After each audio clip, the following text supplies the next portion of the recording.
Oh. Ah, there we go. All right.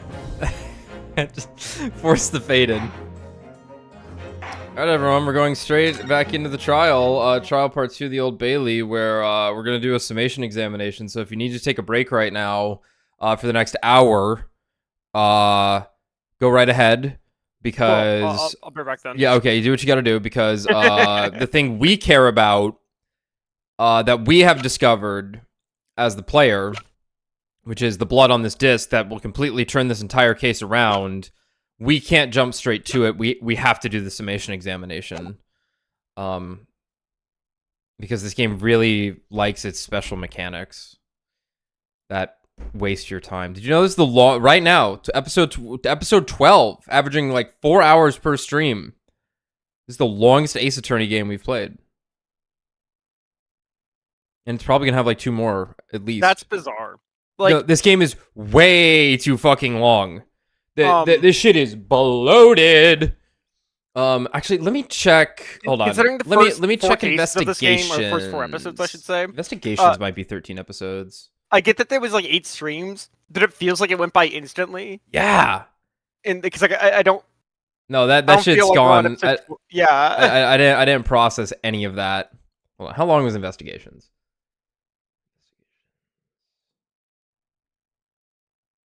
11. Yeah, no, this is the longest one. Unless Apollo Justice was 11. Let me check the trilogy streams.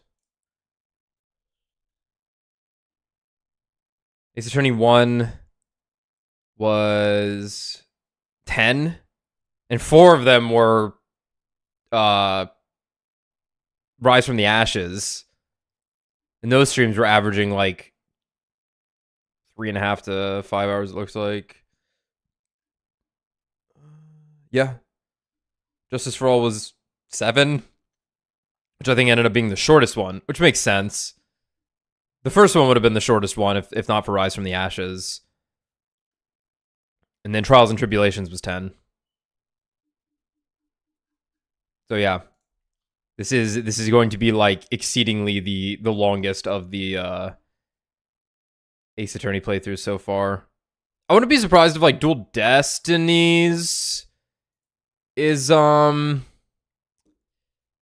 the ones with the DLC cases might end up being super long.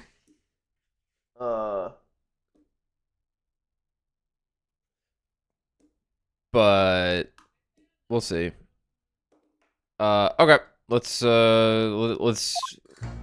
Okay, do we need a quick summary actually? Yeah, what is this summation examination even about?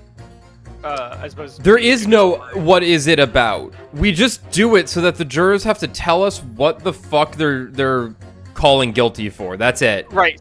Yeah, so what happened? Where did we fail that all of a sudden they were like, "Oh, guilty." The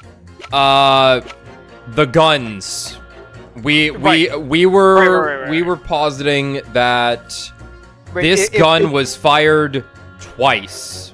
That's what we had said. Basically, yeah. One into this guy, and then one into this. Yeah.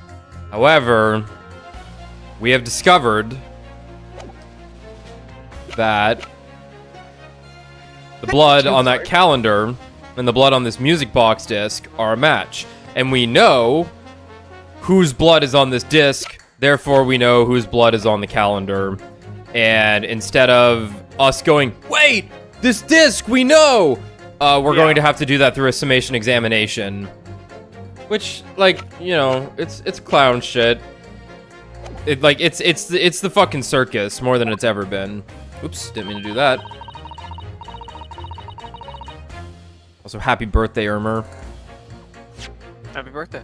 Well, I hope it's good to go to the circus on your birthday. I think I've gone to the circus on my birthday before.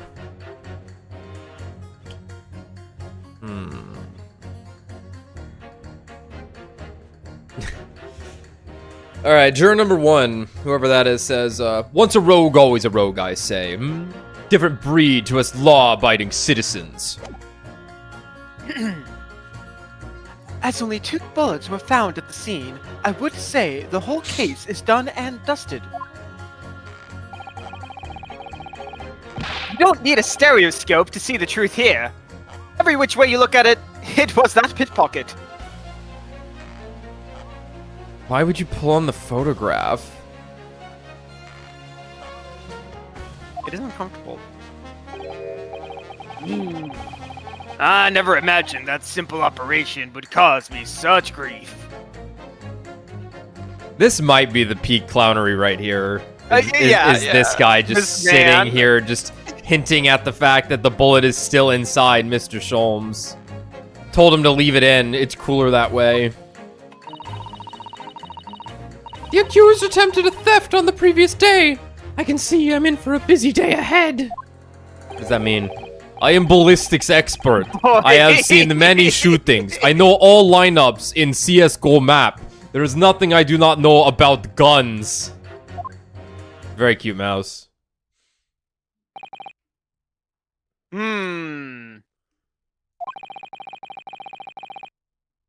It would seem there was little remaining room for doubt. I have to admit, I was rather bowled over by the argument put forward by the chap in black. Maid. Oh my god, she's so close. Yeah, He's looking at me again. Just wipe that a little closer to me, honey. Please.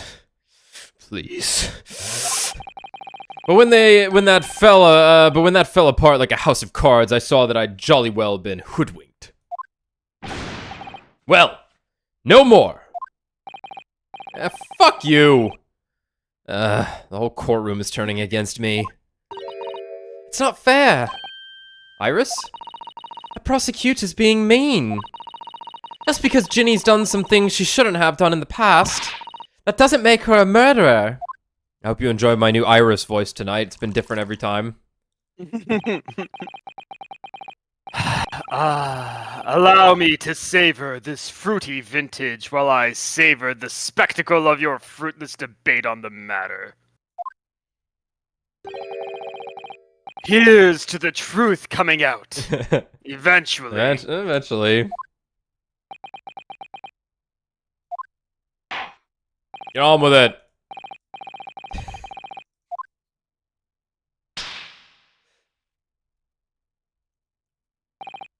He's forcing himself into the zone. Oh, they're still there, thank God.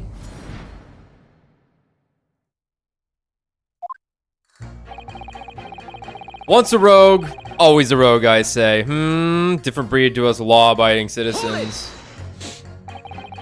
Just because Miss Lestrade has a history of pickpocketing, she must be guilty of a murder?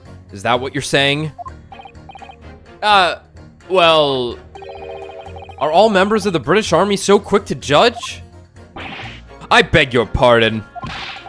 Are you mocking Her Majesty's Armed Forces, the greatest military organization in the world?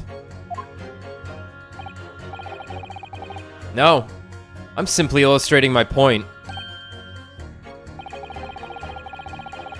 Making assumptions about people because they're a soldier or a pickpocket is wrong and dangerous.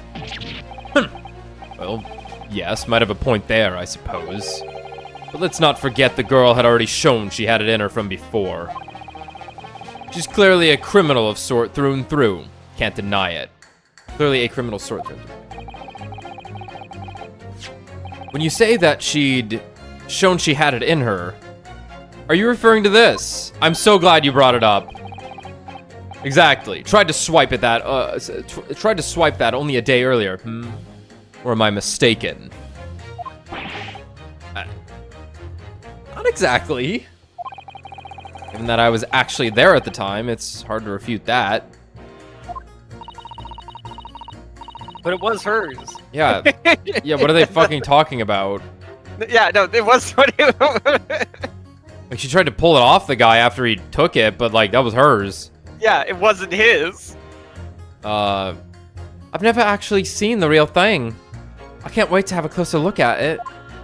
We've looked at it, Iris. Oh, yes, of course. Are you just projecting this into her mind? Whoa. Right. Yeah, what's happening? Wait. Yes, of course. The copy of the disc that he made. Uh-huh. But we have the real one right now. Yeah. Ah. Why are they talking about the copy? Because Iris said she wants to hold the real thing. Not the copy, Did. even though we did already look at it. She sprayed on it. What? I hate that this juror system should not fucking be here. Like any other game, they would just jump straight to it. And then they would jump to it and then be one step ahead of you and you'd be like, holy shit, wait, what? Mr. Sholmes did use his caramel bars to make a copy of the disc, didn't he? And then ordered every type of music box he could find from across Europe. Based. We still don't know what tune it plays though, do we? But I'd love to see how the original compares to Hurley's copy. McGilded's disc. Could it be a clue somehow? Perhaps we should examine it in more detail. As only 2 bullets were found at the scene, I would say the whole case is done and dusted. Hold it! It's the number of bullets that has you convinced. Only 2 bullets were fired, and the 2 guns that fired them have been examined by the police. When the parlor maid asks me how many are invited for dinner, I always tell her to count the table settings. Well, that's logical, I suppose. Although, Yes. sometimes after dining, crockery does go missing. 1 or 2 guests rather like the fine china. Does your employer dine with thieves? So, I suppose... there was another bullet somewhere, of which we were unaware. I'd have to reconsider my position. A 3rd bullet somewhere on the scene. Could that be possible? I can prove It's it. impossible Well, right now. We can't prove it yet, yeah. We actually haven't proven that the calendar bullet isn't the one in Schultz's torso. No, we're gonna. It's gonna be 2 and 4 that we're gonna have to pin Right, against each other. yeah. Unfortunately, only 2 bullets were discovered by the police during their investigation. Yes, I know. Right. And I don't imagine the good men of Scotland Yard would have overlooked anything. If I missed a bullet while I was cleaning his lordship's office, well... I should receive a sound scolding, I don't doubt. And he should receive a visit from the police, perhaps. It sounds like a crime scene to me. A 3rd bullet. It would completely turn things around if there was one, wouldn't it? Do you think we might find one lying around somewhere? Maybe inside someone? You don't need a stereoscope to see the truth here. Every which way you look at it, it was that pickpocket. Hold it! So if I've understood correctly, you need 2 pictures. A left one and a slightly different right eye one. Exactly! Then you can see the scene in 3 dimensions, like this. So if we have 2 bullets, I don't suppose you could see anything useful with them. I think you'll find that no matter how much you squint, the truth of the situation always looks the same here. The only person who could have shot the victim is that girl in the dock.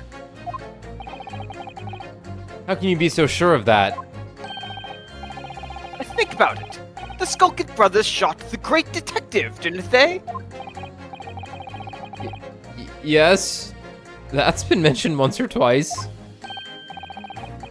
Well then, Surely it's coming into focus now, isn't it? This is a waste of time. I'm not gonna change this man's mind anytime soon. Well, in his defense, he's actually been pretty astute. No, as far as he's aware, he has been the most reasonable juror, I think. Never imagined that simple operation would cause me such grief. Thinking about there. Would you please stop muttering about things that have nothing to do with this trial, sir? The defendant's life is on the line here. Well, the thing is, I couldn't really say that it has nothing to do with this trial. To be honest. I can really say that it is nothing to do with it. Huh? Huh? I mean, there's no question that the man was shot, but the bullet had simply vanished from his stomach. Everyone turns their head at the same time to look at this guy.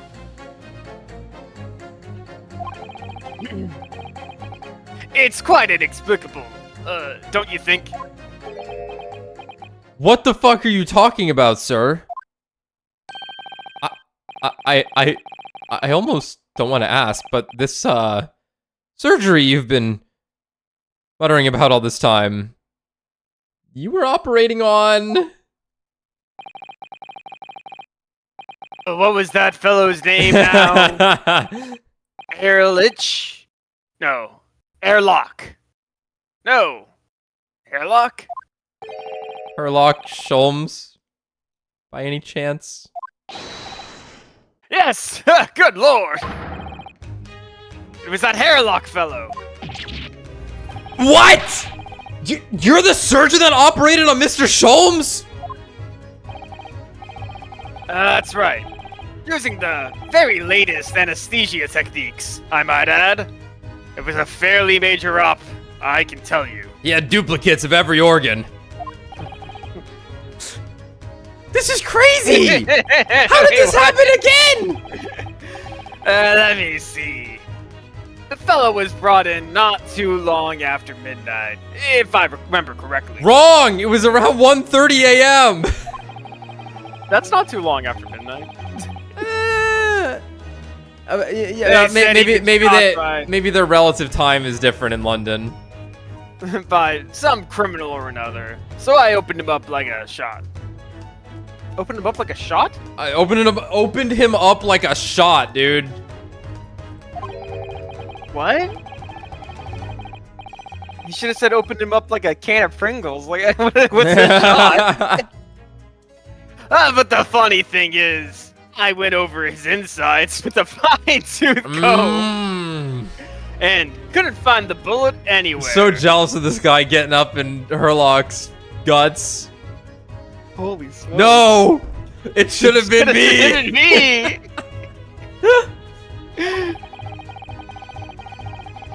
So I'm afraid I had to throw up My hands. and just stitch the fellow back up. Ugh! I hate to state the obvious, but... Yeah. surely that's because the bullet is still at the scene of the shooting. The counsel for the defense is correct. The fuck you all talking about? There was no exit wound. As is clearly shown in this photographic print. The bullet that the Skulkin brothers fired at Mr. Sholmes hit him in the stomach region, then exited his body and lodged into the shop wall where the calendar was hanging by the door. I think you'll find it's really quite simple if you just consider the problem three-dimensionally. Huh? What do you think I am, son? Well, juror number 4 is about the best I can do. As soon as I saw the wound to the man's stomach, flipped him over. Flipped him over, just flipped him like a pancake? Like a pancake. Are you saying that you checked his back? Ryunosuke, say that again. Are you saying you checked his back? Are you saying you checked his back? Of course I did. and there wasn't a trace of injury. No sign that the bullet had left the body at all. Everyone turns their head slowly at him again. Sholmes just spun around fast enough that the entrance wound is the exit wound. Yeah, yeah. That's some JJPA shit. Dude. I dig that. Hold on. I dig need that. to see this now in an anime or some bullshit. No, that's some Shot. JJPA shit. Absolutely. Yeah. No, Or yeah, Baki. turn- Or Baki. Yeah, or Baki. Or yeah, that's definitely Baki. Fuck. Oh my god. that's Like something you turn and flex, and it's just enough time to keep the momentum somehow. Yeah. Oh fuck yeah, man. Oh fuck yeah. That's the point! The only logical conclusion was that the bullet was still somewhere in the man's innards. Which is exactly why I said about slicing him up. Oh my god. And I'm still none the wiser, even now. How many times do I have to say it? Can somebody please explain how it happened? Can someone please solve the mystery? It's almost as much of a mystery as how this jury was put together. It was me, by the way. Strongheart kicks down the door. I've orchestrated your demise since the moment you arrived. I mean, that's what's gonna happen, right? Like, the mystery of where the bullet ended up is infuriating. Where's an expert when you need one? All right, we'll get back to you in a second. The accused attempted a theft on the previous day. I can see I'm in for a busy day ahead. What do you mean you're in for a busy day? Forgot to say. Stop! Do excuse me. Stop! I am a communications officer. Stop. A communications officer? Does that have something to do with sending telegrams? Everything from personal messages written by members of the public to the latest news in the capital. I convert all the messages into Morse code and tap it out to the entire world electronically. To the entire world? Thousands of miles of cable under the sea. Stop! Worldwide communications network. Stop! Information transmitted to and from all corners of globe. Stop! Ah, yes. She was getting equally worked up about radio waves or the like before, wasn't she?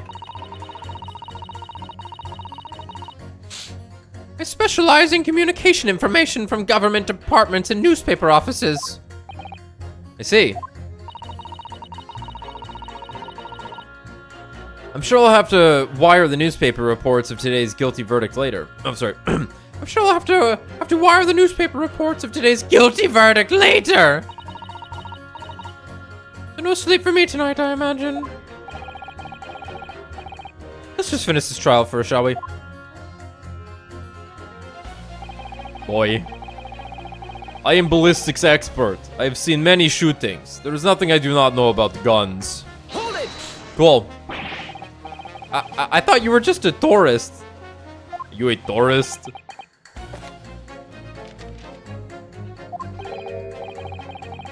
Good day. I am visiting London for sightseeing. I would like to take bus to Crystal Tower, please. There's no way he's just a visiting tourist. So, you're a ballistics expert. Who knew? I have much experience with guns.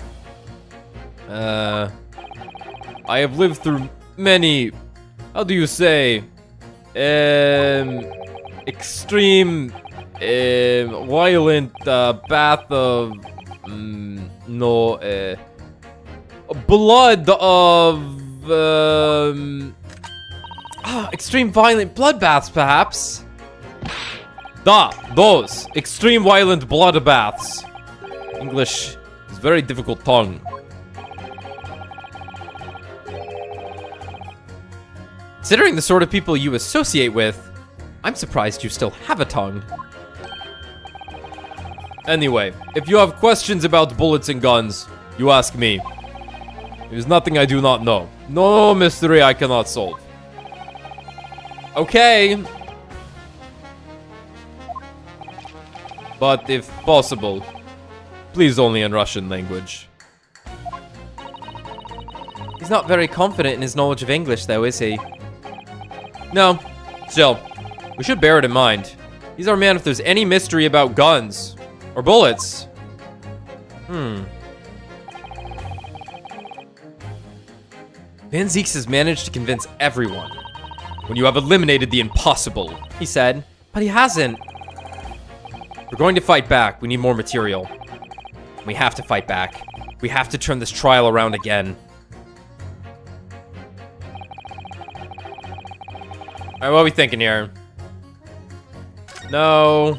We might have to repress 4. I think it's just Yeah, when but- he changed. It did. You're right. Let's do that. Yeah. I'm thinking it's 2 on someone. It's looking like 2, 4, and 6 have stuff to work with. Yeah. Mystery bullet. The mystery of where that bullet ended up is infuriating. Where's an expert when you need one? Hold it!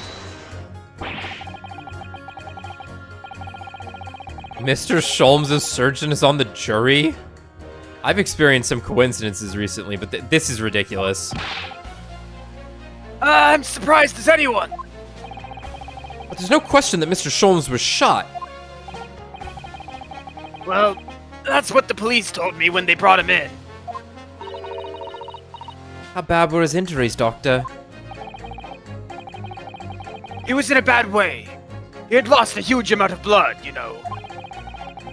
And I suspect he was shot at quite close range, too. Because the skin was badly burnt around the point of entry. Burnt. As I said, Pancake. I flipped the fellow over and examined his back, but there was no sign of an exit wound. Which is why I thought I'd better locate the lug and pop it out. And yet you say you found no bullet inside. Well, I wouldn't have done, would I? Because it's in the wall of the pawnbrokers. Sorry, my finger slipped. It's so weird. This mouse is driving me crazy. Not yours, villain. Don't worry about your mouse. Talking about mine. And yet you say you found no bullet inside the patient. Okay. So our boys over here, our beautiful men, our 2 brothers, 2 brothers. were fired blanks, I'm guessing. If there's no bullet and it just I'm burned going up- with they didn't shoot a blank into Sholmes, considering he was bleeding in critical condition. That's true, but where'd the bullet go then? This is a mystery. I'm going with Holmes absorbed it currently. Well, let's ask the guy about the guns. Right. Oh. Okay.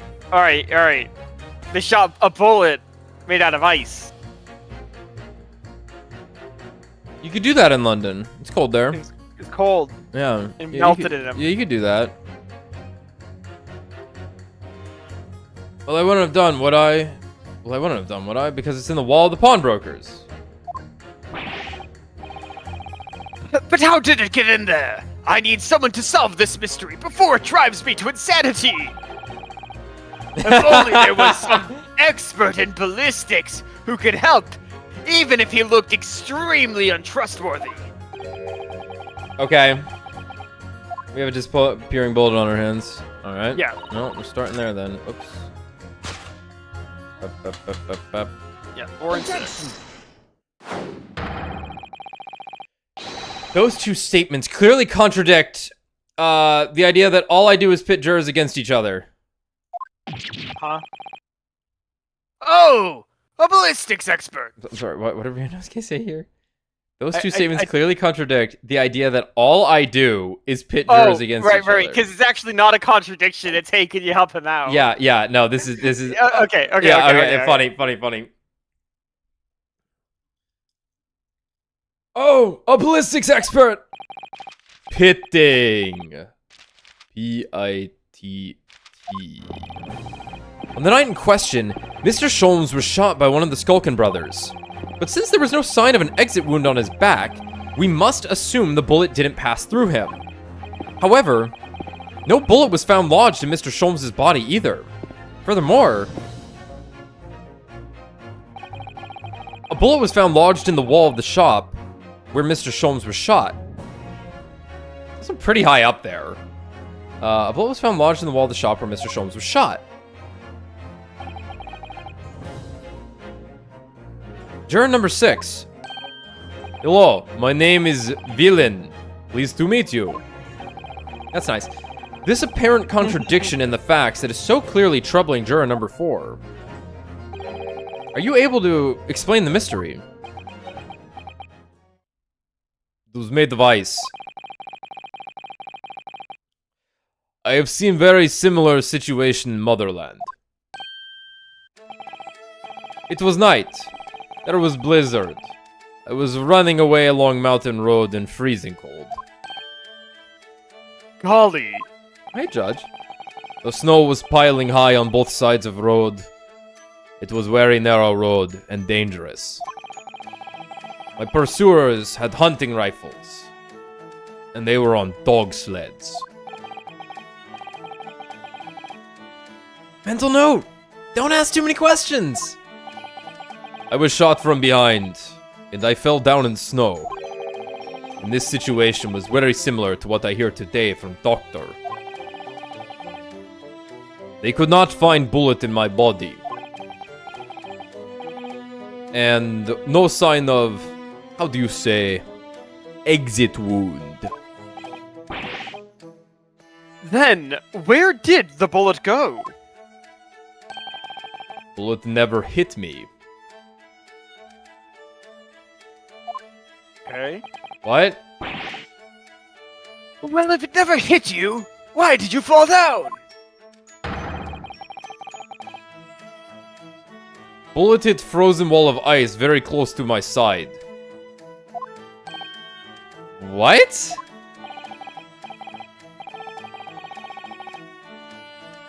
I guess you called it? Fucking called him, man. You fucking called it, dude. It was the ice. Ice. It was the ice shrapnel that burned his outside because it was just so fucking cold. It left ice burns. One small piece, very sharp, broke away from lump of ice and pierced my body. It made deep wound that looks just like bullet wound. What the fuck? Good gracious! Of course, piece of ice quickly melted inside me. And that's a solution to mystery of disappearing bullet. Good work, Tommy. Ice bullet, baby. Yeah, what if it's ice 9? No, then it would melt at... It would, no. It would not melt. It would not melt at room temperature. Right. But that doesn't answer the question at all!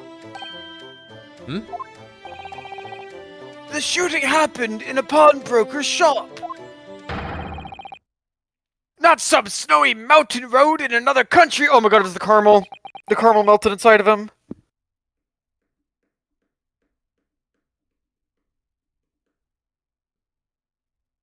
What? The caramel disc. The disc, you think? Okay. Dude, the caramel disc melted in his body. His stomach just ate it. He did absorb the bullet. I mean, there would still be a bullet, even if the disc got shot. That's true. Just an idea, but we might not be looking at exactly the same scenario here. Runo, where exactly was Hurley shot again? Well, according to the report, in his stomach. Sort of around this area, I think. It ended up in one of his intestines.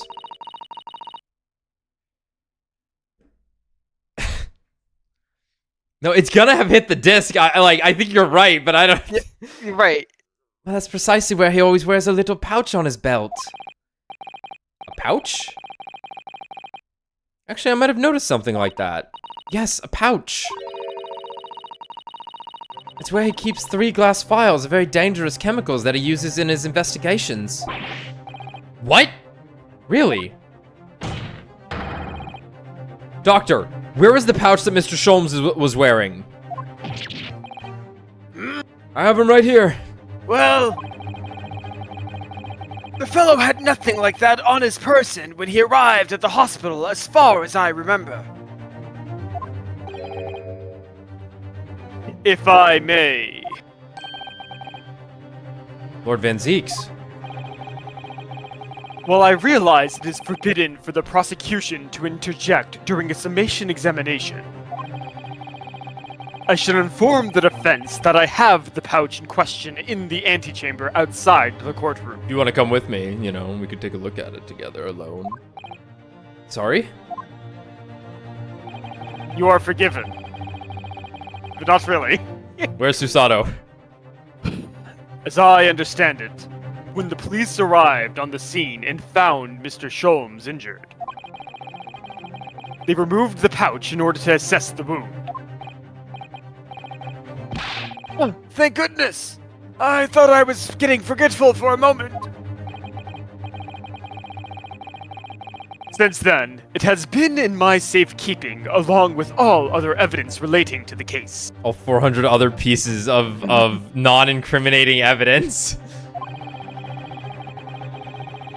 I can personally vouch for the fact that it has not been touched since the incident occurred. Bailiff, get that shit. Very well. While extremely unconventional during a summation examination, I must demand the prosecution presents the item in question with all speed. Bring forth Mr. Herlock Sholmes' pouch. Oh yeah, baby. Naruhodo. Yes? Alright. So this is the pouch worn by Mr. Sholmes on the night in question, is it? So he got a chemical burn. Chemical burn. Glass shard in him, but no bullet? Ice bullets. No, you got it right. Ice bullets. The chemical melted the bullet, and he absorbed it into his bloodstream. Yeah, like, I'll take it. Look at that. One of the files is broken. And the leather around it is scorched black. It's almost as if the file exploded.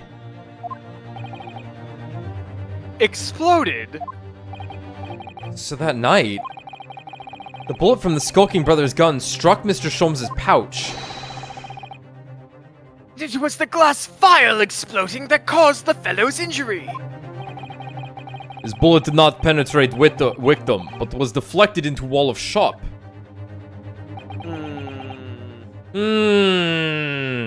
Not quite right. Maybe? Phil. But that's Let's right. let's let it ride out. A delightfully complex aroma. Well, it would appear one mystery has been solved at least. I'm waiting for him to just dump it on the desk for some reason when he's swirling it. Though, it has no bearing on the truth of this case. That's what you think. The bungling and burgling brothers shot the detective, and the accused shot the pawnbroker. The pertinent facts of the case remain unaltered. But at least the mystery is solved. I can sleep easy tonight. Wait, how much glass is inside of him? Thank you, young man. Now I just need to find my scalpel. Ah, thank you No. very much. Oh, no. Glad I could help. Due to its bearing on the conundrum just solved, the court will sequester this scruffy pouch as evidence. At least pouch isn't scruffy. It's a little scruffy. It looks pretty nice. Okay. The pouch Mr. Sholmes was wearing around his waist at the time of the shooting. One of the glass files is smashed, and there are scorch marks around it. Now, the summation examination. Hey, that look, a bullet? I think that's the bullet. It's really scorched badly just here. Oh, the strap is broken. Look. This must be where the bullet hit then. Let me see. Are you people kidding? Like, are you kidding me? Are you serious? I understand, like, withholding evidence, but Jesus Christ, really?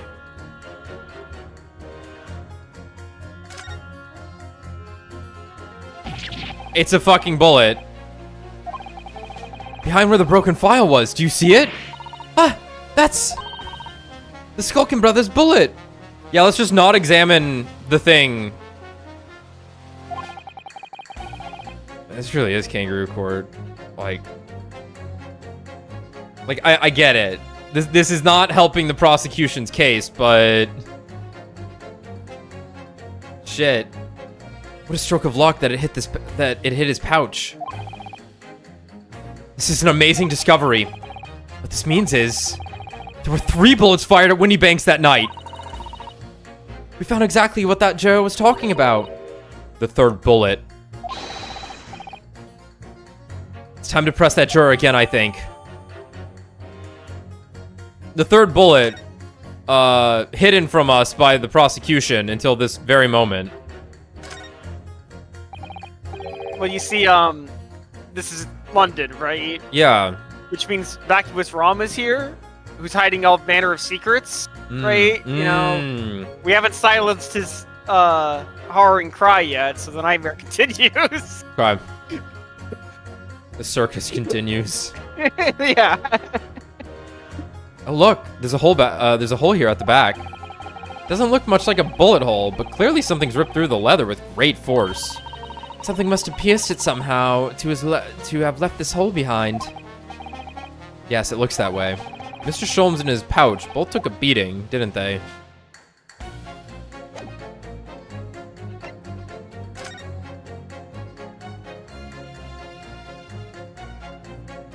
It's not caramel shard inside of him. Yet. It's not hardened caramel shard that melted inside of him. This is the bullet that was fired from the Skulkin brothers' gun on the night of the incident. Yes, so it turns out it never actually entered Hurley's body at all. Thanks to the thick leather of that pouch she was wearing, it saved him. Hurley's always lucky like that. Well, considering what he had to go through in the hospital, I wonder how lucky he really was.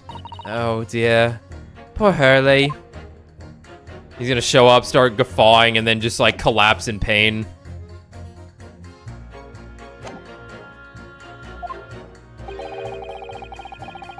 It would appear the defense is somewhat struggling to alter opinion. We don't need the commentary, Judge. Please, my lord, a little more time. I have to embarrass the prosecution. After all, that's a new piece of evidence. It could be a valuable clue, and you can't afford to overlook anything here, Ryunosuke.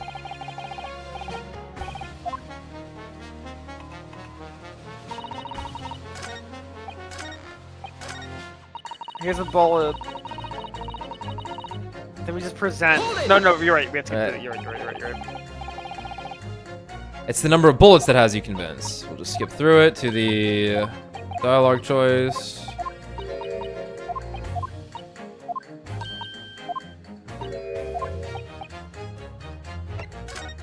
You mean the Chaos Emerald? I happen to have one with me. Allow me to show you then the 3rd bullet. The 3rd bullet. Revolver Ocelot. Revolver Ocelot. Here it is, the 3rd bullet. We discovered the 3rd bullet just now. Third bullet. Yes. On the night in question in Winnie Banks' pawnbrokery, another bullet was fired. Hold it! Oh. Hold it! Where'd you get that? What is this new trickery? You Nipponese conjurer! Where did you find that bullet? It was lodged inside Mr. Sholmes' pouch. Fuck!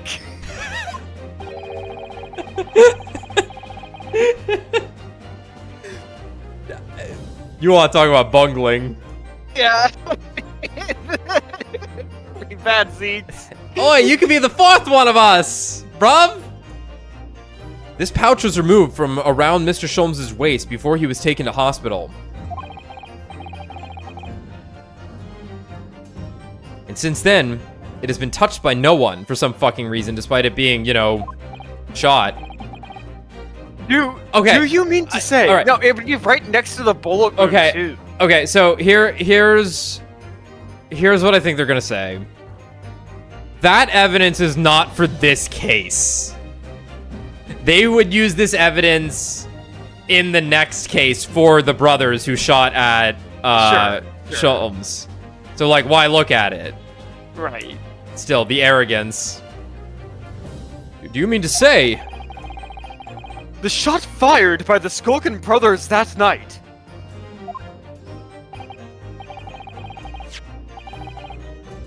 Yes. As your lordship has surmised, it hit this pouch. But that makes perfect sense. We already know the whereabouts of the bullet fired at Mr. Sholmes. It's clearly visible in this photographic print. Wrong! Oh! 2 guns from the scene have already been submitted into the court record as evidence. Yes, that of Mr. Windybank, and that belonging to the Skulkin brothers.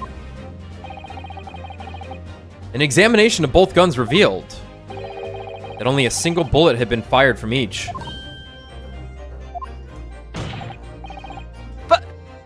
But, this mean? That's right. We now know that on the night in question, 3 bullets were fired. It's also kind of wild. Because this means, because there's also a third gun, presumably, right? Yeah. The third gun is the one that presumably also shot Egbert. Shot eggs.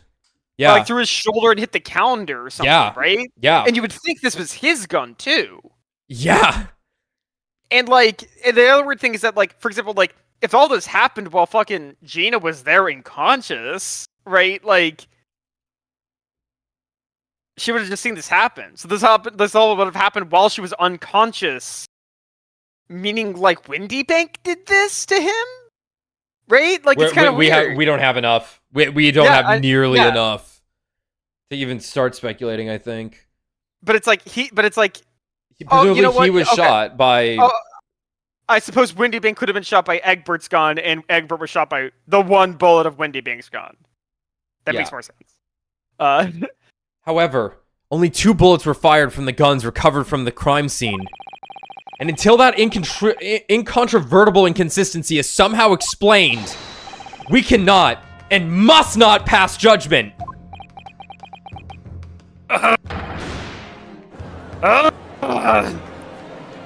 Alright, he gets stabbed through the heart.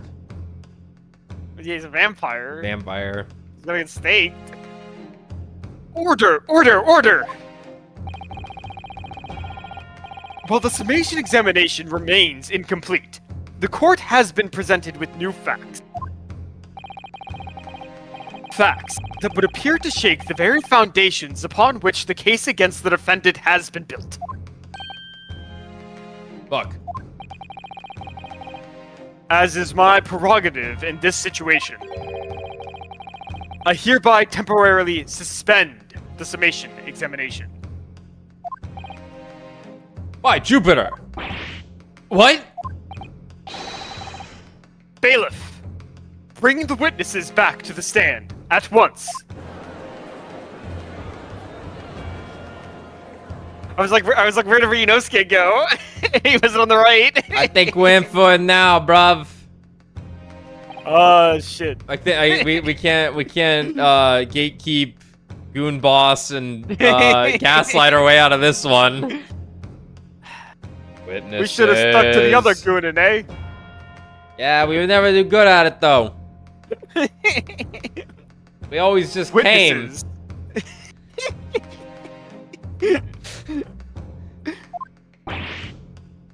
Governor! Were you listening to proceedings while the defense carried out the summation examination? We was, Governor. We was.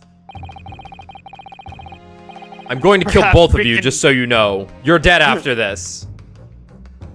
Perhaps we can dispense with the tedious preamble. Simply answer this one question. Oh, it's a problem. A third bullet has been identified at the scene of the crime. What do you make of that? Make of it, Gov. I don't make nothing of Is it one of yours? Gore blimey, gore blimey. Not a chance. In that case, did you have an accomplice? What? Never! The Skokin brothers work alone. It's just the two of us. That's our trademark. How soon we forget poor Sulky. Only 2 of the bullets from the crime scene originated from the firearms we have in evidence. The third bullet was fired from another gun. Where is it? Let me... it's a head scratcher. Bailiff. Get the guns. Counsel for the defense. Yes. I should like to hear your thoughts regarding these new developments. I know who was shot. You what? The third bullet and the mysterious missing firearm from whence it came. Thinking back over all the testimony we've heard and all the evidence we've seen, I think I've formed a picture about 2 hours ago of what really happened that night.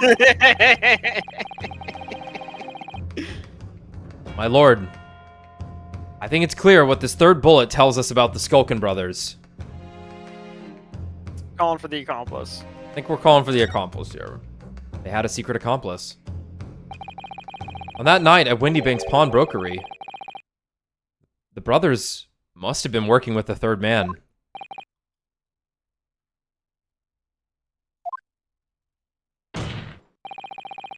The witnesses are clearly doing their best to cover up the existence of this accomplice. But the evidence all points to the fact that there was someone else present.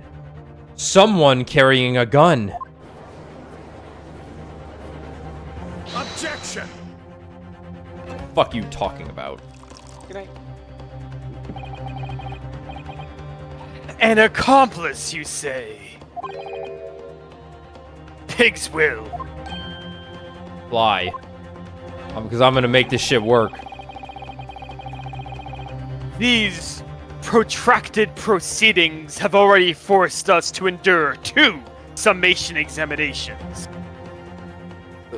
Endure is definitely the word I would use. Yet in all that time, there has been not a murmur of a third man. If this apparently wraith-like being exists, the court must be shown hard evidence. Without it, this fantasy will be crushed. Final, if you will. The prosecution demands answers on 2 counts. Where was the man standing? And where was he shot from? Firstly, proof, evidence that this accomplice was ever at the scene of the crime. Okay. And secondly, Uh-huh. Whomst. the identity of this spurious character. The Skulkins are lying, I know that. But how can I ascertain the identity of the person they're hiding? Well, counsel, supposed to prove the existence of this accomplice? And reveal the person's identity, even. In response to the prosecution's demands, my lord, the defense is ready to present answers. Yeah, let's listen. We gotta work him a bit. Make him seem like we don't got it all together, just so the dunk's all the harder. The defense is ready. I believe I can provide all the answers the prosecution demands. So, my Nipponese friend, despite the swimming eyes, you seem to think you have something to say. This promises to be interesting.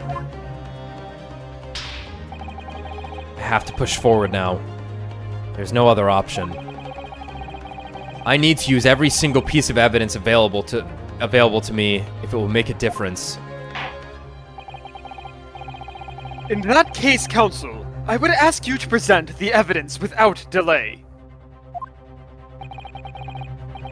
On the night in question, in the moments leading up to the death of the victim, what proof have you that there was a third intruder present at the scene? Going with, I think this has to be the blood samples. Ooh, What? I don't know if it's the blood samples yet. How is it not oh my god, we're gonna do this shit. So, Like- so it's... How is it disc? It's gotta be, we know, like, it's...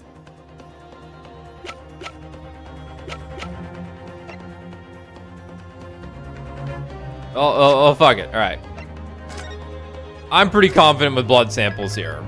Yeah, well... Like, we've done this before. Right. Okay, it's gonna be blood samples into Egbert. Okay, yeah. Yeah. That makes sense, that makes sense. The evidence is right here, in this portfolio. By Jove! That portfolio again, is it? Do you expect the court to rifle through your papers itself? Be more specific.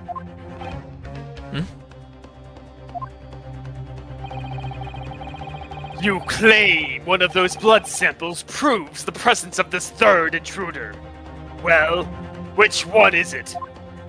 There is a lot of faith going into the game letting me, like, string the evidence together properly. What's the fourth thing? Oh, we have this. Oh god, can I present both?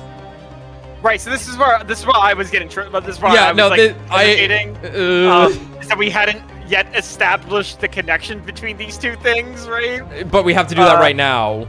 Yeah. No, it's this. We already presented this. We Yeah, already yeah, showed the green blood. Yeah. I think it's yeah, I agree. This is the blood sample that proves it. Game sucks. No, that should work. Either of those should work.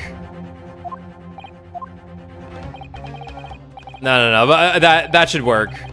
We've already shown off the green blood to the court. This should work.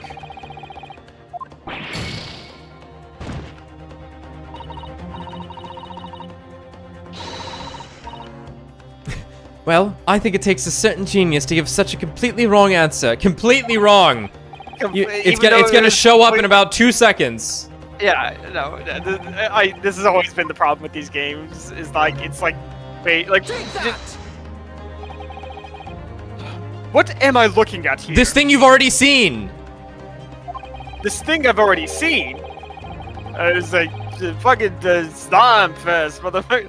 There appears to be some green paint or such like around the bullet hole in the middle of the calendar. That's a bloodstain, my lord. A symphony of the night.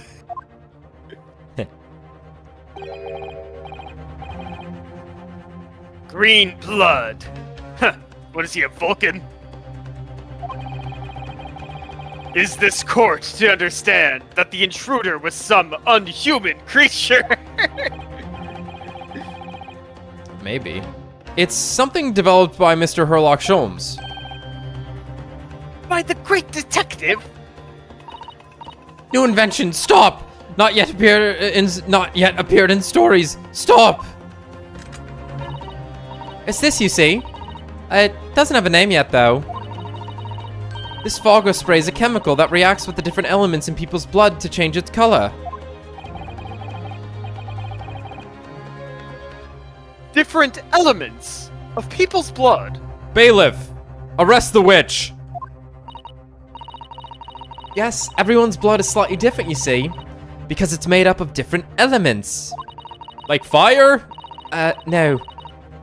So by seeing what color it changes to, you can tell in a flash whose blood it is.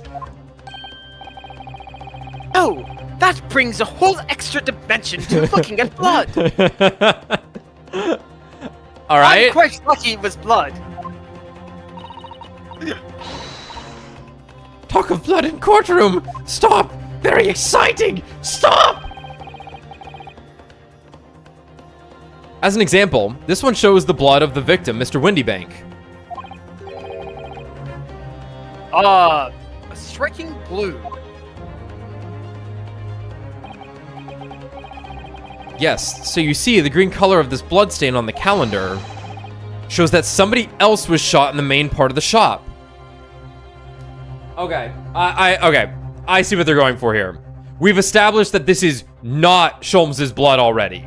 We know that this bullet has nothing to do with Sholmes now, so we just had to point out that this is someone else's blood, and now we're gonna tell. Okay, sure. Right. Well, I think Zeke's is about to hit us with the "How do you know that's not Sholmes' blood?" And we'll be like, "Because we've seen this blood before on an evidence that you had in your possession, motherfucker. This disc." Now, hold fire there, young man. Could be from some unrelated incident, couldn't it? No, it's not unrelated. The date showing on the calendar is the date on which Mr. Windybank was killed. By golly!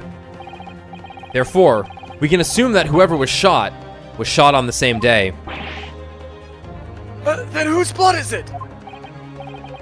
Well, the Skulkin brothers in the stand don't appear to be suffering from any gunshot injuries, which means it must be the blood of somebody else. The third intruder, in fact. Objection! It's Sherlock Sholmes. Whose identity the court is still waiting to hear? You can't delay this any longer, my learned friend. Who is this alleged third intruder? Take that! Eggies.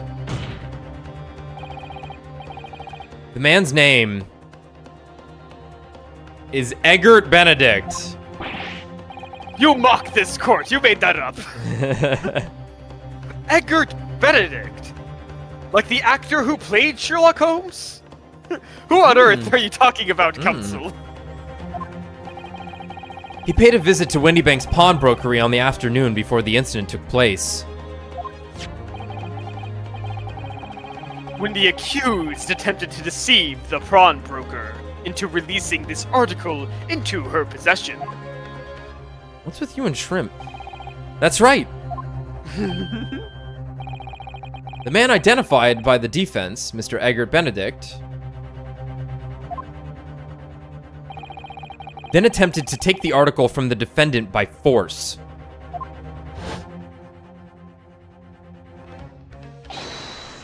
Broker. Yes, sir. I believe this filthy pocket thief has just redeemed an article from you, no? Yes, sir. The article in question belongs to me. I demand for it to be returned at once. Now that's a lie. What are you trying to pull? Give me back my overcoat, you wastrel. And needless to say... any music box discs too.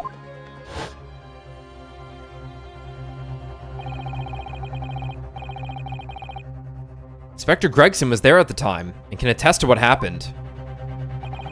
In the end, it was the inspector himself who took the disc. Can you corroborate this account, Inspector? Hate this word, corroborate. I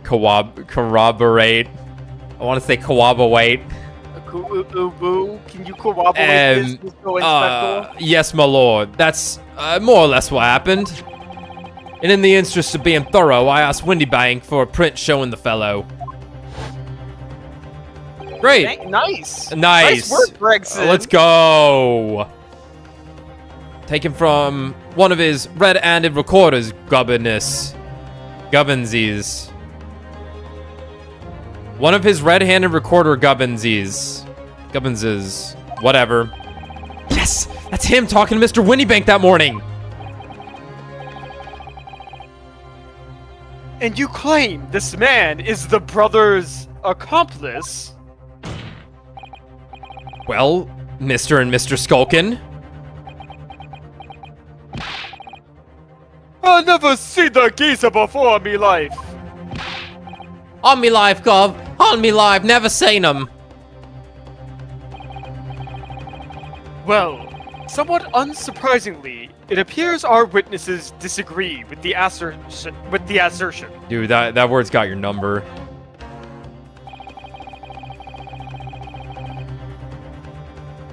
I'm sure your lordship recalls my learned Nipponese friend's actual assertion. Which was that he could prove the identity of the alleged accomplice. Yes. And I can. Fuck. Then show us the evidence! I agree. We must see proof that the clean-cut gentleman in the photograph is the filthy criminal you say he is. We've been ready. This is the last piece of evidence. I've had a feeling that something has been missing in this trial from the very start. But now, I'm going to drag it kicking and screaming into the courtroom. Are you ready to present your answer to the court then, counsel? Yes, my lord. The defense will present the evidence now.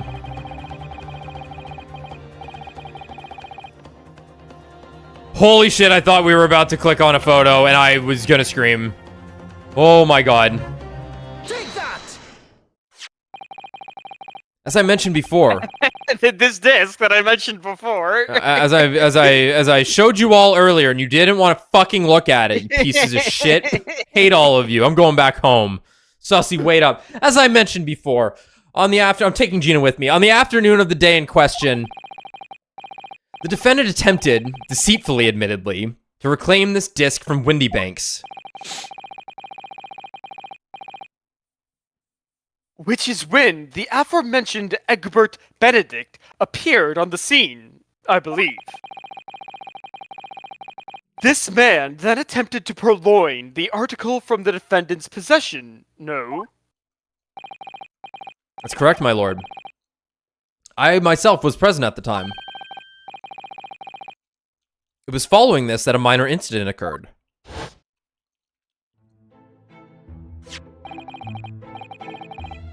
Ah, but of course, sir. Here is the disc for you.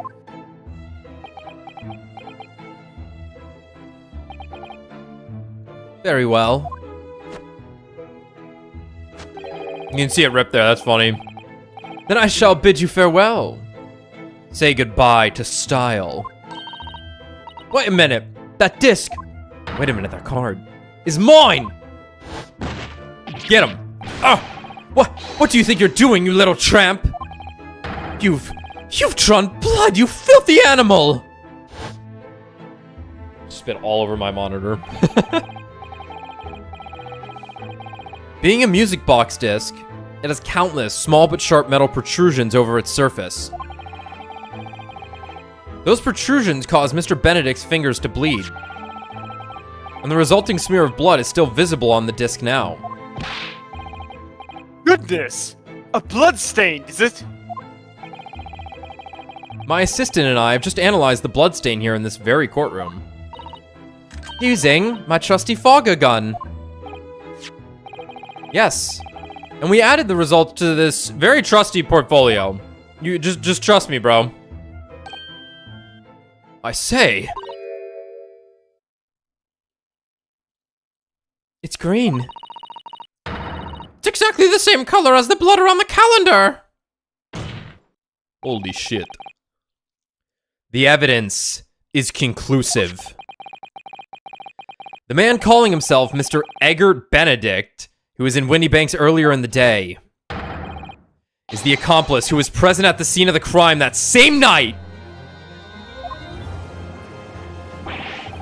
So there was someone else there. Look at those two brothers now. They're sweating bricks. What are you talking about? It's boiling in here. My lord, it is the opinion of the defense that Mr. Eggert Benedict should be summoned to the courtroom to testify. Right, but did they catch him? Because remember, he scooted out of there. He spun on out of there with a gun. Yeah. It would certainly seem that we can ill afford to ignore this gentleman's apparent presence. Objection! This has gone on long enough now. This flagrant ignorance of the mechanics of law. Huh? He's gone through so many. Sherlock Sholmes, you say? Yes, I've heard the name. The protagonist in a series of short stories for the vulgar classes. A god of detection or some such. You take that back. That's mean. And now you employ chemical substances devised by this fantastical persona in the highest court in the land. Do you expect us to take you seriously? The samples made by this plaything are not fit to be called evidence. Damn, good point. So the bloodstain turned a shade of green. What of it? Here's to you successfully proving that no other blood in the world would turn the same color. Yeah, this is a great point. Well... And pray, do not even think of suggesting that we should take Mr. Sholmes' word for it. Is he right? Is Mr. Sholmes' concoction a load of bullshit?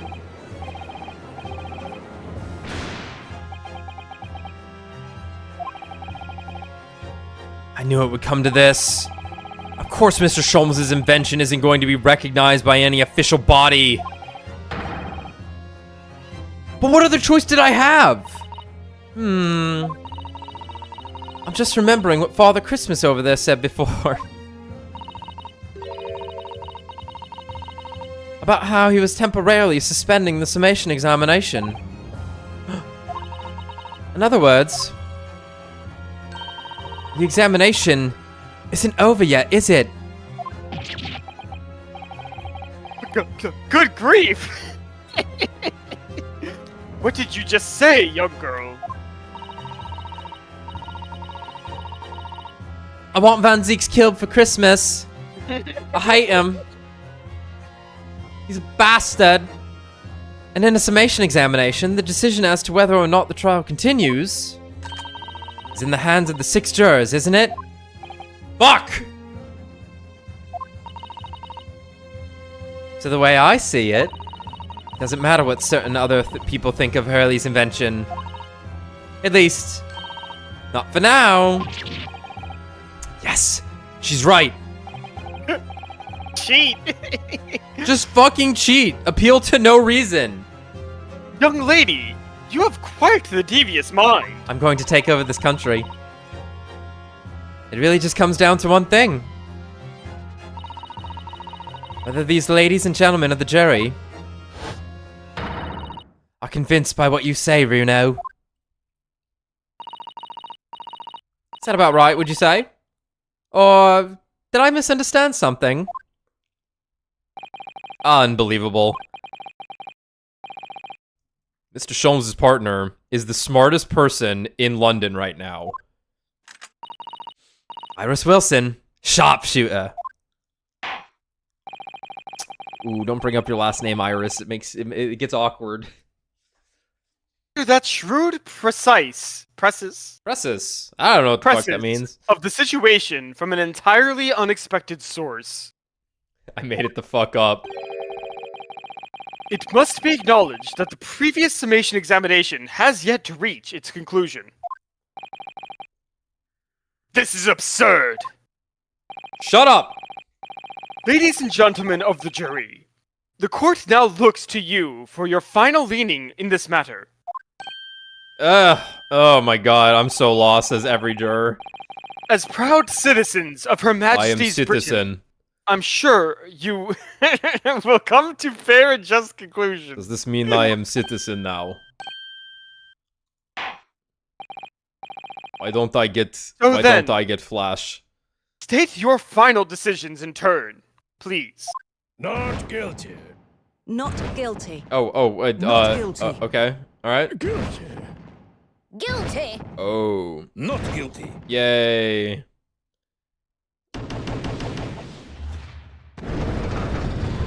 Man, I thought we were going back in there to talk to them. We might be... And I guess we are. 2 calling guilty and 4 calling not guilty. Such is the outcome of the summation examination. Okay. Objection. My lord, with all due respect, this is an outrage. The prosecution refuses to accept this decision. Yeah, little baby, you don't like the mechanics of the game. Oh, talking about the mechanics, then when it's worked against him, he starts bitching. On what grounds? Punk ass. I don't like it. If these jurors are persuaded by some half-baked concoction devised by a pretender to real police work, then they are too ignorant to be trusted with the judgment of anyone's guilt. You're bringing this up now? I call for a hung jury mistrial. Okay. When you just appeal to complete emotion, it's fine. But ooh, we brought some real ass evidence. Like we actually had to work for it. You're like, ooh, I don't like that. Oh, my meta. I'm sorry, Lord Van Zee. Oh, why is my character not good anymore? Fuck. Oh, fuck. I was always so fucking carried. No, I wasn't. Oh, no. It's fucking Japanese showing up, being better than me and working harder. Fuck you, Zeeks. But the outcome of the summation examination cannot be ignored. This trial will continue. Forever.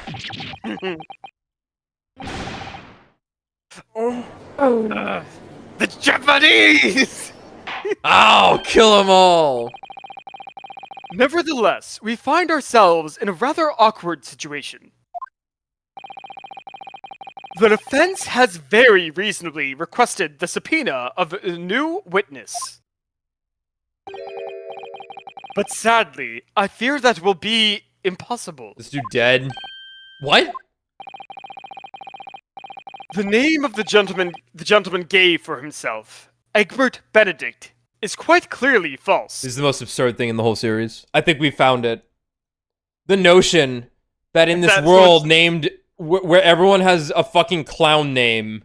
Fuck, I know fuck. Keep going.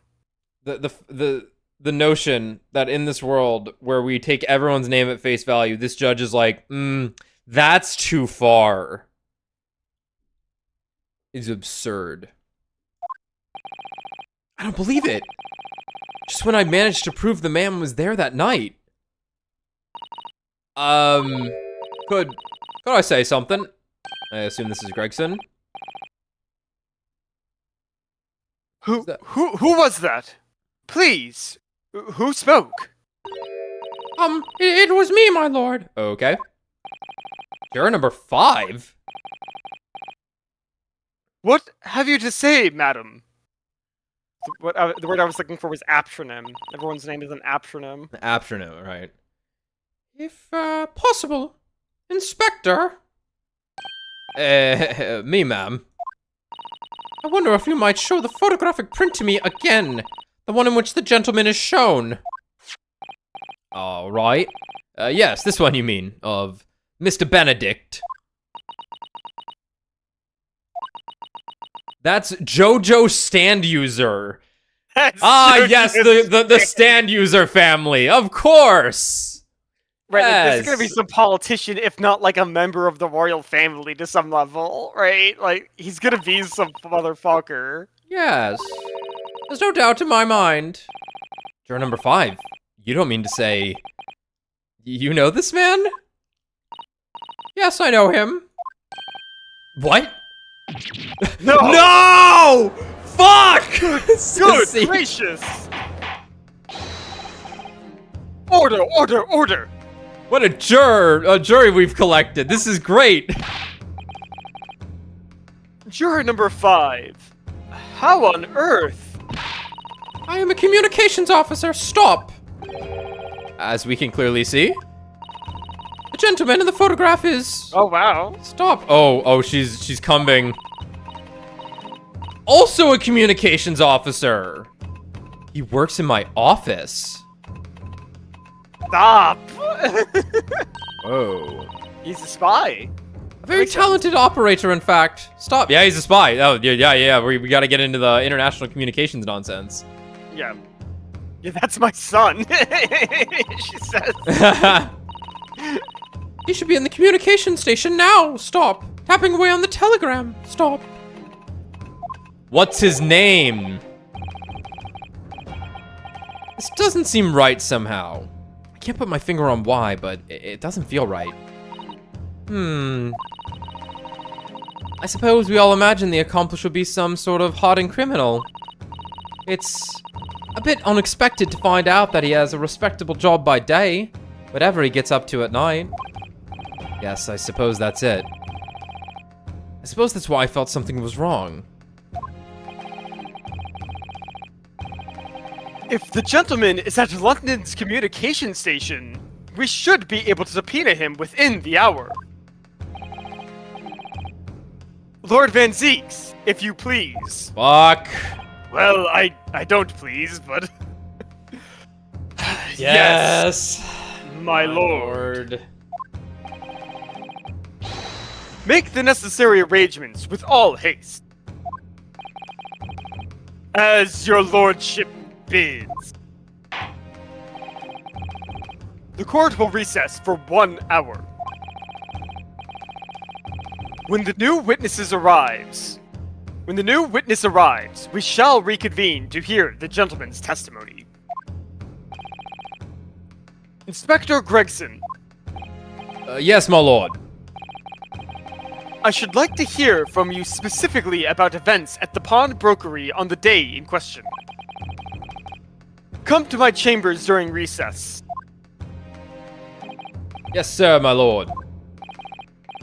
Very well. Court is adjourned until 1:40 p.m. Okay. So here's where really it's gonna start coming together, Alex. I believe the crystal tower in question is a radio tower. Yeah, it could be a radio tower. I mean, like, because I think it's a real thing that existed.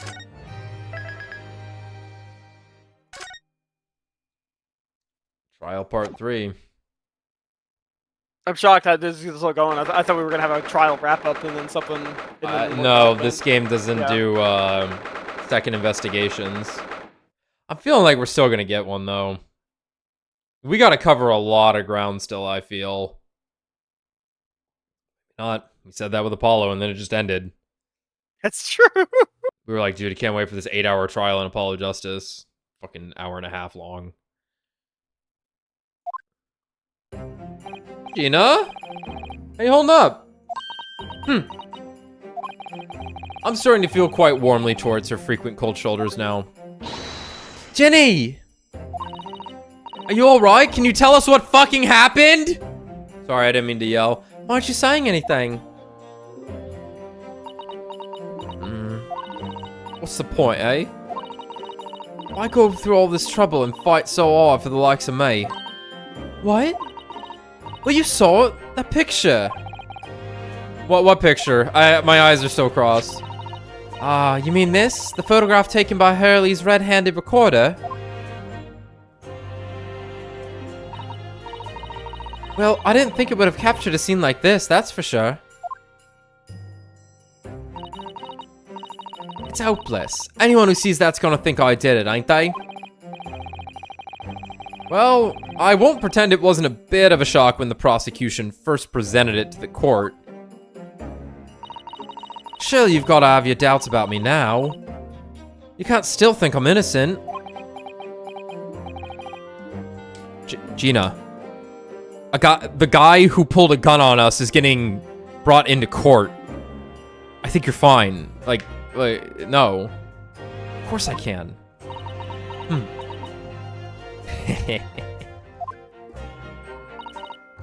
Ginny, why don't you talk to us?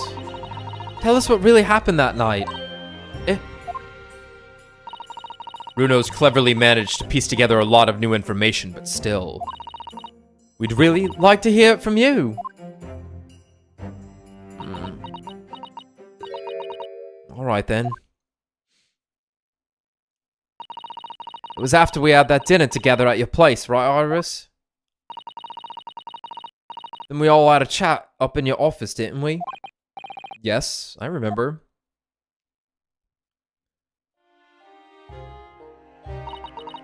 After that, I just couldn't get to sleep. So I slipped out and went down the street to the 2-to-1, to Winniebank's place. I had to know if Iris' story was there or not. The Hound of the Baskervilles. I don't know what it's about or nothing. But if you ask me, there's something in it that Sholmes don't like. Something what he don't want people reading. So that's why he lied to Iris about sticking it in the log with Winniebank for safekeeping. At least, that's what I thought at the time. So you broke into Winniebank's? I just had to know if it was there or not. I mean, I had no idea all that was gonna kick off, did I?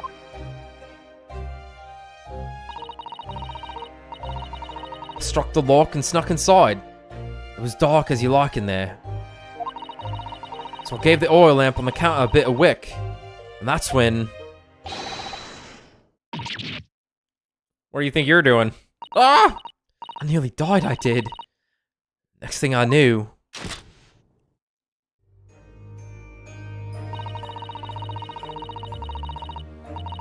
I grabbed the gun off the counter and was waving it in the air like... I don't know what.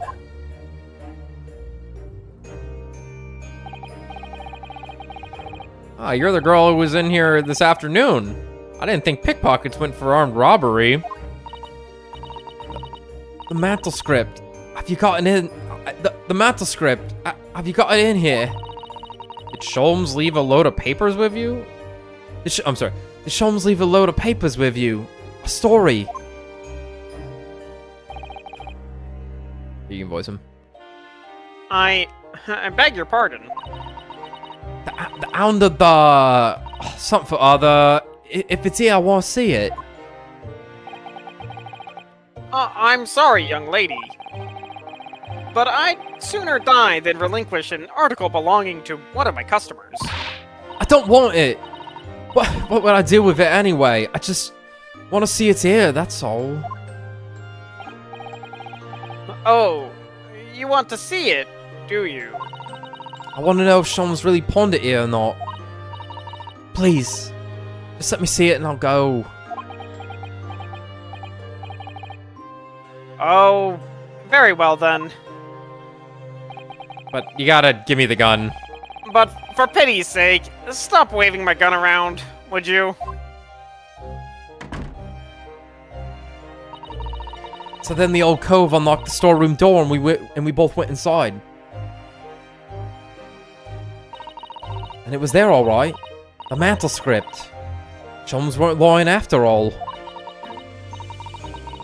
You did all that just to check for me, Jenny. Anyway. Then there was a bit of a kick-up out in the main bit of the shop. The Skulkin brothers arriving on the scene, yes. What was that noise? Someone's breaking in! Oh, dear me. Is there some burglar? Is there some burglars convention here tonight that I didn't know about? Time to pop some caps and some fools. I think I forgot to shut the door behind me. Sorry. I better go and take care of it. Could I possibly have my gun back? Oh, well, I'll come with you and... Now don't be foolish, young girl. You want to stay right here. Don't leave this room under any circumstances. And with that, he took the gun out of my hands and walked back out into the shop. I hung back in the storeroom like he said, straining my ears in the dark to hear what's going on. It sounded like they got into a bit of a scrap. I started to think I should help, see? So I was just about to go out the storeroom myself when... Ugh. I heard a couple of shots go off. 2, I think. Almost at the same time. Who? And then there he was, right at my feet, lying face down on the floor. I was right next to the storeroom door, so I slammed it shut and locked it quick as you like. Because you thought whoever had shot Mr. Windybank might come for you. Yeah. So I went to grab the old cove's gun. I figured I'd put up a fight at least. But when I got a better look at him, I knew.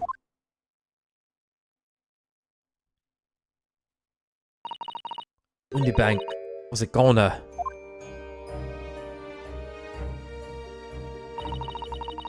I felt funny in my head all of a sudden. Kinda dizzy. And after that, I don't remember nothing.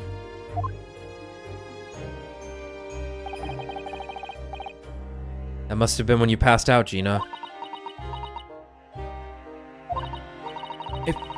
If I hadn't done what I'd done, the old cove might still be alive. Did you tell the police everything you just told us? Of course I did, but they didn't believe a word of it, did they? All they said was if I kept telling lies, it'd make things even worse for me.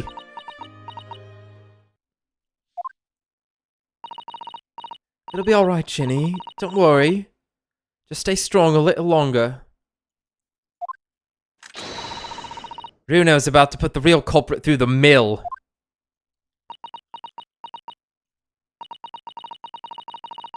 That cove what was there in the afternoon.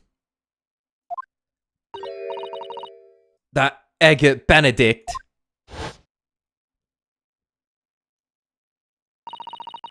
I still remember how he looked at me. Like I was nothing.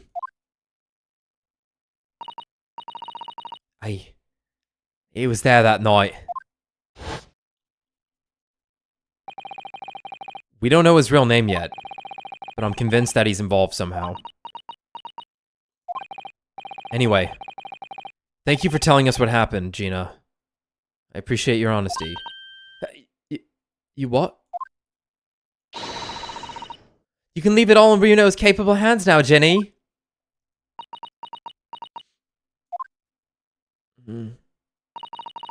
Mr. Nara Odo. Mr. Nara Otto. How come you trust me? I don't get it.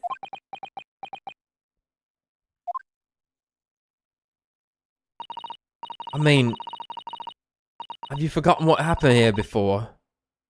Come on. It was only 2 months ago. Me and McGill did. We told you a whole pack of lies. And you got the bog trotter off with him. You got the bog trotter off with him. Even though he was a killer. No. I could never forget that. Oh. I did what I thought was best at the time. The pain of that error of judgment doesn't get any easier to bear. Still, don't forget that I also made you a promise. I told you that I'd be on your side to the bitter end no matter what. But what if I'm lying? You could be working to get another killer off the hook for all you know.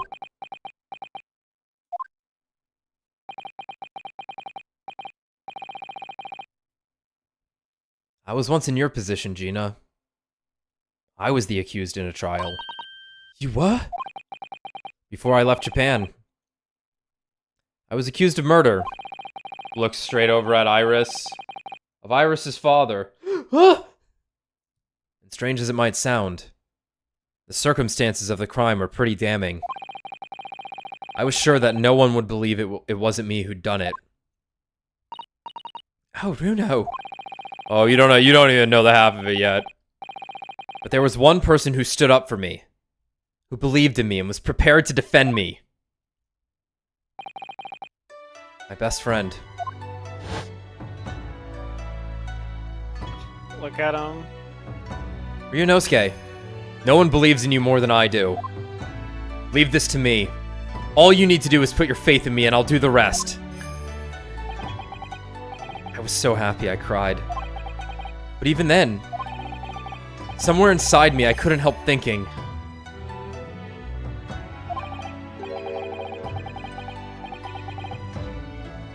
surely he doesn't really believe in me. Not completely. But, I was wrong. As soon as my trial began, it was obvious that he had an absolute unwavering belief in me.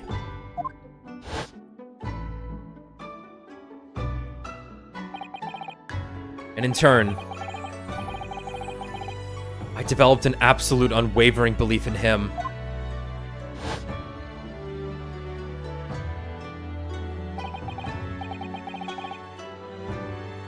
Shit, she squared up.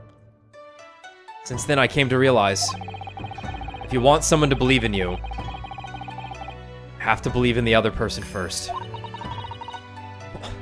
What are you saying? I promise you, Gina, that no matter what happens, I'll keep believing in you. So you don't need to worry.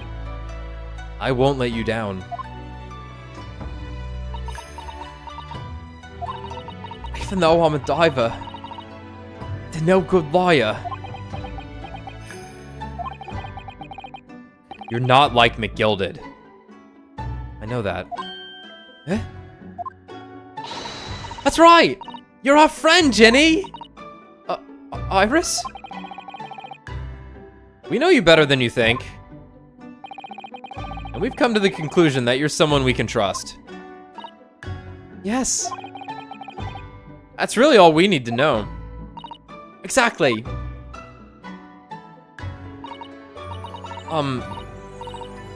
Mr. Naruodo,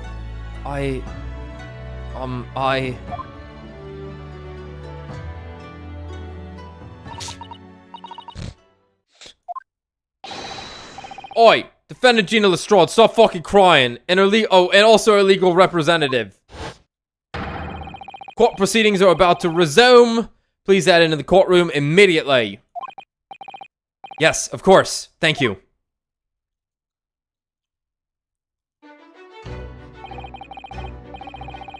I've been both a defendant and a defending lawyer in my time, so I knew only too well just how hard it was to put all your faith in another. And I also knew just how hard it was to bear the burden of another putting all their faith in you.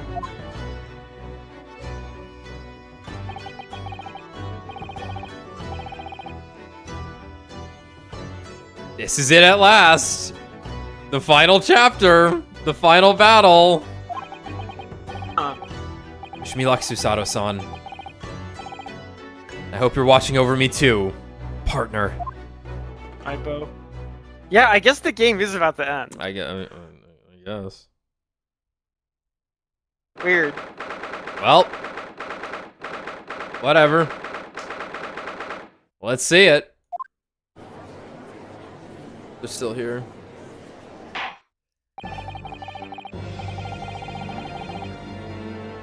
I hereby call this court to order as we resume the trial of Miss Gina Lestrade. Lord Van Zeet, have you successfully subpoenaed the witness? He's just like missing more clothing and he's just drunk. Subpoena was. The subpoena was delivered. The subpoena was delivered to the communication station, where the man works immediately, my lord. However, the heavy rain has delayed the arrival of his carriage, it would seem. I see. So you all want to play What are you like doing here, cards? Then let us turn our attention to Inspector Gregson's presses of the case heard by the court this morning. The glaring omission of the third bullet in your report is a serious blunder, Inspector. Yes, I can apologize, my lord.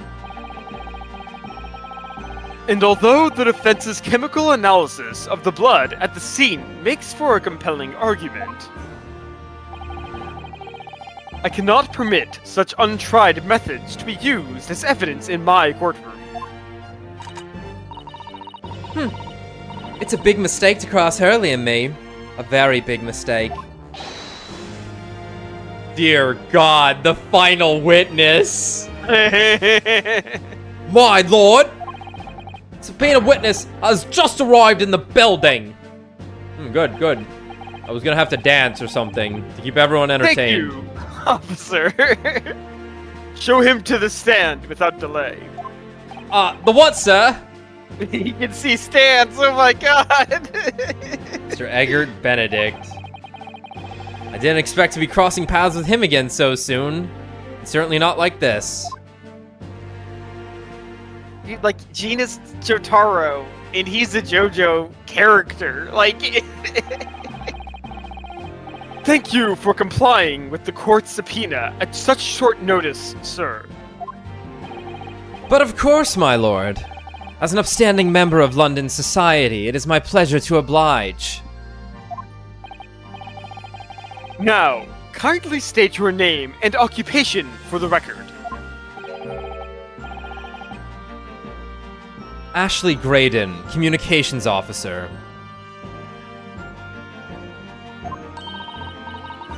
Mr. Graydon and I both work at London's Central Communications Station. Now perhaps somebody would kindly explain what all this is about. You were appraised of the situation by the court officer on your way here, I presume.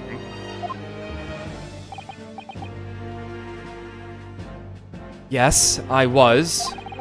Something to do with a murder that took place at a pawnbroker's on Baker Street.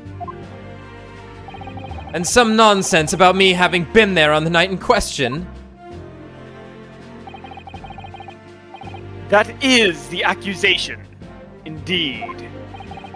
This is really beyond a joke, you know. Don't care. A joke, one might say. Very well. Without further delay, the court will hear your testimony now, Mr. Graydon.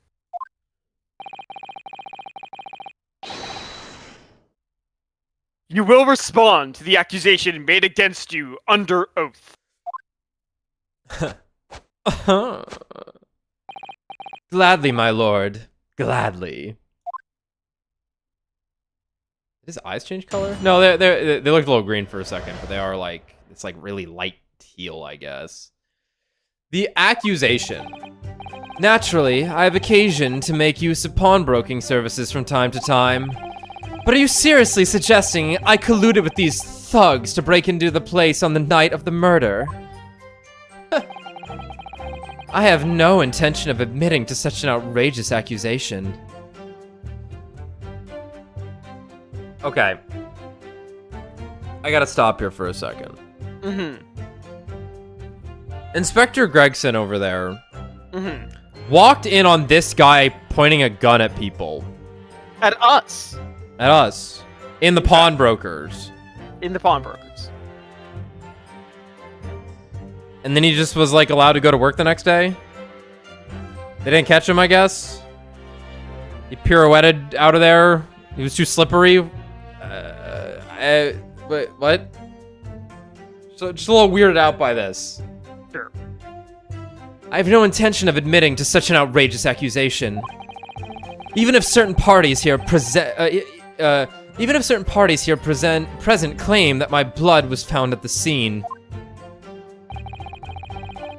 Some Scaramouche detective's homebrewed tincture can hardly be taken as serious evidence. Here's the other thing.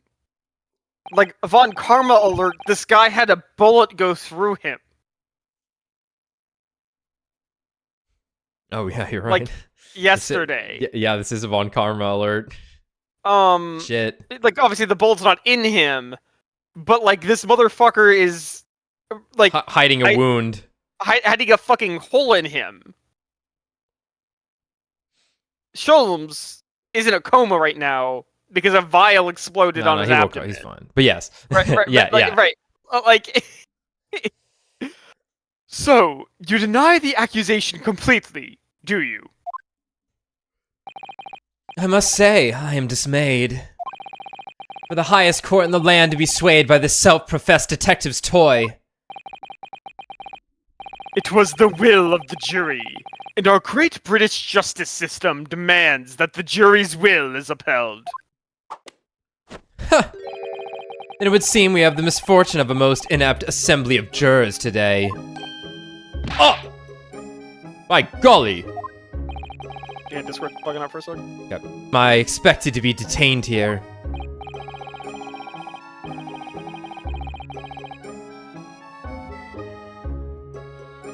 If, following the defense's cross-examination, your involvement in this matter has not been established, you will be free to leave immediately. Good. Then I shall be away in time for afternoon tea. Some small consolation, at least. Let us not hold up Mr. Graydon any longer than necessary. Counsel, proceed with the cross-examination.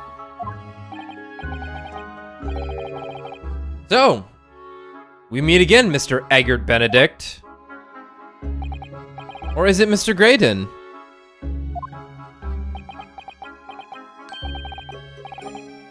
My apologies. You are... Ryunosuke Naruhodo, defense lawyer. We have met. If you say so. Ashley Graydon. Enchanté. So.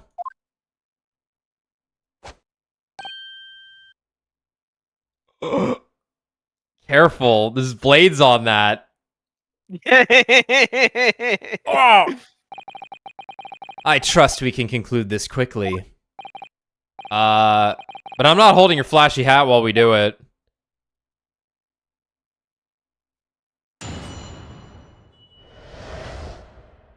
Like, you're not beating the stand user accusations. Naturally, I have occasion to make use of pawnbroking services from... Okay. Hold it!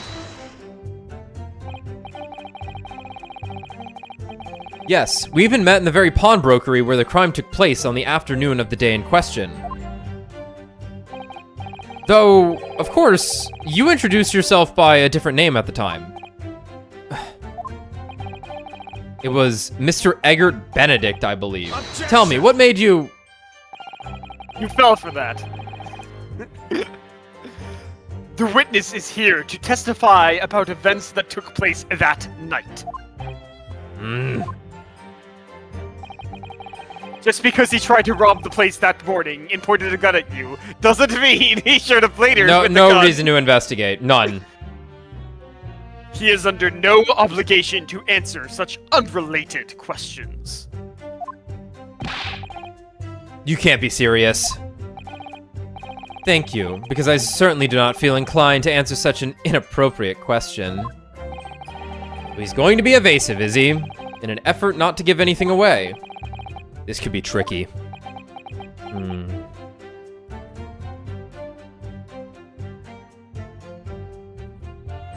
He's having a good time. Award for most hanging out goes to Inspector Gregson. But are you seriously suggesting I colluded with these thugs to break into the place on the night of the murder? Hold it! Have you seen these two men before? This pair? What about the apple? No. I don't associate with criminals. Said by a man who introduced himself as Eggert Benedict. I'd like to know who I have to thank for this. Who made this outlandish accusation against me? The young lawyer there in the black. This is a farce. Whose idea was it to permit an outsider to work in a British court anyway? Wow. Well, needless to say, I have no intention of admitting to such an outrageous accusation. Alright, where were you at around 1 in the morning on the night in question, sir? That is past the hour at which I would normally retire. Certainly, I was asleep. I was not in the company of these rapscallions. You're able to prove that? Fuck, what? Objection! Listen carefully, my learned Nipponese friend. Do you have a single-issue satisfact to snack that up?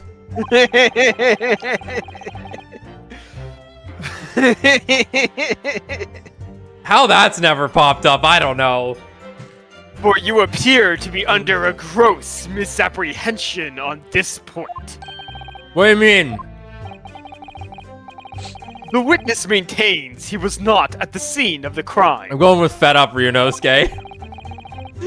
He has no obligation to prove his absence. If your accusation is that the witness was present at the scene, the obligation lies with you to prove your assertion. Fuck me, man. Your assertion.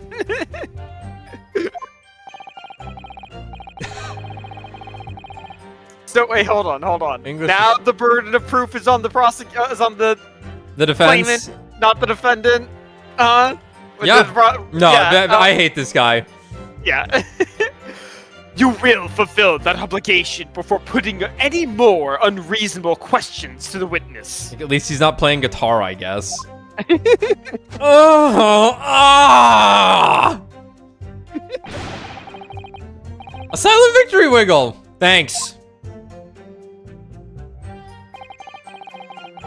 Even if certain parties here present... See, now I'm getting fucked up because it's like, ah yes, presenting the evidence. Even if certain parties here present claim that my blood was found at the crime scene. Hold it! Blood was found at the scene of the crime. There's no question of that. Mr. Sholmes' chemical analysis has positively identified the substance as such. But I am not the only human to have blood running through my veins, am I? How can you be so sure that blood is mine? It could equally be the blood of one of these two miscreants. Can you please get naked for the court? This actually matters.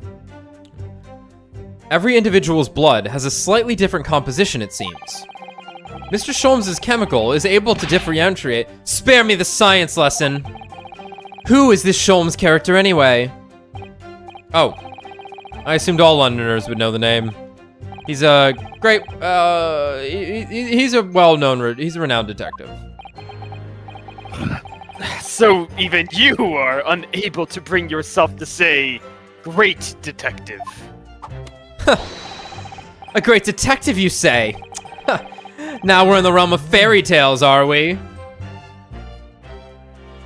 Excuse me. So this is actually interesting here. Because unlike Von Karma, right, we've actually established that we believe that this guy was shot. Yeah. Quite frankly, it's ridiculous that he isn't in here in his underwear. Or that they Like- checked him prior. It's like, yeah, it's like, do you have a bullet wound on you? Yeah. Yeah. You have something to say about that, Mr. Skulkin? What? Me? Me? No, the Mr. Skulkin next to you. Right, I've had enough to you with this. How many times have I got to tell you? Yes, I know. You're not big bruv sulky. Christ. Mr. Nash Skulkin. Court, Blabby Glover, you are. Is it not the case that when Mr. Graydon just spoke, a thought went through your mind? Would you care to share that thought with the court? Me from outside. I don't have none of them. It must have been him. You what? Mr. Nash Skulkin, answer the fucking question, please. What went through your mind when Graydon just spoke? Nothing. Honest cove, nothing. I was just thinking. If he was his arms around like that much more, it'll open the wound again. That's all. Thank you. Everyone's so fucking stupid. What wound? We took the ball, of course. It was only 2 days ago. I ain't gonna be ill up yet. So I was, well, you know, I was worried for him and... Oh, L's bells. Thank you. Mr. Graydon, did you hear that? What? Your comrade is worried about you, it seems.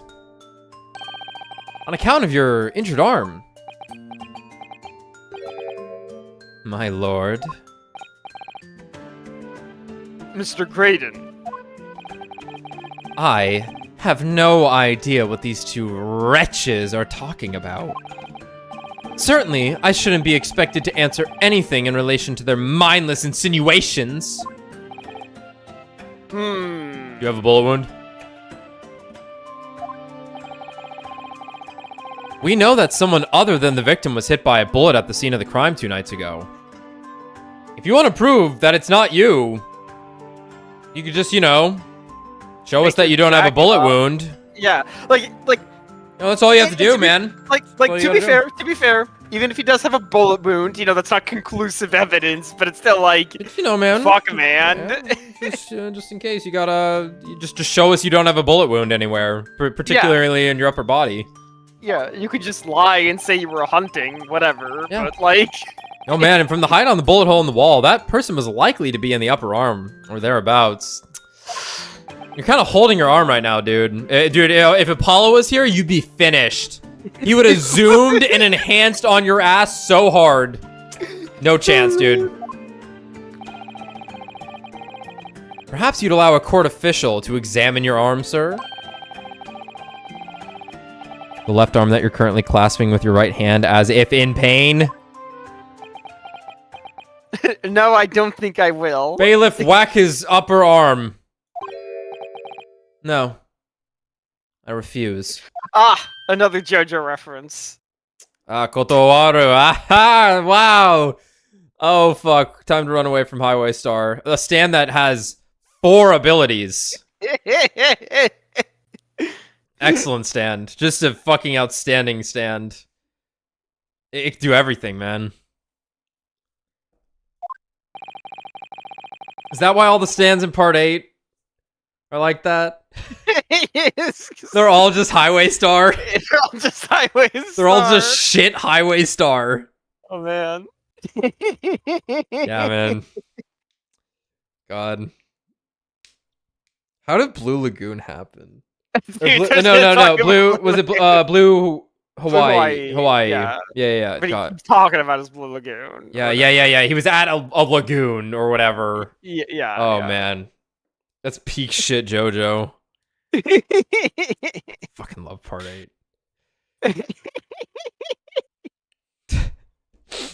You have shown no evidence whatsoever that links me to these common thieves. Accordingly, I am not obligated to permit any such invasion of my privacy.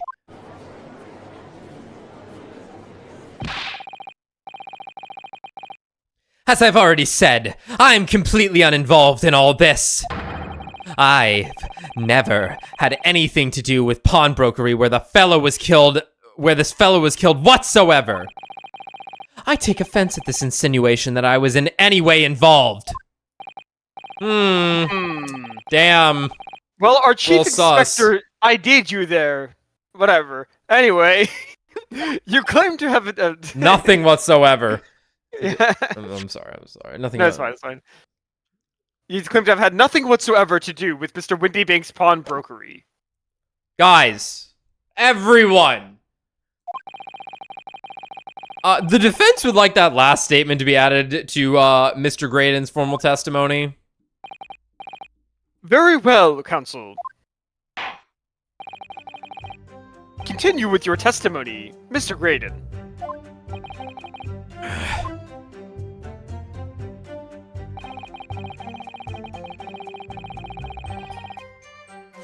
Uh-huh.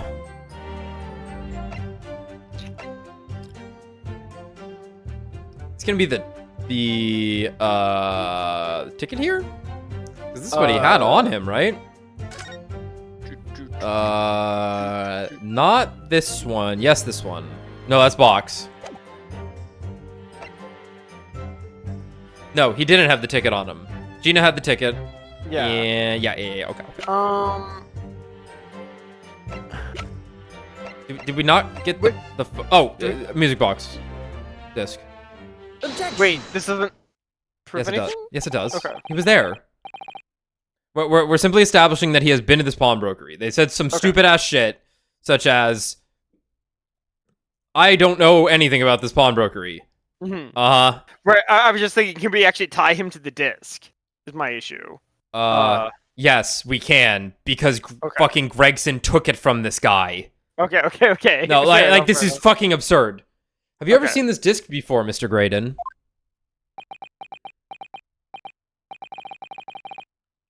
Why? Is it supposed to mean something? This disc was, until the day of his murder, in pawn in Mr. Windybank's shop. It was redeemed by the defendant, Miss Gina Lestrade, that afternoon. However, somebody mysteriously appeared to try to take it from her. And that somebody was you, of course. Wasn't it, Mr. Graydon? As I have reiterated numerous times now, you are mistaken. That was not me. I've never seen that disc before in my life. It may have escaped your notice, but there is a small smear of blood on the disc. Yes. Resulting from an abrasion of the thumb, perhaps. That's right. The surface of the disc is covered in hundreds of tiny metal bumps. In the skirmish to acquire the disc, the thumb of the person who tried to take it suffered minor lacerations.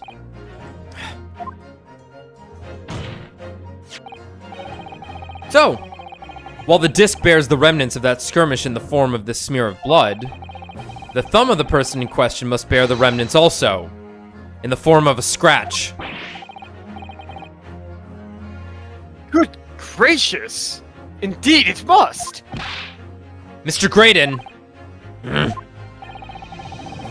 You refused to allow a court officer to examine your arm before. Are you now going to refuse to allow us to examine your thumb? Because I have no doubt that it bears a small scratch consistent with the smear of blood on this disc. Well. It would seem I underestimated you. What?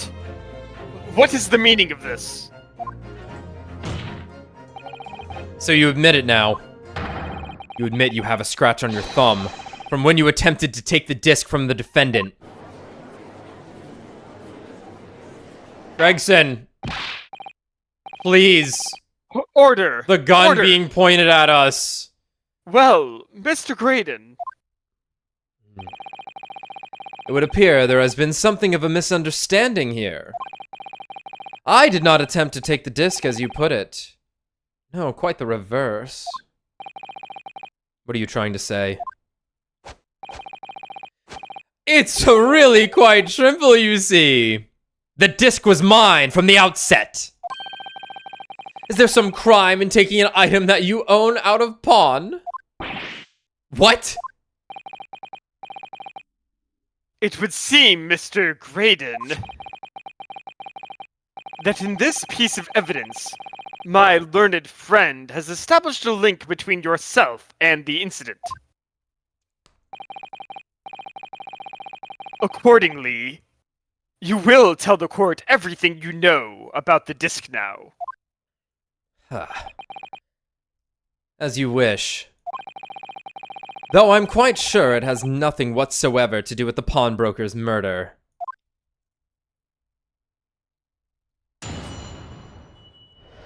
Witness testimony! The disc. There's a note on the disc saying, for Mr. McGilded. But the item belongs to me. The redemption ticket was stolen from me by the accused, that filthy gutterling, on the day in question. I proceeded at once to the shop in order to explain my situation and redeem my article. In the end, of course, the disc was taken by the police. In other words, I had absolutely no reason to break into the shop later that same night.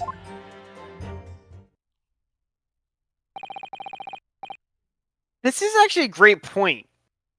What? Right. Oh, right. He was under the impression there was a second disc. I was about to say, like, why was he even there? He knew the police had the disc, but he thought there was a second disc. Right. Did I hear you correctly, sir? McGilded, you say? The famous London philanthropist. Who died in this very courtroom. Watch that motherfucker go up like a chimney. Felt so good. Who perished in this very courtroom 2 months ago after being acquitted of a distinctly messy murder. Let that motherfucker up like a chimney. Yes, my lord. The one in the same. Good lord, Mr. Graydon.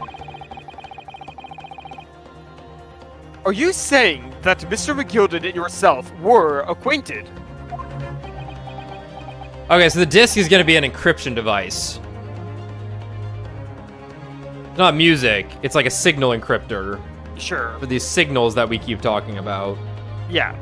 So that McGilded could sell out London to another country? I guess. I guess. So he sold out us out to Russia, I guess. Yeah. Yes, that's correct.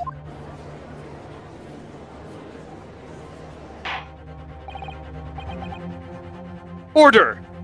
Well, I certainly didn't expect to hear that name uttered here in my courtroom again. Really?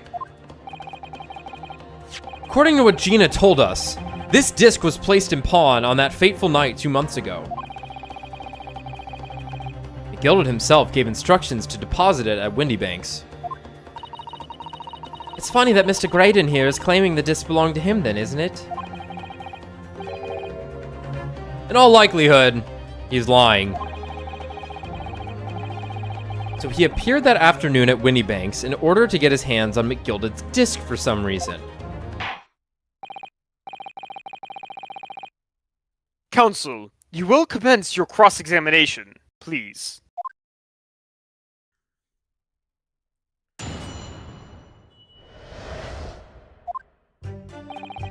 There's a note on the disc saying, for McGilded, but the item belongs to me. Hold it! Would you care to explain how this belongs to you? As you will observe, a communications officer such as myself commands a fine salary.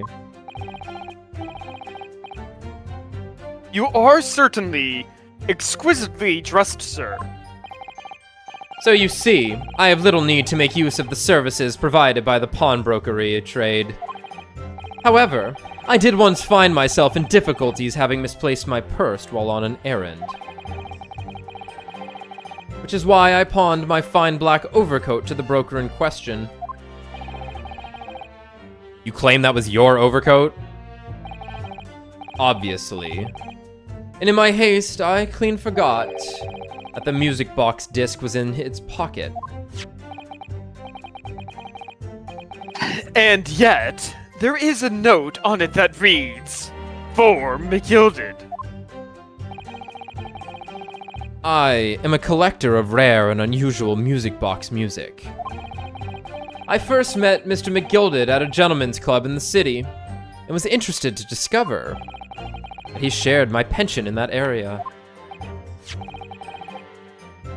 So, the disc in question.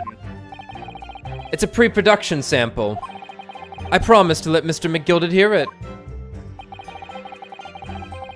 But then you forgot that it was in the pocket of the overcoat you were forced to pawn. Just inside the black overcoat's pocket. Yes, exactly. Gina didn't mention any of that in her testimony 2 months ago, did she?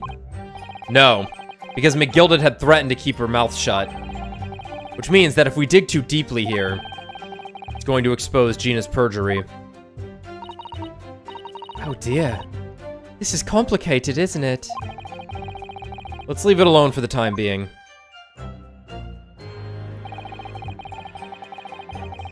The redemption ticket was stolen from me by the accused, that filthy gutterling, on the day in question. Hold it!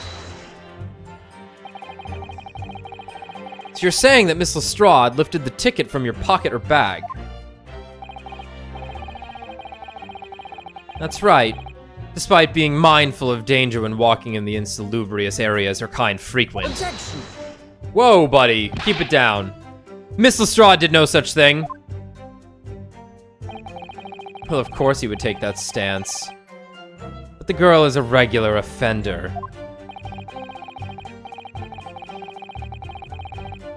You came to the pawnbrokery that day prepared with all the information you needed to identify the defendant. You were looking for her. That's what brought you to Windy Banks. To get your hands on McGilded's disc. Objection!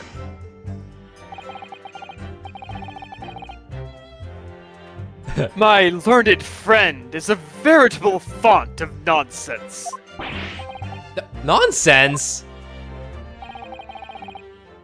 I concur with the prosecution. Well, you know what? We're whacking your pee-pee for that one. Counsel, you will refrain from conjecturing in this way. Is that clear? Yes, my lord. Then I will continue my testimony for what possible use it can be.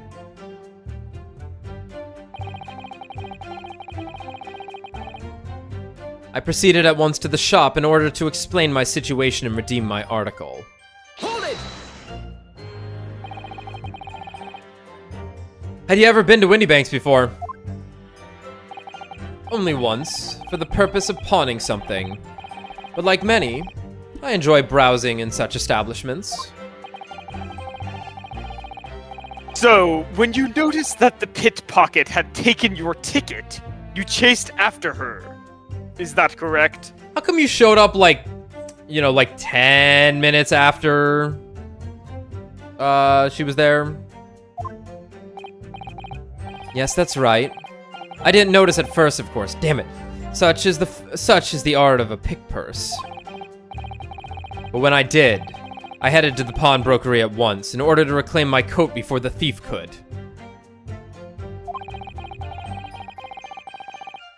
I was merely trying to recover what was rightfully mine in the first place. Ah! He can say what he likes because he knows we have no evidence to contradict him on this.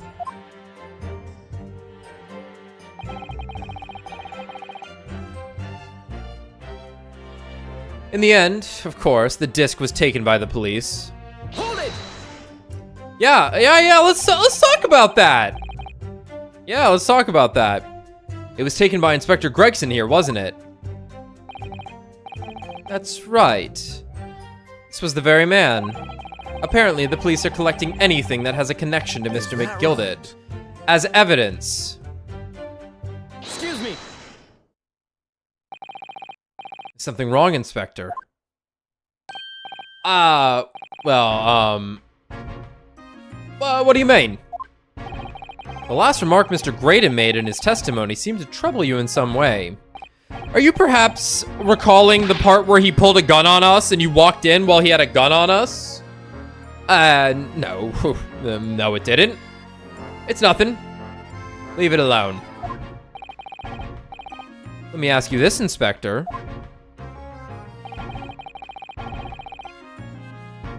Why is Scotland Yard gathering Mr. McGilded's possessions? I can't tell you something like that, Sunshine.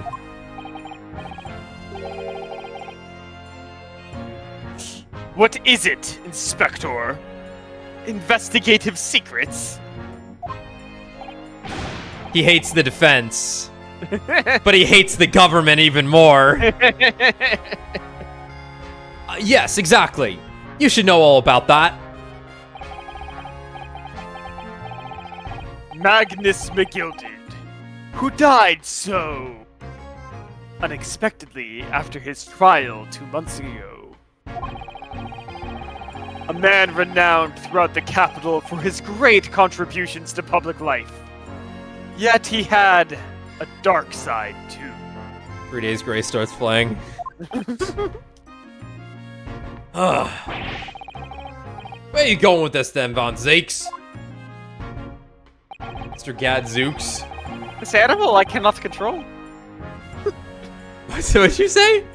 This animal I can't control. This animal I can't. This animal. Ugh. I suppose the police are dealing with the aftermath of his nefarious activities, are they? That's enough! Coppers like me have duties to carry out that we're not at liberty to talk about. That's all you need to know. Duties conferred by Lord Strongheart, I presume. Uh-huh. The Lord Chief Justice appears to have great faith in you, Inspector. The bottom line is, if you want to get more out of me, you're gonna need Lord Strongart's paw print first. Paw print.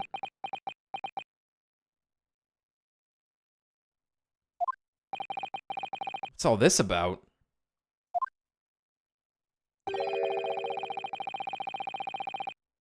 It's like there's something going on between Gregson and Lord Van Zeeks here. Well, it would appear that the Inspector has revealed all he is at liberty to reveal. Mr. Graydon, let us return to your testimony. Gladly, my lord.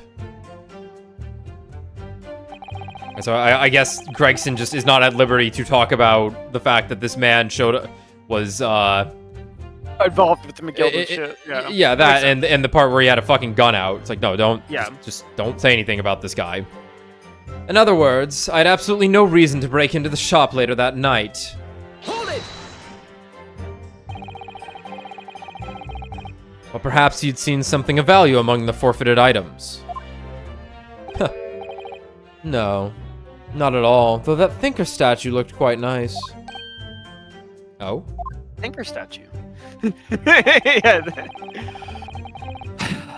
A valuer was brought in by the police to assess everything in the shop. Yeah? Without exception, every article on the shelves was common or garden bric-a-brac. I've never seen that before. Bric-a-brac. Bric-a-brac. Common or garden bric-a-brac? It's a Monster Hunter. The bric-a-brac. Bric-a-brac, yeah. Or Pokemon. Or Pokemon, yeah. Bric-a-brac. The bric-a-brac. Miscellaneous objects and ornaments of little value. Is it pronounced bric-a-brac?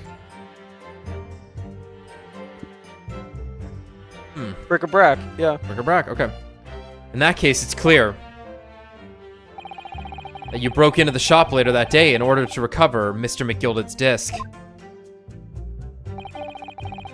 Have you not been listening, man? Even if I had wanted to recover the disc, you may recall that it had been seized by the police that afternoon. It was no more in the shop that night than as I keep saying, I simply had no reason to break in.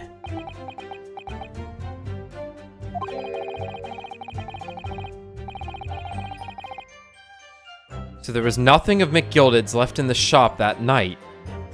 Nothing this man might have been after. I wonder if that's really true. Can we prove that do we have the 2 disc evidence? The box. The box. The box. It was on the shelves. Yeah. Or something. We don't know who deposited this though, right? I believe we know this is McGilded's box. We know this is McGilded's box, for sure. It's been a minute. I'm pretty sure it's been a minute. yeah. I don't remember when we picked this up. Handed to us by Gina while she was in prison from her coat pocket because she had the coat still. It was okay. in the coat. All right, we got evidence then. Yeah. All right. That one might have taken a century. I wonder if that's really true. Bruno, if you have some evidence, then let him have it. I'm dying to see that irritatingly assured expression of his crumble. McGilded slipped the disc into his coat pocket and had it deposited at Windybanks. Then, when he realized he was going to be arrested on suspicion of the omnibus murder, he threatened Gina and forced her to take the redemption ticket. There's no doubt about it. That witness is lying through his pearly white teeth. The police were obviously after anything left behind by McGilded as well. That's why Inspector Gregson ended up taking the disc into custody that day. But Gregsy is being very strange about all this. There must be a reason for that, I'm sure. I just don't know what it is. For now, I need to focus on exposing the fact that Mr. Graydon is lying in his testimony. All right, last one, and the note, redemption ticket. Yeah. In other words, I had absolutely no reason to break into the shop later that same night. Objection. Whew! We got that clean, but whew! This disc was deposited at Windybanks on Magnus McGilded's instructions. You knew that, and you went there with the intention of obtaining it for yourself. Objection! Conjecture again. In any case, the disc was taken into custody by the police that afternoon. The witness had no reason to visit the pawnbrokery again that night. Objection. Sorry, my learned friend, Ooh. but that's not true. Ooh. How fucking dare you? And then in the back of his mind, you just hear, The Japanese. What? my blood. It thins. Its color. It's changing. Oh my god.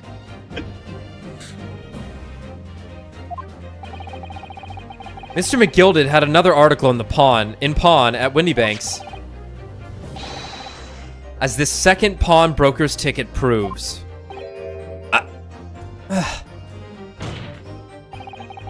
There were 2 articles belonging to Mr. McGilded in Windybanks pawnbrokery. And the reason you broke into the shop that night was to recover the second one. Together with your 2 accomplices, the Skulkin Brothers! This is the second ticket, is it? What had that man deposited? The article description reads, 1 small box.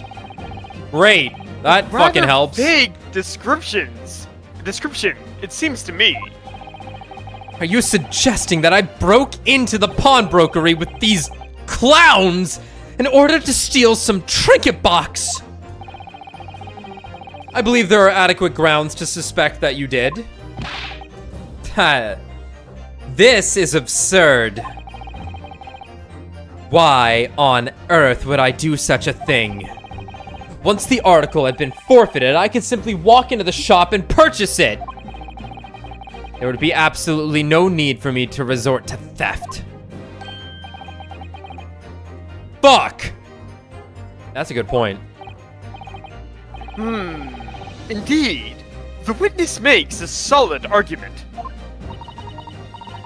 But here's the issue. It wasn't on the shelves.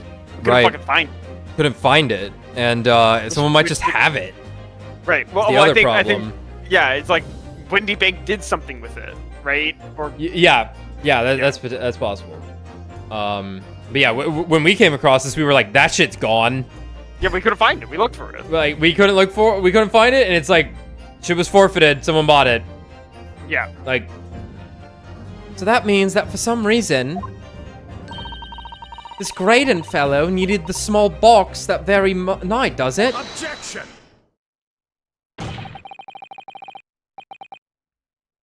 It's time to put an end to this nonsense, my lord. Could you be a little less dramatic, Lord Van Zee? I do hate to ruin my learned friend's argument, but the truth is quite incontrovertible. On the night in question, no small box was taken from Windy Bank's pawnbrokery. And rest assured, the prosecution can't prove it. Here it comes. Here come the photos, Tommy, from the other camera. We get to cross our eyes again. What? Thank God. Good gracious! Inspector, show the photographic prints to the court, if you please. Yes, sir. What prints? These prints were taken from one of the detective security cameras. Oh, are these red-handed recorders again? As previously explained using this plan of the shop layout, the victim's establishment was furnished with automatic cameras in 2 locations. I love the notion that the entire right side of the shop in this image, since that's where our character's POV was, Yeah. I love it. exist. It just doesn't have Yeah. anything on it. Yeah. One was set to capture the counter where Mr. Windybank received his customers. And the other was set to capture the shelves on which articles were placed for sale once forfeited.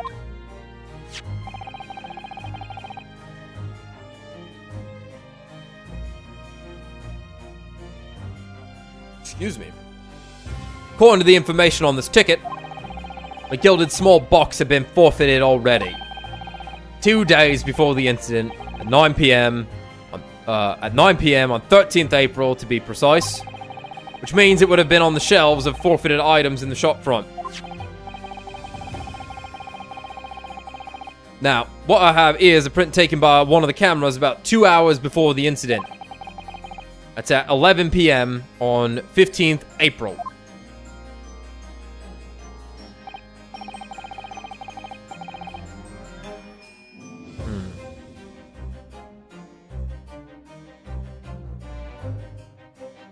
The victim certainly had a very full shop, it would appear. I know, you're looking at the picture.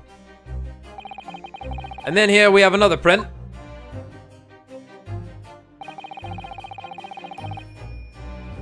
This one taken about 2 hours after the incident. I see. So we have 2 pictures to compare. Juror number 3, you're up. Is there some way we can determine? Alright, here we go. okay. Okay, yeah. Give it a second. Don't say anything. Just look, and then we'll reconvene. Yeah. Okay. Oh no, there's an ad. Okay. I seize it. Okay.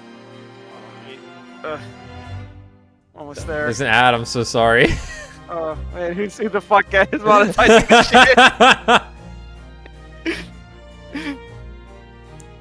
shit? Cool. Almost there. Are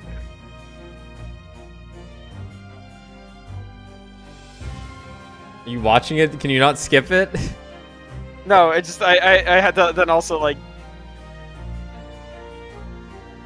Okay, attempting to focus my eyes.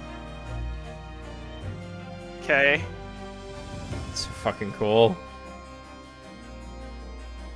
Observing the 3D image. It appears to be a cup is blurry. There should be one thing that's blurry Yeah. on the bottom right of the shelves. Yeah, no, yeah, that box is moved. Okay. Yeah, and then you unfocus and it's like, that shit was moved around. Though I must say, the placing them side by side leaves me cold.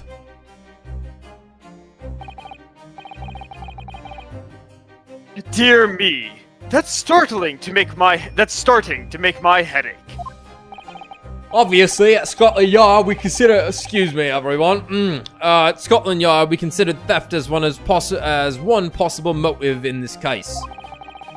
We explored the possibility that something had been taken in addition to the victim's life. So your men have already compared these two prints thoroughly, Inspector. Yes, sir, and we're all blind as fuck. We counted every single item in each of these two photographic prints. And the odd's conclusion is that exactly the same number are present in both. In other words, nothing was taken from the pawnbrokery on the night in question. And my learned friend's assertion is nothing more than a hopeful fantasy. Done it. He's getting stronger. I don't believe it. If I could have just shown that he'd stolen McGilded's pawned box. Oh! I might have been able to break him down at last. You know what, Runo? I've been It's thinking. time. I wonder if these two photographic prints really are exactly the same. What? So, counsel, in the light of the evidence put forward by the prosecution, what is your position? It seems that in fact, on the night in question, nothing was stolen from the victim's establishment. Do you accept the prosecution's assertion? He's doing it, everyone. I don't know. Could there be some hidden discrepancy in these two photographic prints somewhere? Hey, I was crossing my eyes there. There is no discrepancy. Point out a discrepancy. Use a piece of evidence. I think we're going to point out a discrepancy.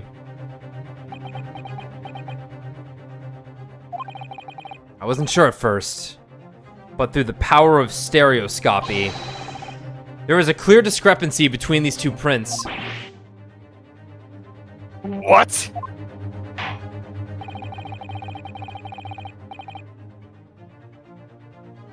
You must identify the location in question for the court, counsel. Indicate the precise location of the discrepancy of which you speak. Which one do I click? I suppose it would be the one that happened later makes more sense. Take that! There we go. Granted, these two prints are almost identical. However, there is one minor discrepancy between them. What? When you view the two pictures stereoscopically,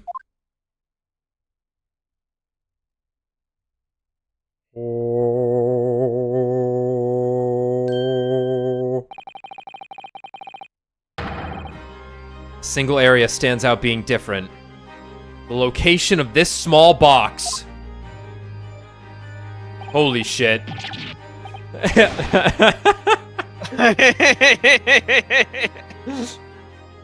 Let me...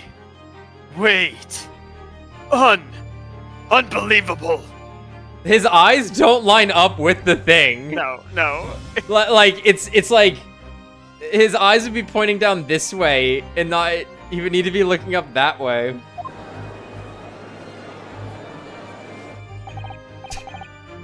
By Jove, you're right. How extraordinary. What this tells us is very simple. Mr. McGilded's small box was indeed not stolen from Windybanks on the night in question. However, there can be no doubt that somebody picked up this particular box and then returned it to its place on the shelves. Are you suggesting that the small box originally deposited by Mr. McGilded is, in fact... Yes! The very same small box I just identified in those photographic prints. Objection! Fuck! mindless guesswork? What if it was? So, a box was moved on the shelf. Nothing was stolen. Which means, quite shrimply, that nothing has changed. That may be true, but... Alright. McGilded's box wasn't stolen then. But doesn't the fact that it was moved like that change things? It changes everything. I believe this changes everything about the case.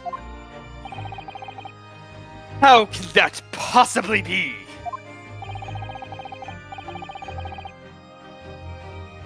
The crucial point is the fact that what was moved was a small box. In other words, we have to consider what might have been inside that box. Are you suggesting?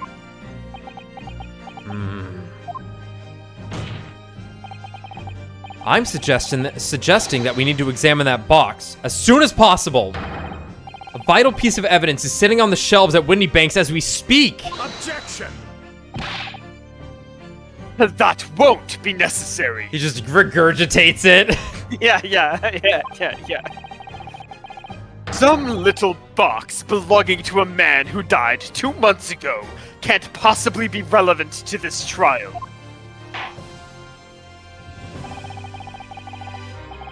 The court does not uphold your objection, Lord Van Zeeks. Bailiff, arrange for an officer to go to Baker Street at once. I'll give this game some credit with how they're angling some of this.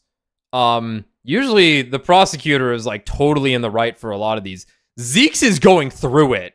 I would be fucking mad as hell if I was this guy. Like nothing is going his way. Obtain the small box in question and bring it here for further examination. That's it. I'm whipping out my saber and swinging it. Me in 12 months. Yeah, it's true. They're just staring at each other the whole time. Whoa. It's the fucking Jujutsu Kaisen thing. Yeah.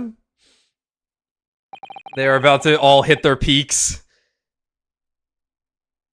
We should have a report within half an hour. I think perhaps we should recess for a short while until the evidence is brought forth. To be hoodwinked by such a farce. Disappointing. I beg your pardon, Lord Van Zeeks. You got something to say? This is nothing but a smokescreen. A Nipponese speciality, it would seem. What are you trying to say? My learned friend has persisted with the same line of reasoning from the very beginning. That this witness's intent was to steal an article belonging to Mr. McGilded from the pawnbrokery. Yet common sense tells us that none of the articles have value enough to be worth stealing in the first place. Exactly! It would be beyond absurd to break into a place for the purpose of stealing such commonplace property.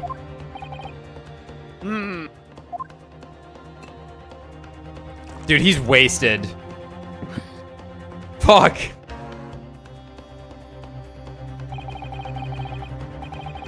If your lordship recall, Mr. McGilded perished 2 months ago immediately after the conclusion of his trial.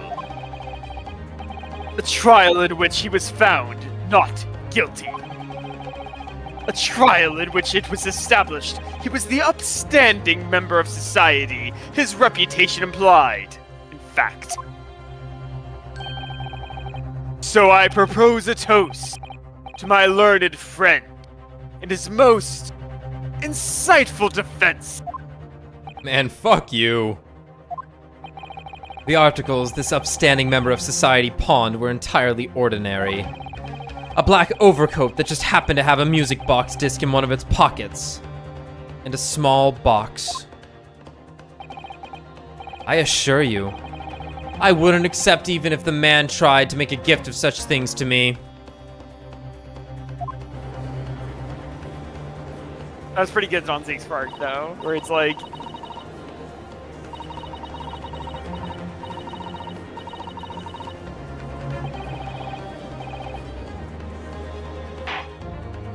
I am enjoying time with my mouse. The prosecution's argument is undeniably compelling. It is incumbent on the defense now to You're gonna what? bolster its argument. What about coming on the defense? Shit, did I say that out loud? To explain what possible significance these commonplace articles pawned by this fine citizen could have.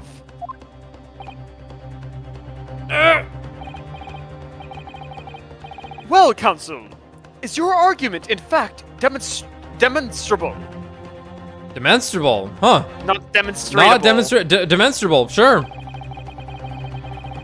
Are you able to show proof that the disc or the box are in any tangible way related to this case? This one? Yeah, probably. Obviously, we got the foreign leakage, but we're not there yet. Nope. Nope, nope, nope, nope, nope, nope. Nope, nope, nope. I'm going with no, we don't. Right. We have nothing to link the fact that this might be something to do with a grander conspiracy as of right now. right, so it's more so just, yeah, the idea that, like, like, yeah, what they're asking is, can we prove that what's in the box is valuable, worth stealing? It's okay. This is the part where we hit no, and then Larry Butts shows up. Yeah, I'm thinking Larry Butts is about to show up. Yeah. Like I think Sholmes is about to like kick down the door here. I'm going with no, but I'm going with a save. Here's the thing: if we hit no, and we're wrong, Iris will just be like, "Oh, we could wrong. game over." Sometimes, Sometimes there are just hard game overs. All right. yeah. You were able to show proof that the disc or the box are in any tangible way related to this case. Well,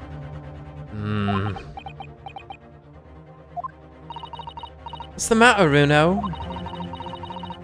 We know that they're related, don't we? They're both vital pieces of evidence. Yes. Of course. You and I both know that. We know McGilded's true character. And we know the disc is significant, even if we don't know why. But if we explain all that to the court at this point, we'll have to acknowledge that McGilded's acquittal 2 months ago was a mistake. That the defense's argument was flawed, based on false information. Oh no! And that would mean admitting that Gina committed perjury. Yeah. Ugh. But, Jenny, could it be that Van Zeeks knows? Damn it, he knows. Damn it, I know! Is that why he's doing this now? Because he anticipated everything. But maybe... I mean, guilty of perjury is better than guilty of murder. Maybe this could be a great opportunity for us. Sorry, what do you mean, Iris? Well, what is it that you always say, Bruno? Sooner or later, the truth comes out. Every time.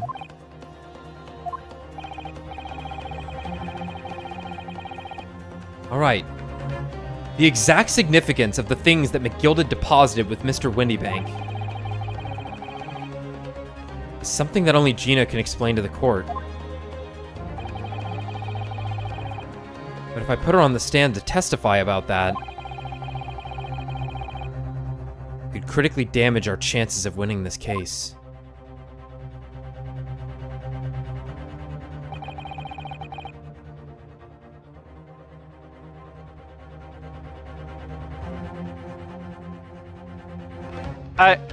What's the right feel thing like to do it's- here?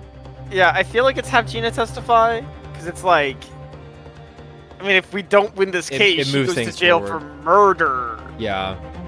But Versus- apparently they're saying she's going to jail for murder here anyway because, you know...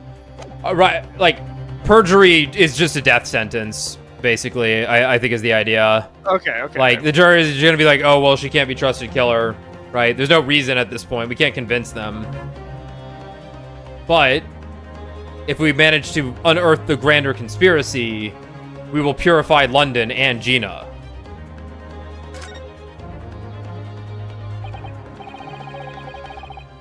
My lord, the defense would like to make a proposal. Oh, what proposal, counsel? While the court awaits the arrival of Mr. McGilded's small box, I would like to call the defendant, Miss Gina Lestrade, to the witness stand. The defendant. Why? To what end? It's to do with the various articles deposited at Windybanks by Mr. McGilded, my lord. Miss Lestrade has information relating to them. I believe it would be beneficial for the court to hear what she has to say. It will prove the significance of the articles in question once and for all. Well, well. Things are becoming interesting. Oh, he's gonna toss it. I presume you've considered the implications of the testimony you're proposing. In particular, the impact it will have on the accused standing, and indeed your own. I have. Lord Van Zeeks, would you care to explain that last remark? The prosecution accepts the defense's proposal. I move to interrupt the cross-examination of the current witness and hear from the accused herself. Yeah, fuck it. We got nothing else to do. Very well, if you have no objection. So the court will now hear the testimony of the defendant, Miss Gina Lestrade. You witnesses currently in the stand may step down until further notice.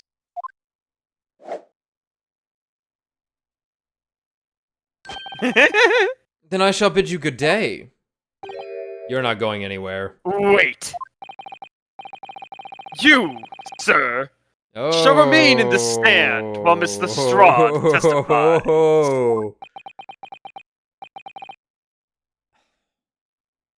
As you wish. The Gooners can leave. Alright then, Gina, it's time. I know this will be hard, but please, put your faith in me here. Good luck, Bruno.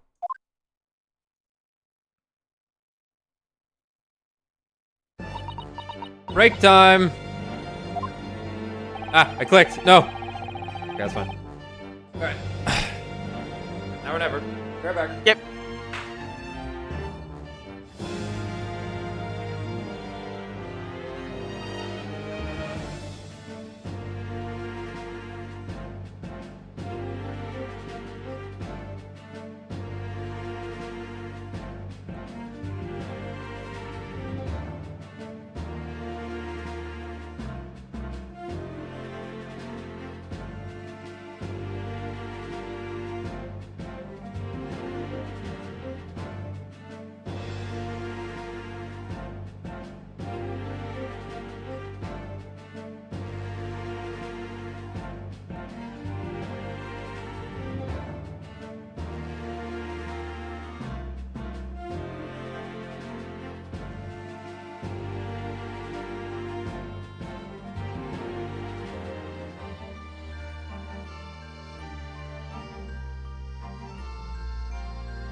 I've returned.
One sec.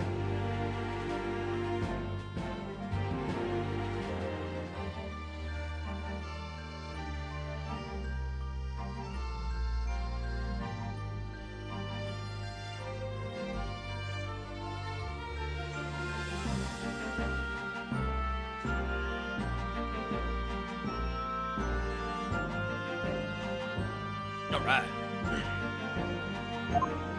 No. Damn it. You son of a bitch. I suck. I was still tabbed in when I was clicking the other monitor. The articles that Mr. McGilded had deposited in Winnie Bank's prawn brokery are intimately related with the omnibus case, the trial of which was heard in this courtroom 2 months ago. Yes, and I remember this young lady being brought before me in that trial as well. That's right, my lord. Her testimony helped to establish the innocence of the defendant, Mr. McGilded.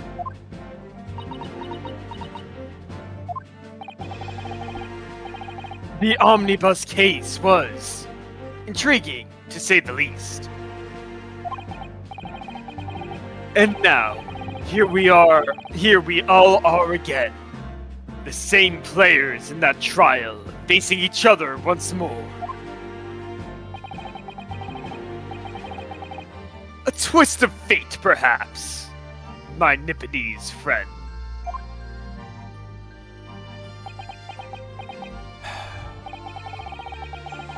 Allow me to recap the events of 2 months ago. I mean, the streams weren't 2 months ago, Ryunosuke. Oh, it kind of feels like it. An old brickmaker was stabbed to death in an omnibus. Thrice fried rice mason. An old brickmaker was stabbed to death in an omnibus running along London's winter streets. That knife we never looked at. Apart from the victim, there was only one other person in the carriage, Mr. McGilded. Naturally, he was the prime suspect for the murder. But as the trial progressed, another possibility emerged. That the murder, in fact, took place above the defendant's head on the roof deck, with the body then being dropped through the skylight into the carriage below.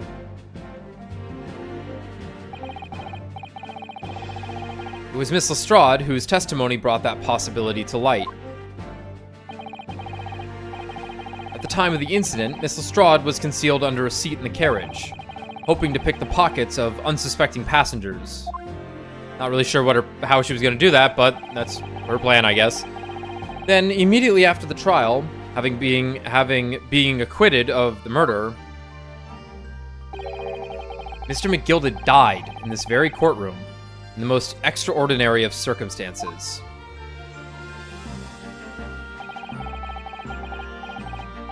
A mystery that remains unsolved even now, 2 months on. As indeed does the omnibus murder itself. Be that as it may, I recall neither the disc nor this small box being mentioned in the course of those proceedings. Miss Lestrade?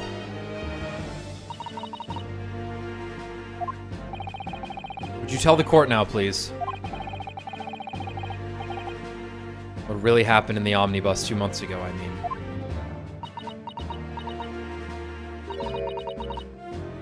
I don't know what you mean.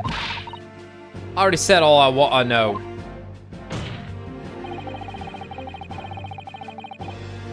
And what about everything you told us yesterday from inside your prison cell? Please, Miss Lestrade. This is extremely important. But... Remember, little girl. If it transpires that you willfully withheld information in the trial 2 months ago, the Home Office will seek to prosecute you for perjury. Not the Home Office.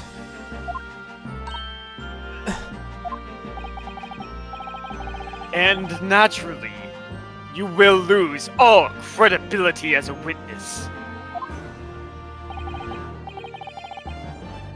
Although, let's face facts. What the fuck does that matter? You have little credibility to lose. Jenny, don't listen to him. Please, you have to trust Runo now. Iris? We're on your side.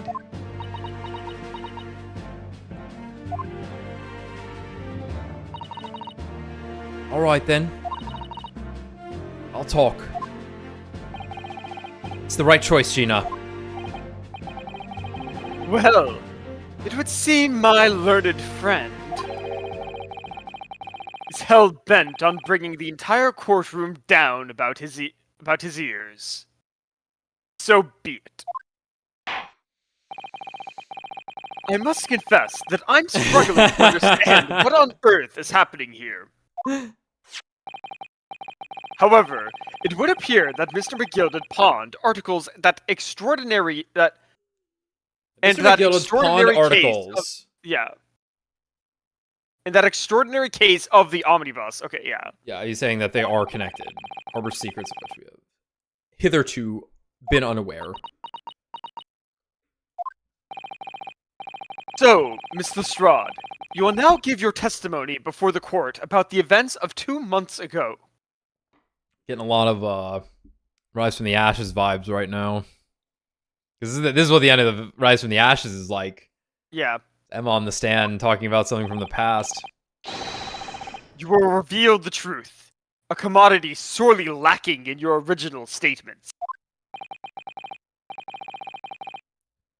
This is it then. Everything's going to come out. Like Van Zeke said. This could bring the whole courtroom down about my ears. But as a lawyer, I'm prepared to take that risk. Godlike. Witness testimony. The real truth of the omnibus case. Truth is, that Brickmaker Cove was in the cabin of the omnibus the whole time. When the Irishman dragged me out from under the seat, I saw that disc on the floor. All of a sudden, I heard a scream from over my head, and that pair on the roof deck went off to call the slops. Went off to call the slops. That's when McGill had slipped the driver some tin to do a run to the pawn shop round the roundabout. He threatened me not to snitch. Not to say nothing to no one about what I'd seen or heard. Holy shit. Good grief! This is outrageous! What you've just told the court bears almost no resemblance to your testimony 2 months ago. A man was threatening my life. I was scared. As you say, my lord. Then, there's every chance I may have adjudicated an error in McGilded's trial. It sounds very much to me as if the man deliberately deceived this court. In an effort to cover up the most wicked of schemes. Without doubt, your lordship is correct. A great injustice was done in this courtroom 2 months ago.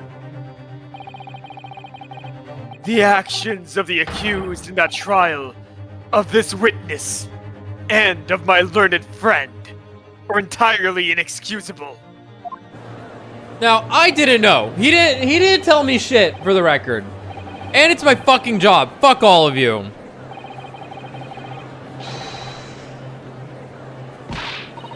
You're wrong, the lot of ya! Mr. Naruodo, the lawyer there, he didn't know nothing about it! Humbug! I don't think so. Are we really expected to believe that? He really stitched everyone up, didn't he? What an operation to get the man off scot-free. Unforgivable! Stop! The lies have to stop! Stop! Yes. The defense made a terrible error of judgment. I intend to take full responsibility and suffer whatever consequences are deemed appropriate for some fucking reason. However, it's imperative that the court allows the witness to elaborate on her testimony. Because the true significance of McGilded's Pond articles must be brought to light. God, that was hot. Very well, my learned student friend.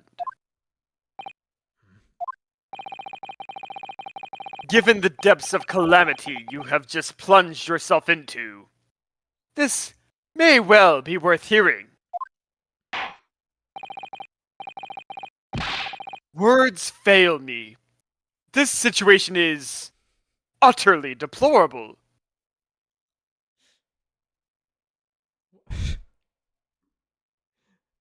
Oh no, the jury on the whim, killing people left and right. A poor girl lied to save her fucking skin and people she cares about. Burn it, fucking murder, death, guilty. Fuck you people. This game's made me mad. The other games didn't make me mad. Yes, my lord. I will decide upon your fate following the conclusion of this trial. What does this mean? No, this is bizarre. What the fuck are you talking about? It's my fucking job! Dude, what? No, this is bizarre. Yeah. What? Of course, my lord. Blimey. Mr. Naruto. Now, counsel, proceed with the cross-examination.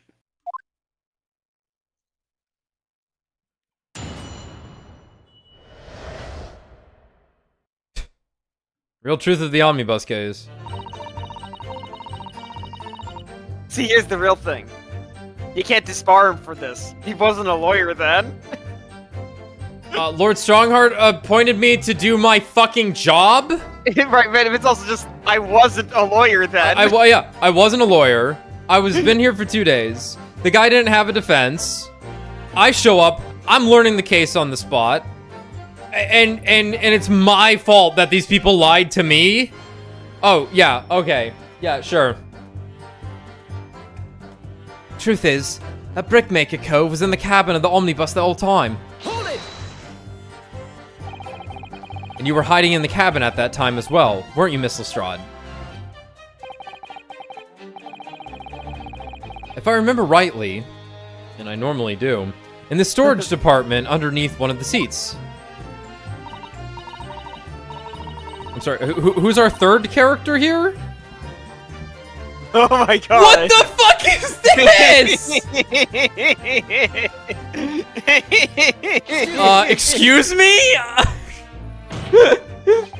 What the fuck are you all doing right there? Is there something you'd like to share with the court, Inspector Gregson and Mr. Graydon? No. Inspector! Mr. Graydon! Whoa, blimey! You trying to give me a heart attack? You've been whispering to each other for quite some time now. This is gonna be really funny if this is what you were fucking supposed to do. Tell us, what is this discussion about? Discussion? With this fella? Pull the other one, sunshine. You think I've got anything to talk about with a shady gent like this? And I have nothing to say to this uncouth detective after he deprived me of that disc that was rightfully mine. They've clearly been talking the whole 2 seconds I've been cross-examining Gina. It's as if they've been negotiating. Alright, how much maca?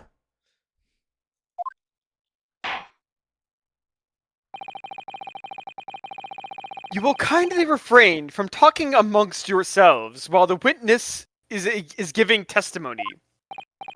Yes, sorry, my lord. What were those two talking about? Miss Lestrade, continue with your testimony, please. Well, that was the best part of the game, I think, just now. It just... Hey, like, I jokingly hit excuse me because I thought it would be funny. Yeah. Because it's like, hey, what the fuck are you doing? And then the game's like, hey, what the fuck are you doing? That was great. Huh. Cool. I'm thinking that's Kino. That's good video game right there. When the Irishman dragged me out from under the seat, I saw that disc on the floor. God, and that was in the middle of her, like, last statement, right? Like, while we were talking about this. Yeah, we weren't done pressing her. We weren't even done pressing here. You're hiding in the cabin. Yeah, that's right. Pitch black under there, so you can't see nothing at all.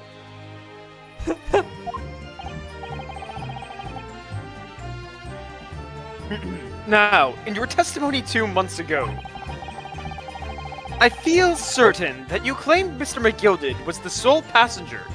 Did you not? False testimony, my lord.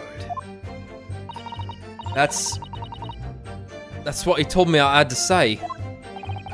But it's important that you tell us the truth now. Were Mr. McGilded and the victim acquaintances?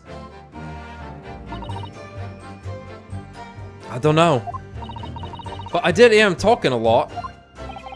What were they talking about? Well, I couldn't hear him too well, but if I had to say... think it was about money or something. They kept talking about buying and not buying. Diamond hands. Perhaps business dealings of some kind. Well, anyway, they got louder and louder. It started to sound like a proper fight. I was pretty scared by then. I hardly dared to breathe. And then all of a sudden, I heard a noise like someone keeling over on the floor. It was blooming loud and all. And I believe you let out an involuntary scream. Yeah, that's right. That's what gave me away.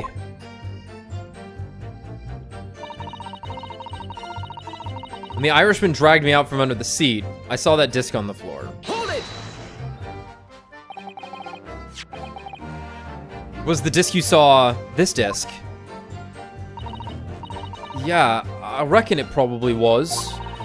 It was right next to the cove lying on the floor. Could this disc have belonged to the victim, perhaps? You probably made it. I don't know. But McGilded picked it up pretty smartish. And then he sat the cove with the knife in his belly up on the seat. What did he say to you at that time? He told me not to say a word about what I'd seen or heard to no one. About the disc and all. I was dead scared. The way he was looking at me, I thought, if I didn't go along with it, I'd get stuck with that knife too.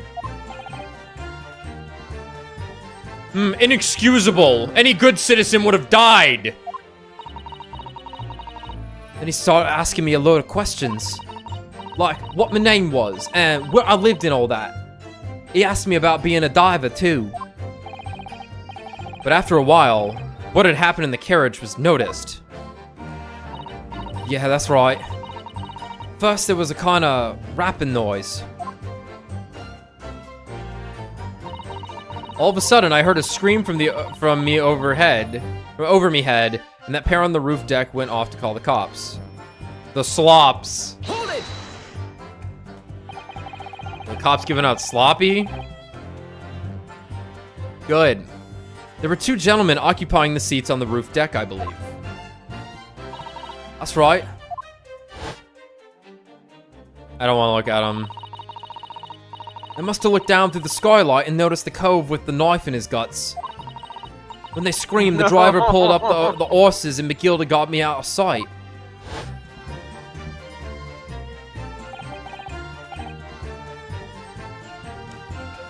Out of sight? Where? Back under the seat where I started off. Once the carriage came to an halt, the two coves from the roof ran off to fetch the slops.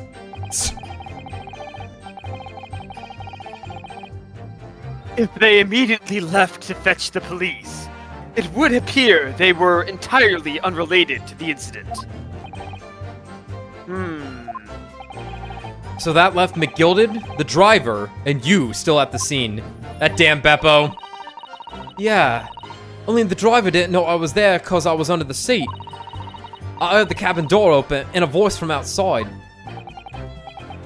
The driver, yes. He also testified in the trial, I believe. A fellow who went by the name of Beppo, if memory serves.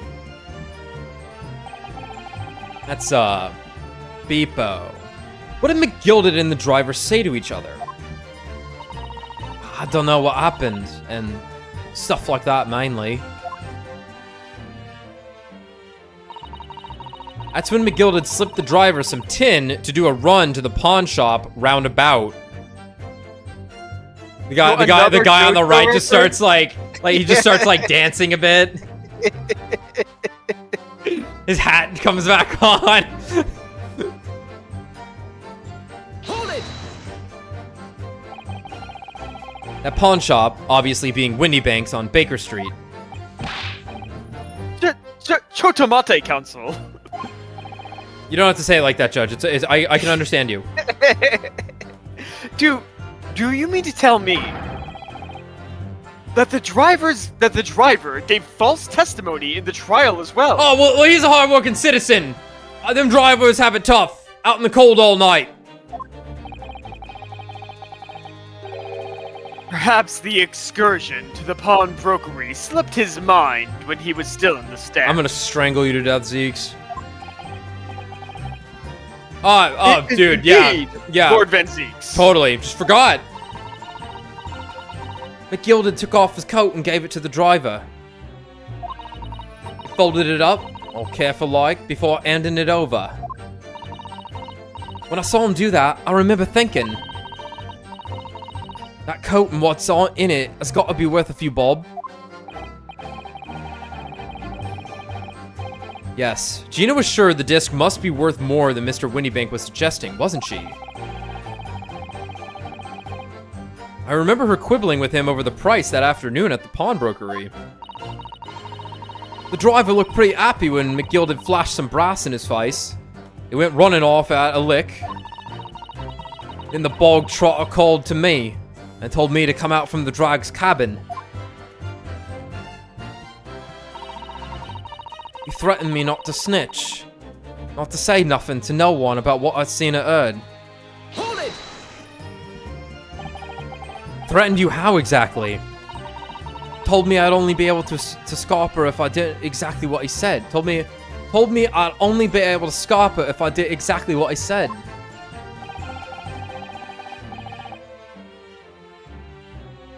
Which included giving false testimony in court 2 months ago. Yeah, that's it. And there was one other thing he said. Which was... He told me I'd have to hang on to the ticket from the pawn shop and make sure not to lose it. The ticket? Well, I never. Said that if he didn't show up to get the ticket off me before 2 months passed, I had to go to the pawn shop and pay the money to keep it in lug. To stop it being forfeited. He left me with some brass to pay for it. But really, why on earth would Mr. McGilded have done such a thing? Depositing his overcoat with a pawnbroker before the arrival of the police. It makes no sense at all. There would seem to be only one logical explanation, my lord.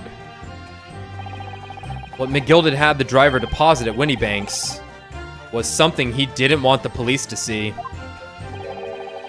Something very important that he needed to hide at all costs. The dicks.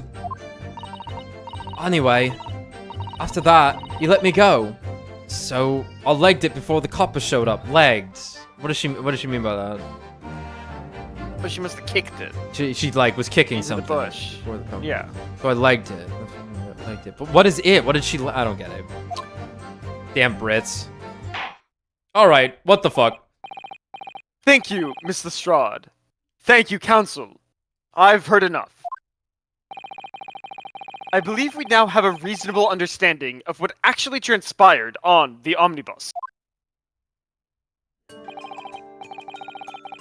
It would appear, on that night 2 months ago, a negotiation was taking place on the omnibus. A negotiation concerning this disc. However, matters did not run smoothly. When the parties involved began to quarrel over price, McGilded took what he wanted by force. At the expense of the other man's life. Which proves my point. The disc is clearly extremely valuable in some way. Though I don't understand why as yet. And 2 days ago, precisely 2 months after the omnibus incident, Omnibussy. McGilded's coat and its contents were due to be forfeited. I didn't know what I should do with the ticket. I mean, the cove died right after his trial. I knew that. So you decided you would try to claim the articles as your own.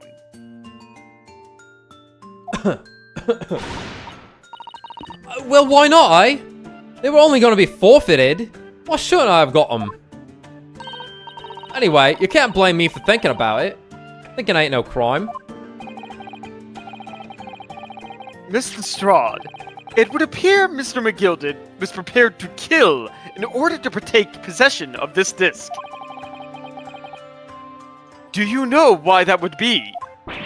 Eh? I ain't got a clue. But I reckon it must be worth a fair bit of brass. He was probably gonna sell it. And he can't blame me for thinking that. Thinking ain't no crime. She's cute. I kinda like her. My lord! I'm gonna guess this is the bailiff. The evidence your lordship requested has been located and is ready for the court's inspection, sir. Fuck yeah. Hot damn.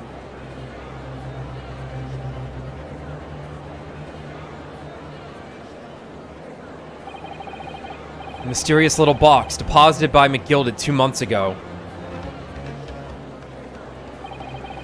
No doubt in my mind that it's a key piece in this far-reaching puzzle.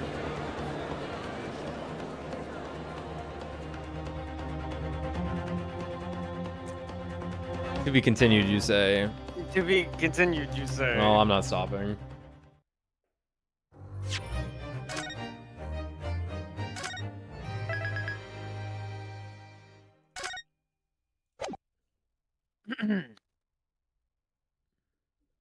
Yeah, we were kind of due for a to be continued there, because we had stopped like 40 minutes from the end of part 2.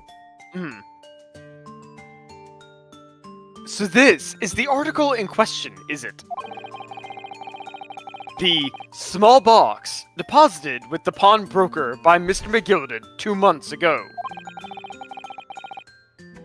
And on the night of Mr. Winniebank's murder, the only item on the shelves that was touched by whoever broke into the shop.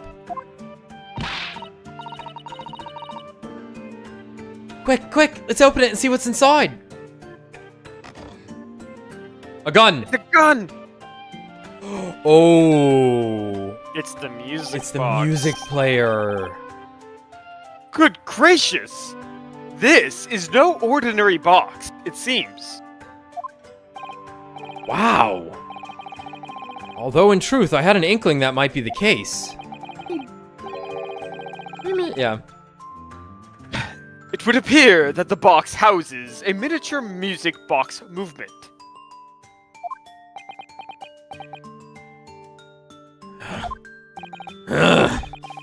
Then, is it too much to expect?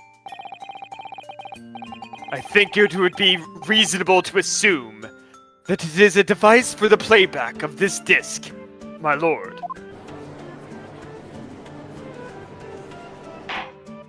Let's hear that shit. So, here we have the means to play back Mr. McGilded's disc, deposited at Windy Banks at much the same time. Not strictly correct, my lord. It was not McGilded's disc. It was the disc of his victim in the omnibus. But why? For heaven's sake! Are we to understand that the brickmaker was trying to sell this music box disc to Mr. McGilded?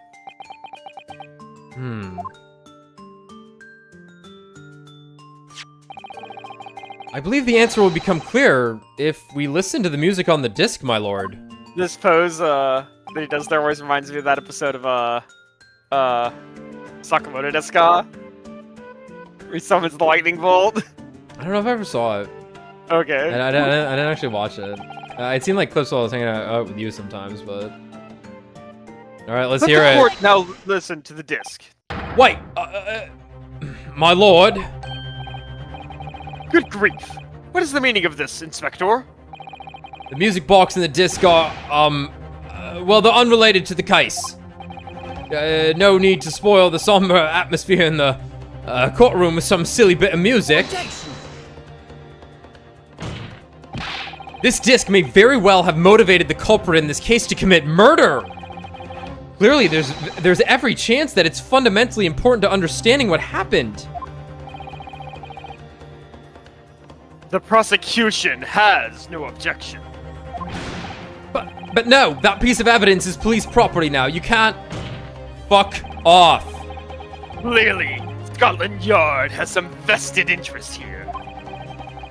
But it is policy of this prosecutor to leave no avenues unexplored. And you, Inspector, have no jurisdiction here to prevent that from happening. Ah! Fuck. No further delays. Please, play the disc. I'm gonna turn it up. Apollo Justice 2!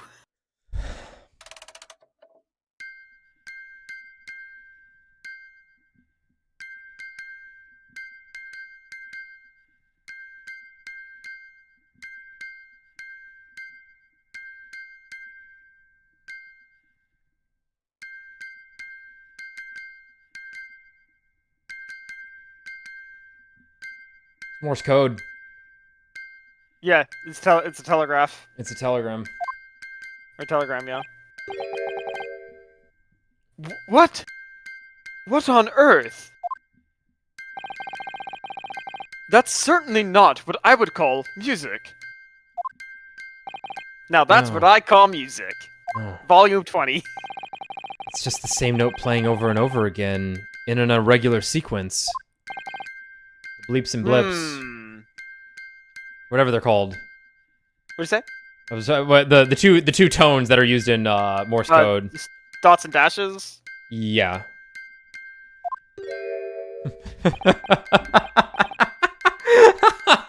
Oh, he's got it now. He can hear it. Oh no. He's a communications Mr. officer for a reason. Graydon! This really is priceless.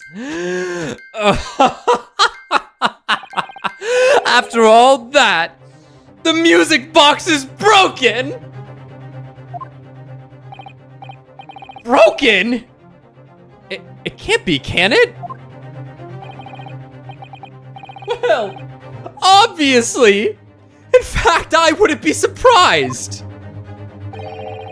if the officer sent to fetch it didn't drop it on the way back to the courtroom. Well, with much regret, I feel the court must accept that this music box offers little in the way of clues. Fuck. Fuck. Are you ready to move on, counsel? Come on. Yes, all right. It does sound as though it's completely broken, but is it? Could this music emanating from the box possibly be a new clue? Could be a clue.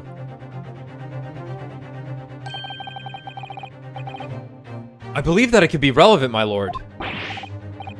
Good lord. But how can it be? It's an abomination, counsel. Mere noise. I fail to see how it can have any meaning whatsoever. It does sound strange, I agree. But there's one thing bothering me. While Graydon stands there, chortling victoriously, the inspector beside him has a rather telling expression on his face. It's as if Gregson recognizes the sound. As if he's familiar with it somehow. And that's making him appear extremely on edge.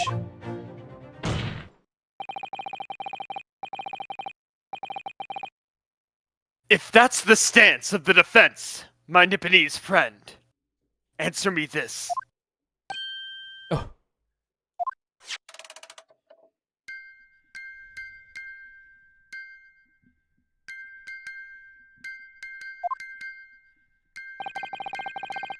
Just what relevance do you propose this woeful chiming has in this case?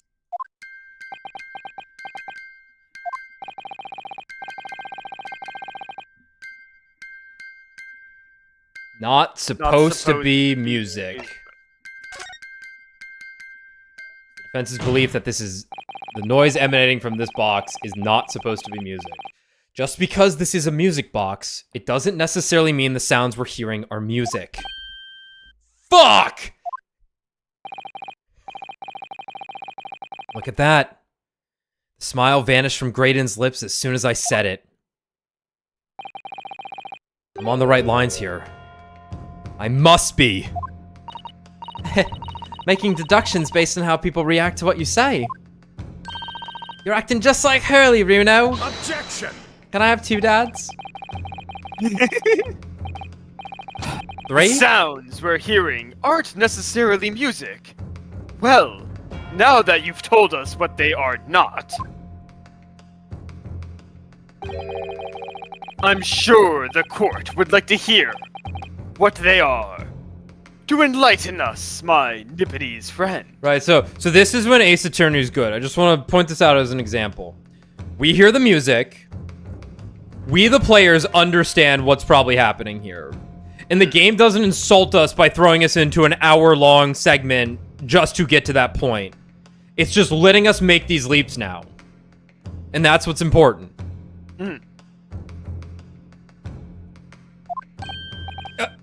Well... Surely you have an idea in mind. Because if not, it will be the death of your ill-formed argument. Exactly. The music box is clearly broken. Refusing to accept that fact is pure foolishness. They've got me. I don't know what the answer is. Yet. Runo.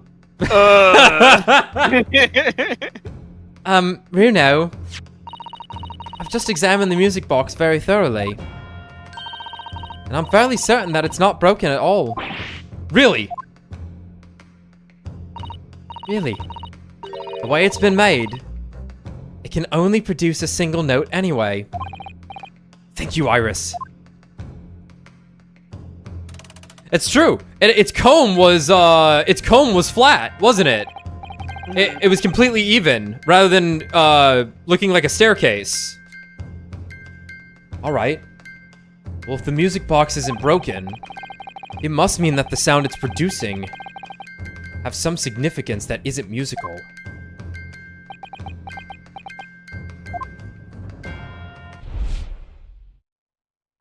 Wait a minute, that juror.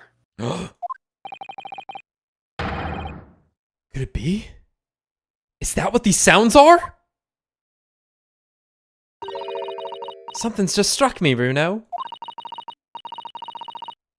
I feel like recently, in the past few hours even, I've heard another sound very much like this one. The one this music box makes. Picture that one. Yes, it's a familiar sound. Actually, Iris, I was just thinking exactly the same thing. I'm going to have to press the defense for an answer. If your assertion is that the sound produced by this music box is not in fact music at all, then what the devil is it, Counsel? All the evidence we've seen so far. All the testimony we've heard. It's all pointing to one single answer now. The prosecution demands that my learned Nipponese friend presents proof now. Tangible proof of this latest wild speculation. Alright then. This could be the best chance I'm going to get to fight back in this trial. And if I'm right, it's going to join all the dots together.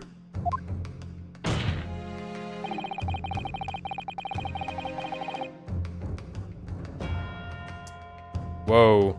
The evidence that explains the true nature of the sounds of this music box is...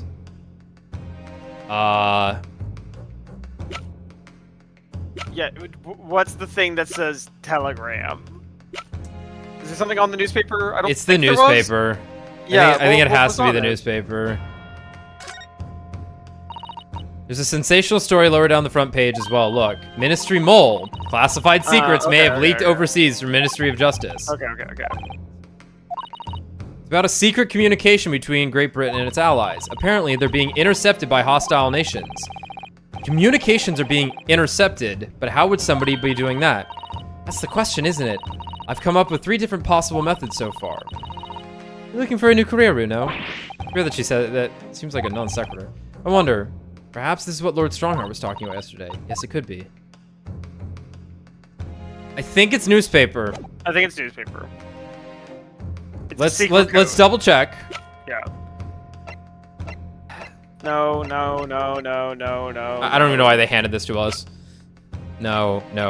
It's the fucking newspaper. No, it's the newspaper. Take that! Today's paper, Council. What the fuck is happening? The headline is Pawnbroker perishes in big first plunder. Hardly supportive of your cause. No, my lord. I was hoping you'd look a little further down the page. Further down, hot single MILFs in my area. Well, hot damn. Not guilty. Ministry Mole. Classified secrets may have been leaked overseas from Ministry of Justice. Yes, this is a very serious matter. Being investigated at the highest level, I understand. Gregson starts shitting on the floor. No, Gregson will just be dead the next time we look. I have heard that international transmissions along supposedly secure lines are somehow being intercepted and leaked to various other countries. The secret T formula. No. Presumably, those transmissions are in the form of wired telegrams. Of course. Juror number 5. Your input, please. What? Oh, me, sir? Whatever is the matter? You told the court before that you worked at the same communication station as Mr. Graydon, did you not? Yes, that's correct. And the particular station where you work deals with government communications and newspaper reports. Oh, yes. We're not your run-of-the-mill communication station at all. Our work is extremely important. Then tell me, is this not a very familiar sound? Hmm?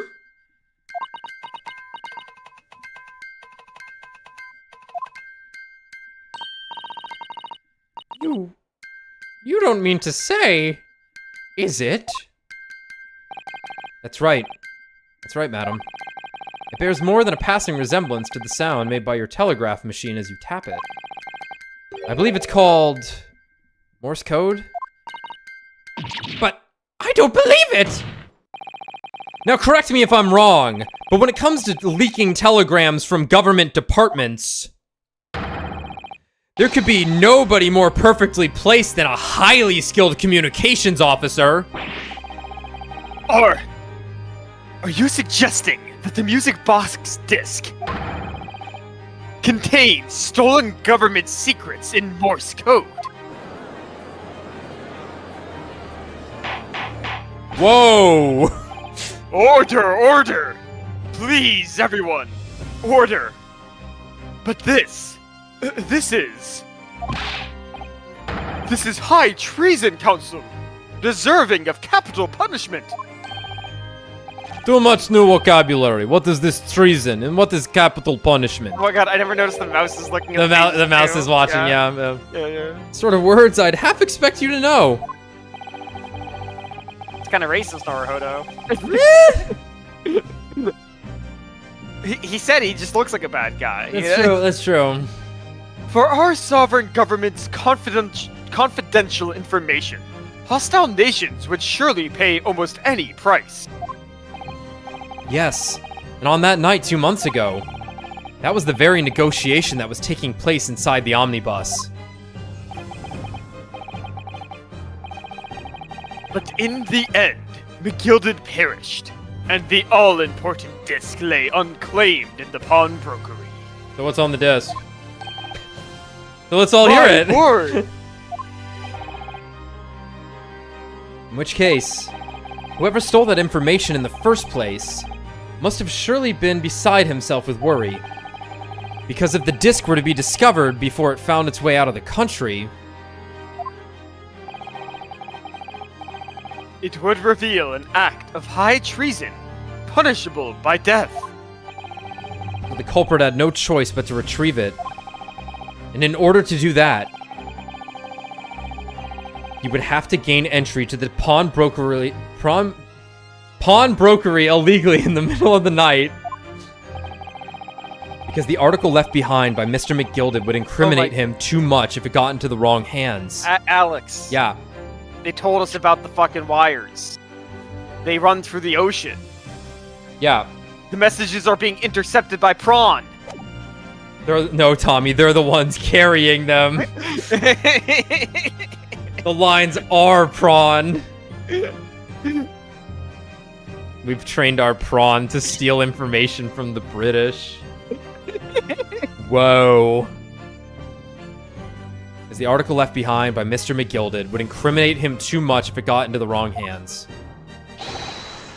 Isn't that right, Mr. Graydon? I'm pulling out my gun now. You think I've been stealing government secrets?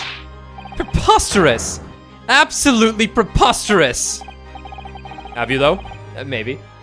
So, in response to the defense's accusation, you claim complete innocence, do you? Well, of course I do! I've had to stand here in silence while that pretentious foreign lawyer has been prattling away. Objection! Shut your mouth about him. Only I can do that. Then by all means, counter the charges, sir.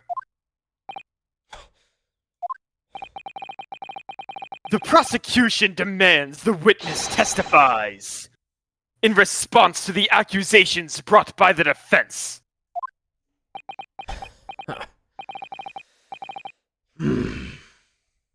Delighted, I'm sure. The witness is reminded that the crime under scrutiny in this trial is the murder of the pawnbroker, Mr. Windybank. That being a most flagitious offense for which the law of this land sanctions a capital punishment. But the heinous act of high treason is no less a serious crime. I urge you to bear that in mind as you testify, Mr. Graydon. So that you lie the entire time, so that you don't die. So then, Oh, fucking Gregson. Oh no, it was these boys.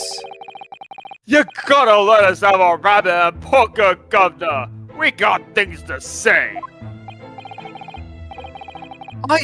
I beg your pardon. Who do you think you are? Name's not Sulkin.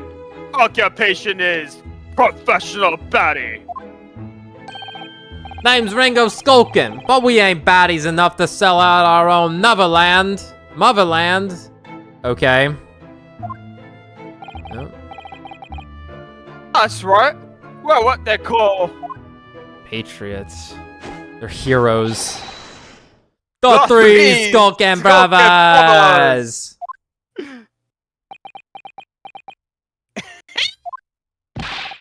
Bad timing, fellas. Very bad timing. Just blows their heads off.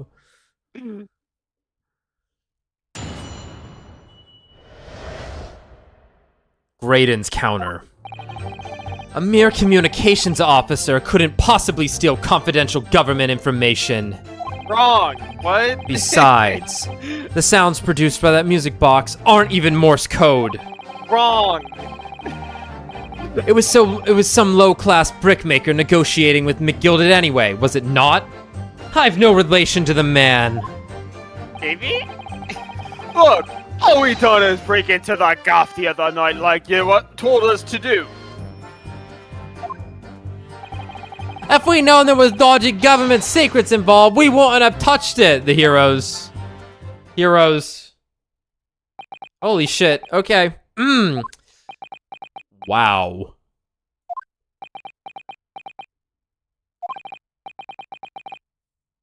Mr. and Mr. Skulkin. One, Mr. Duke Governor. What's up? Do I take it that you now admit to the crime? Oh, excuse me. That on the night in question, you did indeed gain entry to the premises illegally.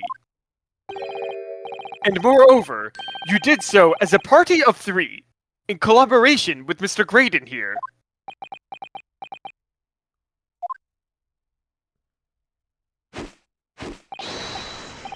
We did, Gov! We did! Nice. Quieten down, please. Quieten. What say you to that? Yeah, quieten. Yeah, I'm not sure. Quieten down. What the hell? Quieten down, please. Okay. I think it's like everyone. Yeah. What say you to that, Mr. Graydon? I have no idea what these two ruffians are referring to. You getting us mixed up in all this monkey business. You never said nothing about no government secrets. It was supposed to be a straight up job. And what about the geezer whose shop it was, eh? Poor old bloke didn't have to die, did he? Nice to know who your friends are. Whatever these men say, I deny the accusations. Proof? Indeed. Well, I certainly wasn't expecting this little music box to become so significant in the proceedings. However, as it has, I will admit it into the court record as evidence. Strange music box only appears to be able to play a single tone.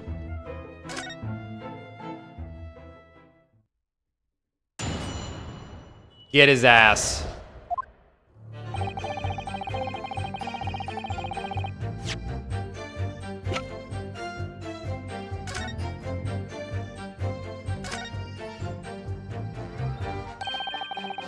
See how the 4 McGilded disc sits in the music box the man deposited at Windybanks.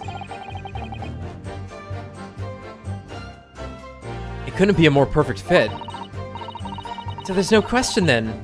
The disc was designed to be played in this music box. Yet despite that, the sound it produces are neither musical, nor do they appear to have any meaning. It just doesn't make any sense. I wonder if perhaps there's more to this music box than meets the eye. Maybe we haven't discovered all its secrets yet.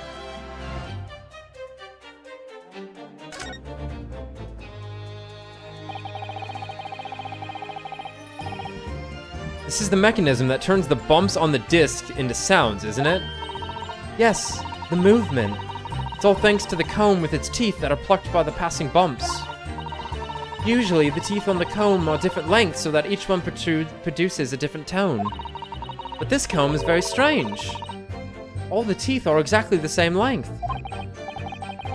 Well, But we're not so different after all. what does that mean?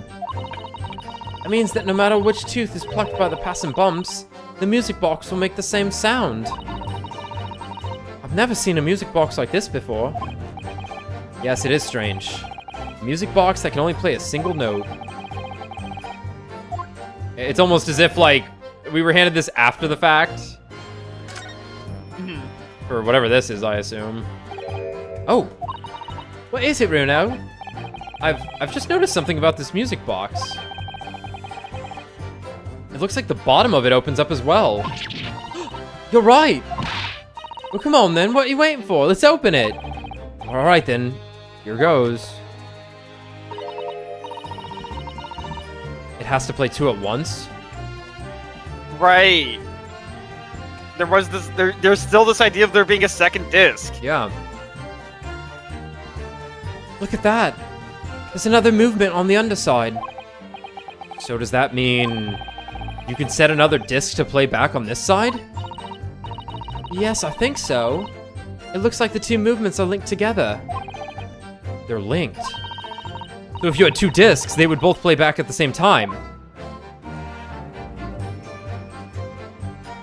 And then you just hold it. No, I guess you put it put it flat. Yeah. You go bam. Then it looks like a clock. Oh. Pretty cool looking. You're all right, Britain. All right. A mere communications officer couldn't possibly steal confidential government information. Hold it!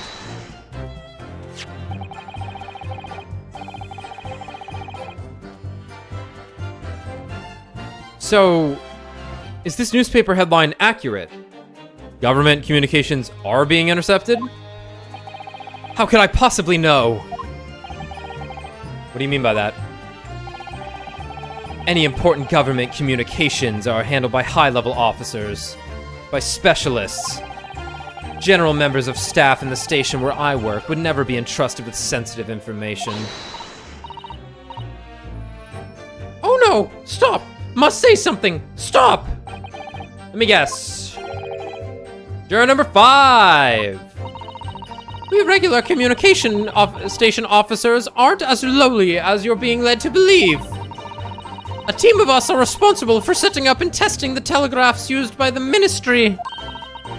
And Mr. Graydon is the team leader. That's puts fingers under chin. Fascinating. You're dead first.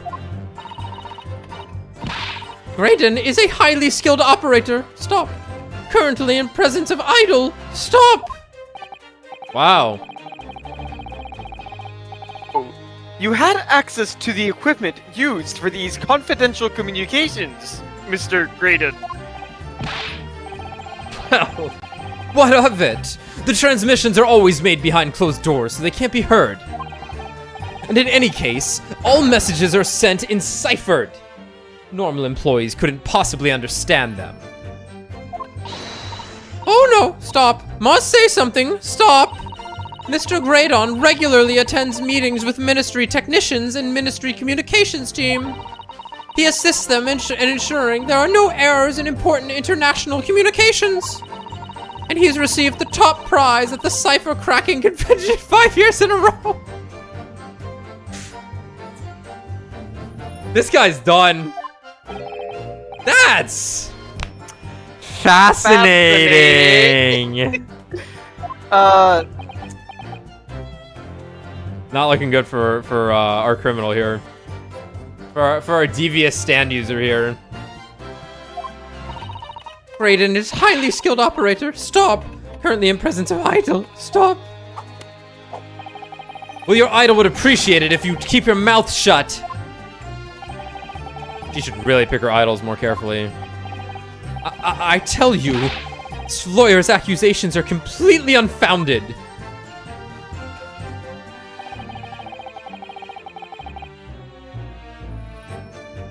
Besides, the sounds produced by the music box aren't even Morse code. Hold it!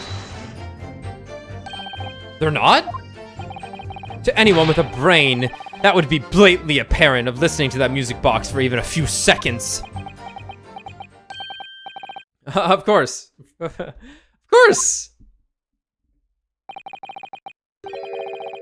Surely, it can't be that my learned friend is unfamiliar with Morse code. Ouch! He looks genuinely shocked at my ignorance. I would be more than happy to demonstrate the basics for you, sir. A lesson. You're in court. Morse code is a continuous series of 2 distinct tones. See, all you have to do to hear them is to cross your ears over. Stereo. See a stereo. Whoa.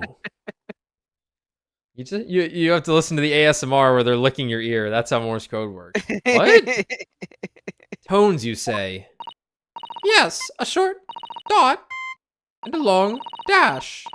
By combining these in different ways, you construct letters. What? Didn't we have a case where we had to do this, or maybe it was Zero Escape? I just want to say, we played Titanfall 2. Yeah. Tones, you say. Tones, you say. Devotion AWOL tone users, you say. I don't recall if we have encountered a Morse code puzzle in one of these games. I think we have. I don't know when, but it came up. Okay. Might have been investigations. I don't know. I see. For example, this is A. Oof.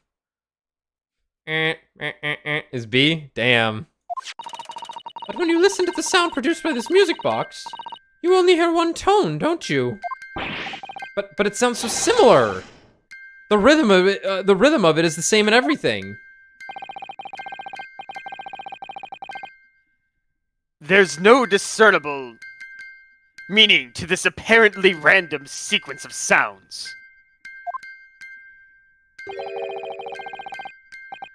So, your assertion is fundamentally flawed. This is not Morse code. Yet. No! Really, you shouldn't be so surprised. What did I tell you? That music box is nothing but a worthless piece of scrap. Perhaps you might consider studying your subject matter before casting aspersions in future. Oh, stop. Nothing to say but... Ugh. Stop. Nothing to say but... Stop. Oh, it's so frustrating, isn't it? Iris? I mean, if the government secrets were somehow being leaked using the music box, so many other things would slot into place so nicely. There'd still be something I haven't considered? Would it really be impossible to use this box somehow to play back Morse code? Let's give it a try. There's still every possibility that this music box was instrumental in the leaking of government secrets. That's the belief of the defense at least. Objection! Does it please you in some way, my Nipponese friend, to repeat the same line of argument ad infinitum? It's already been established that to be Morse code, 2 tones are required. No. Dots and dashes. Not 2 tones. Yes, I'm well aware. Let me turn it back down. A little bit. Yes, I'm well aware of that. Then what? I hate when he does this. Well, it would appear the defense has a hypothesis to put forward.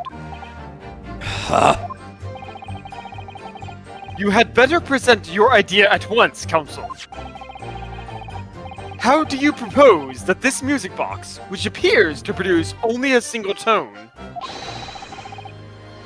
could have been used to cipher secret messages into Morse code? There you go. Got it! Got it. Yes, this is it then. I had to open it first. My bad. Oops.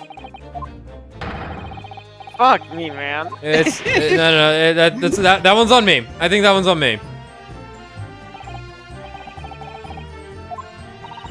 I'm sure you're on the right lines, Reno. Something about yeah. We're good.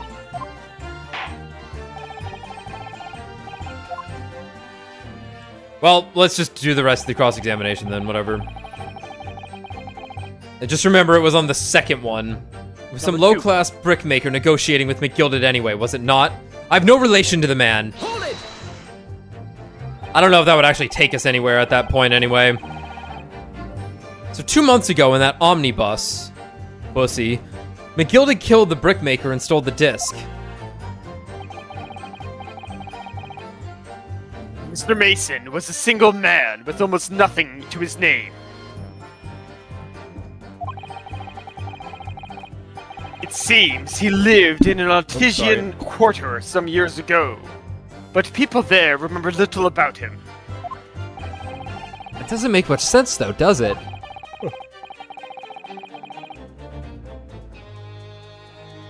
How would a humble brickmaker come to acquire secret government information? How indeed.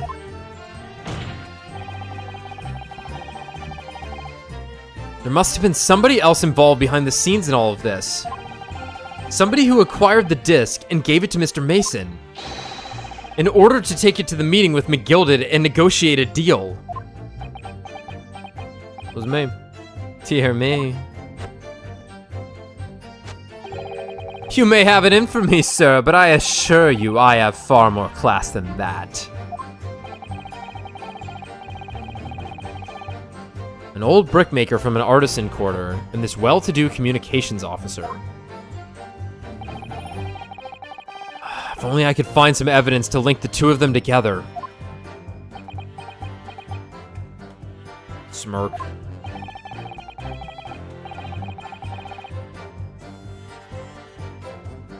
We have nothing more to add, let's get back to it. Look, all we done is break into the gaff the other night like what he told us to do. Hold it! Like Mr. Graydon told you to do, you mean? I see ya. Who else, eh?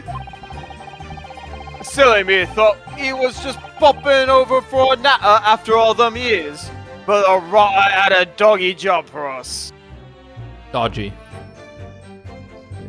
Oh. Well, they do look like dogs. Like, the guy on the right looks like a dog. Okay. Hey, Ash.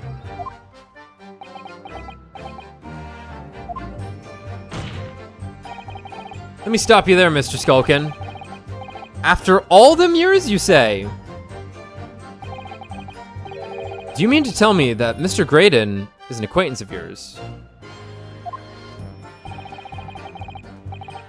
The sociably kind of baddies, you know. Sure. I say Graydon's an old China. Excuse me. Feeling good. Got Ringo. Something wrong, Mr. Skulkin? Eh. No. The other Mr. Skulkin. What? Who, me? When your brother was testifying just now, he said something that seemed to cause you to react. Oh, I was just remembering the old days, that's all. We used to have a right old laugh together way back when. Together. With Mr. Graydon, you mean. Oh, fuck. Yeah, with Ash, I mean. You look at him now in his fancy whistle and flute, and you wouldn't harm it either. But when we was younger, he was from the poor part of town, just like us. Is that so? Fascinating. But he was always a leery one. He had the brains, he had the savvy. Always coming up with smart ideas like what would never have gone through our heads. Oh, blimey. Ain't that the truth? Remember Milverton and Sulkin's milk run? I don't get it. That's Mason's last name. Oh, okay. Yep. This guy is fucking dead.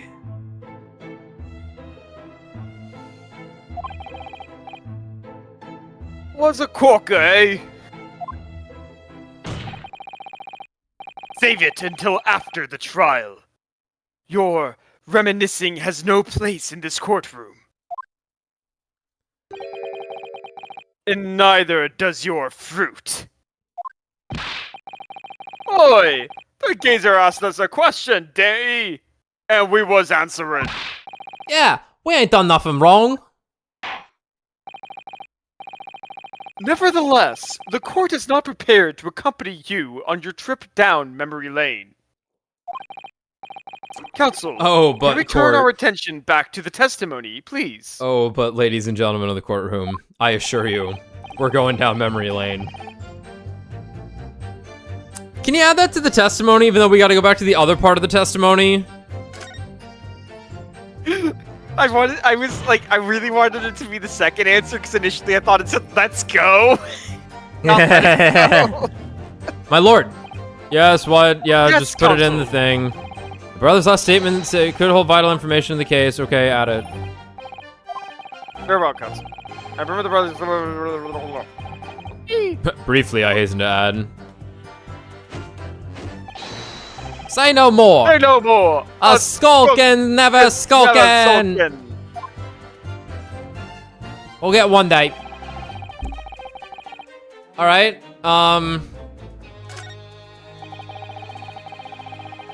I like how they put it at the end. It just completely skipped over Ringo here. Hold it! So did you know nothing about this music box? We didn't know nothing. We still don't know nothing. And we ain't planning on knowing nothing about it neither. But 2 nights ago, you did indeed break into Windybank's pawnbrokery, didn't you? In your original testimony, you said that the door of the shop was ajar, and that it was like some kind of a sign begging you to go in. But the truth is, you were planning to break into Windybank's all along, weren't you? We were, Gov. We were. You're right there. Cause that's what he told us to do. It was his plan.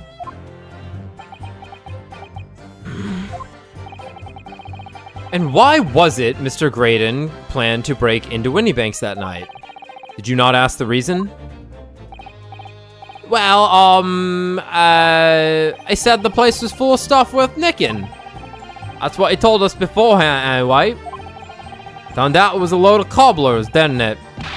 I weren't best pleased, I could tell ya. In any case, if they know the real reason, it doesn't sound like they're going to give it away. Alright, well, let's head back to the second one first. Yeah, this is kind of interesting. Yeah, but, this has happened a couple of times. So what's going to happen here is we're going to establish that there is a second component of the box. And then they're going to be like, cool, there's no other disc.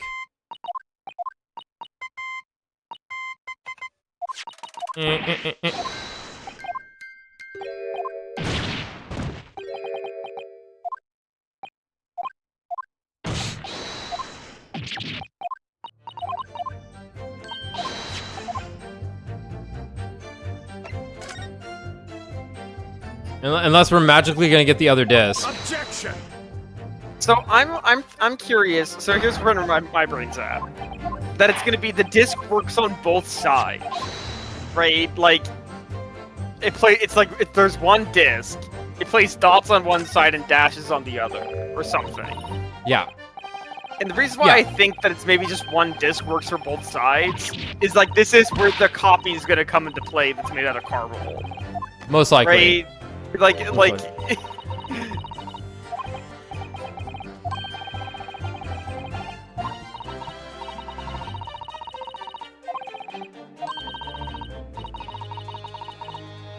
So they are saying play 2 discs, they both play, but yeah, it might be the same disc, you just need to do it on different sides. Let's hope this works. Sure did. Good gracious! What am I looking at here? Another movement on the underside of the music box. Or is it the top? What? It appears, my lord, that the 2 movements are linked together. In other words, you can put 2 discs in this music box. And the sounds of both will play back at the same time. Good heavens! As the court has heard, Morse code comprises of 2 tones, a short dot and a long dash. With a second disc in place, this music code could be used to generate Morse code and convey a message.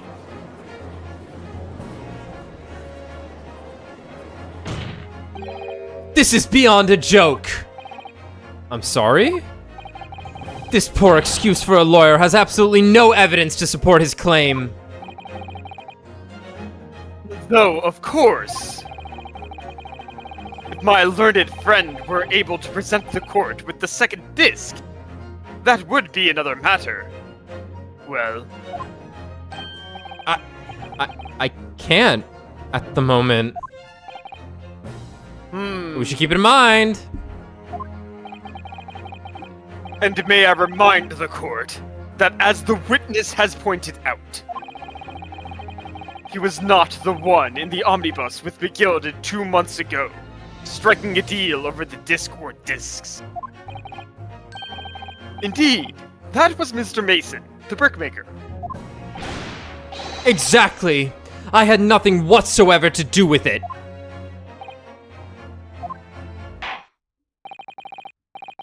Though it has holes, I must admit the argument presented by the defense has much promise. I believe the cross-examination should continue.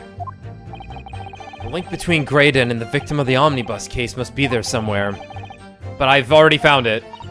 But I've already found. You will reiterate your testimony if you please, Mr. Graydon. Whatever.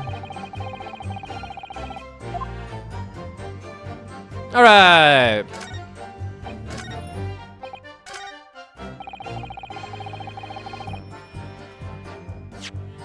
Gulkin's Milk Run. Go! Them were the days. Right there. There you go. Objection.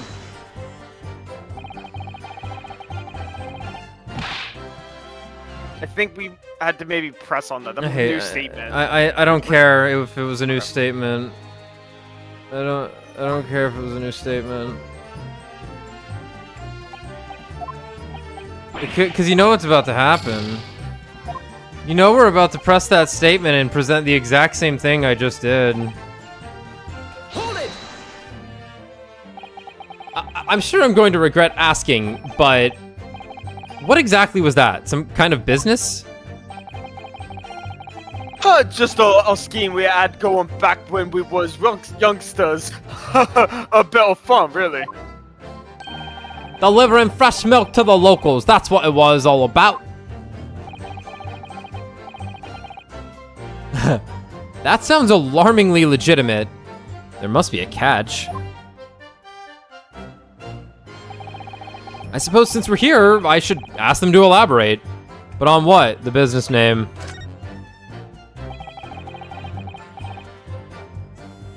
So this business was just a bit of fun, you say? And it was just yourselves and Mr. Graydon involved. Yeah, that's it. Milverton and Skulkin's Milk Run, was it? Yeah, that's it. And where did the Milverton part come from? Oh, right. I thought a clever plugs like you'd have... Worked it out. Enough of this!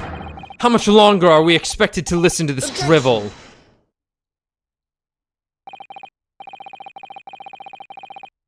Let me guess. You don't accept anything these two witnesses are saying. Tell me. Tell me. Why is it that it was only at the mention of the name Milverton that you decided to interject? Because well... Weren't the happiest homes that one came from? Yeah, his old man was struggling for money so much, his wife walked out on him. She took the name Graydon then, see? Oh my god, it's his dad. It's his, yeah, so great, alright. Interesting. But Ash will always be Milverton to us. Milverton. So that used to be your surname, did it? Of course not. This is old Buncombe. I've been a Graydon since I was born. Do you really think you can rely on the testimony of these two thieves, You're a communications officer attached to the civil service. As such, your personal details will have been thoroughly checked at the time of your appointment. It would be a very shrimple matter indeed to subpoena these records, Mr. Graydon. No, it's the subpoena these records, Mr. Graydon, because gotta lean into the fact that it's not his real last name. Well, it would appear that Mr. and Mr. Skulkin's testimony has been reliable. For once. You were born Ashley Milverton, then. Is that correct?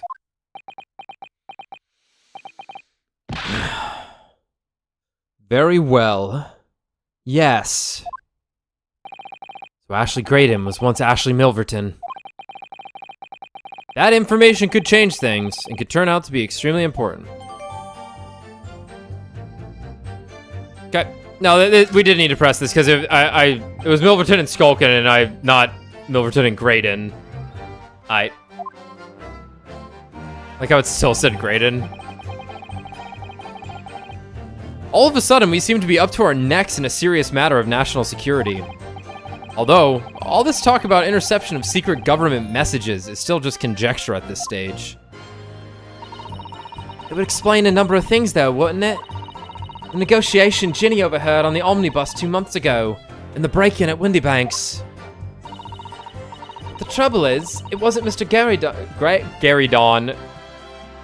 Graydon in the omnibus with Mr. McGilded. No, that was Mr. Mason, the brickmaker who was horribly murdered. Yeah.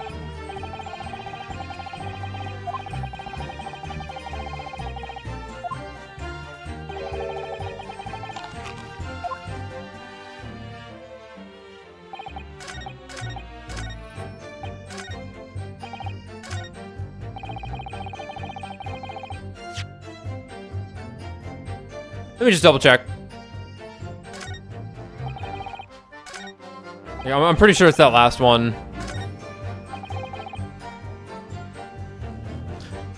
Glad I checked. I have no relation to that. I'm glad I checked. Yeah. Objection. Okay. Glad I checked. Mr. Ashley Milverton.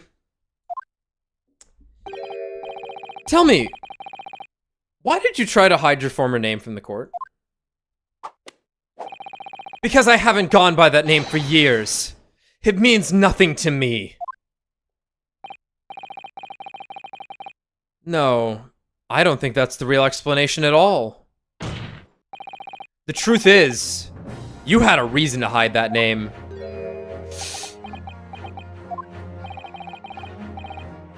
Explain yourself, please, counsel. I'm waiting for the judge to be like, how does he do it? Every time.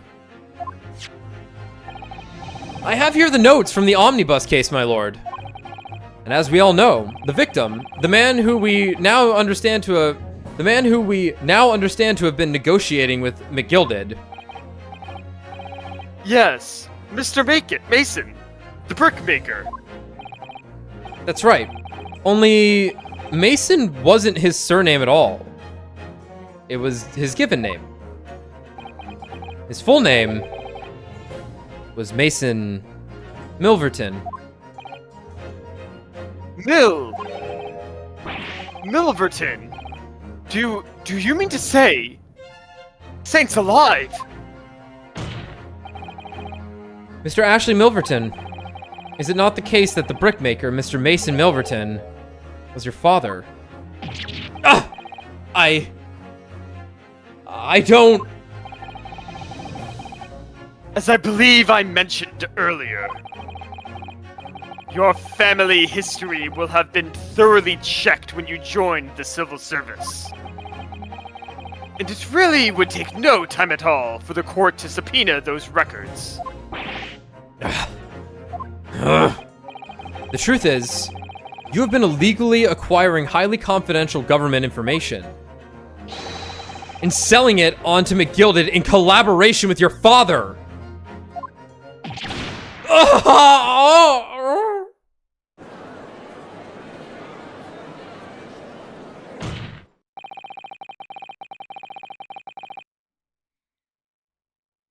new facts and evidence unveiled by the cross-examination of this witness all come together to reveal the truth. The truth, you say? That you collaborated with your father, Mr. Mason Milverton, in illegal dealings with Magnus McGilded. By dint of this music box, you mean, Counsel? Yes. Stealing information being sent in secret government communications and selling it on to McGilded. Mr. Graydon concocted this elaborate scheme of using 2 music box discs to encode the information. As, presumably, a safety measure against the information falling into the wrong hands. And a very effective one. I shouldn't have given the scheme any credence whatsoever.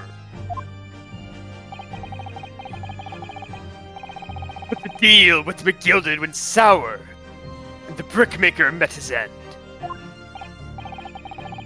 Yes, but before he was arrested, McGilded managed to temporarily dispose of the stolen disc at the pawnbroker. Then, having learnt of the situation, you appeared at Windybanks 2 days ago. In an attempt to recover the 2 articles McGilded had placed in pawn there.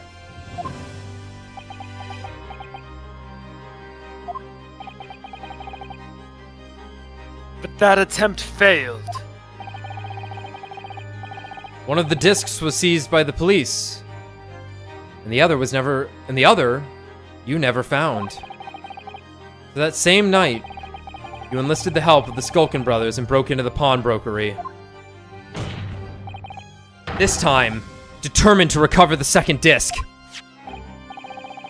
Are you suggesting that the second disc was inside the music box? Wait, we never knew nothing about that! The night that Mr. Windybank was killed. Yeah.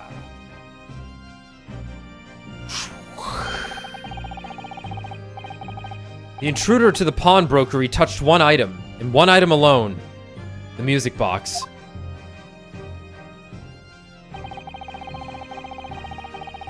As rather ingeniously demonstrated using the 2 prints from the security camera, indeed. So the question that naturally begs answering is this. Why was only that one article disturbed? The answer is obvious. Because it contained the second disc, which the intruder was desperate to retrieve. Since, if it were to fall in the hands of the police, it would be proof of high treason.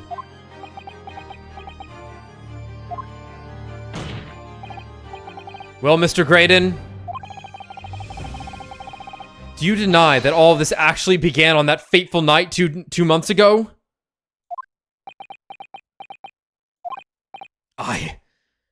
I refuse to accept any of this nonsense!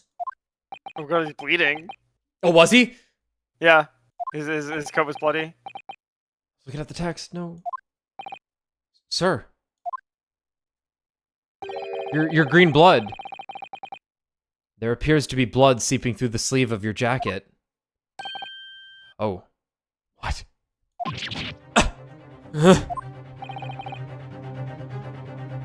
2 nights ago, we know that 3 shots were fired at the scene of the crime in Windybanks pawnbrokery. One took the life of the pawnbroker himself. One struck the pouch around Mr. Sholmes' waist. And the final bullet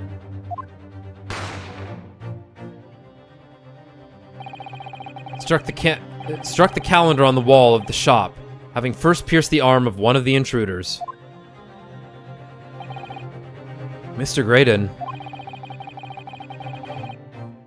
that wound on your arm that you seem to be trying to hide. It's a bullet wound, isn't it?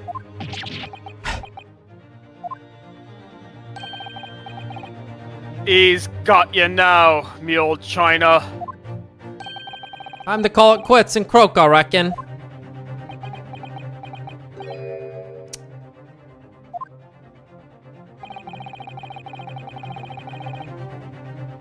Don't acknowledge my presence there under any circumstances whatsoever. Those were my terms, remember? And I paid you handsomely to comply. Clearly, I was a fool to think I could trust some common backslum thieves. Well, we got him there. But now we have to prove that he killed, Windy Bank. And figure out why he got shot and by who. Fine. Yeah, I'm going with Windy Bank shot him in the arm. The one bullet Windy Bank has, he shoots it at the guy. Yeah. Grazes his arm, it hits the calendar. Yeah. Then he just After- shoots him and back. then- Yeah. You're right. Yeah, no, that Only having one makes sense. bullet, turns and runs, Graydon shoots him back. Yeah, makes sense. Fine. I admit it. I was there in Windy Banks that night. I paid this pair 10 guineas to accompany me. And as you've noticed, I sustained an injury in the course of my adventures.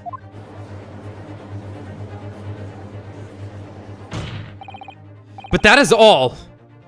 I admit to nothing more. Stealing government secrets, negotiating with Mr. McGilded. Ow, fuck, ow, Jesus fucking ow.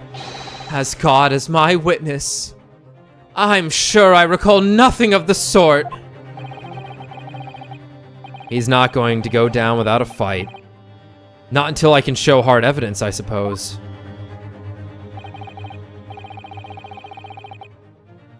Nevertheless, the defense has now established a crucial fact. Which is... Well, we know that one bullet was fired from each of the two firearms we have in evidence. The bullet from the Skulkin brothers hit the pouch around Mr. Sholmes' waist. And the bullet from Mr. Windybank's gun clearly must have been the one that caught Mr. Graydon on the arm. Indeed it must. We can rule out the possibility that the man shot himself.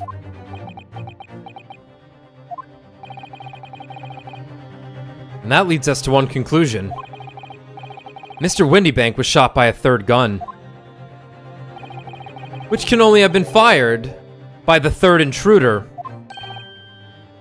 Goodness! Shit! Fuck! That's right, Mr. Graydon.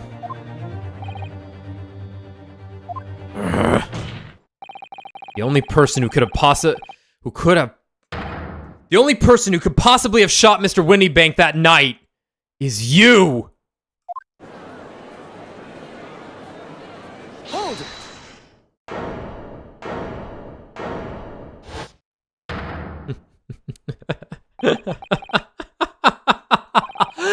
You little upstart! You made a grave mistake when you summoned me here. What? What's that supposed to mean? Ow! Yes.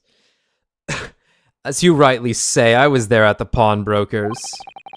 I did my best to hide the fact naturally. I had no intention of ruining the distinguished career I'd built for myself at the communication station.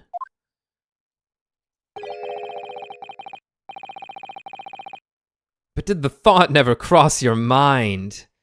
Did you never consider the possibility? What do you mean?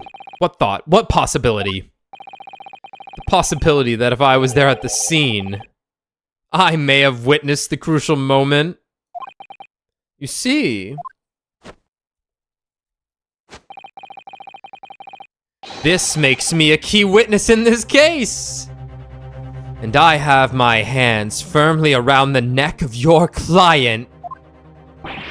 What? Are you suggesting? I saw it all. I saw the very moment that pickpocket girl pointed the gun at the poor defenseless pawnbroker and shot him! You what?!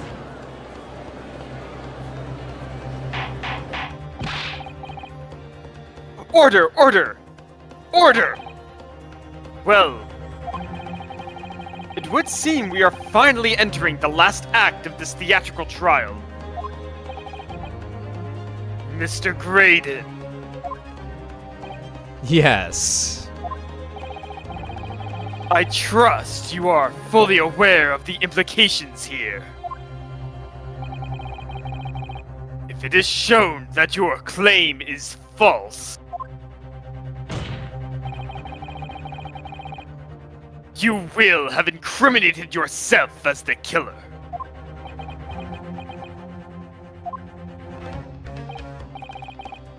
Oh, I understand fully.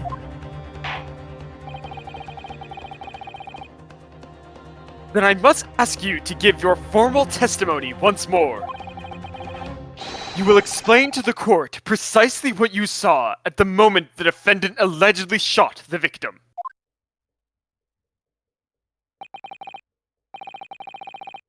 Nothing would give me greater pleasure.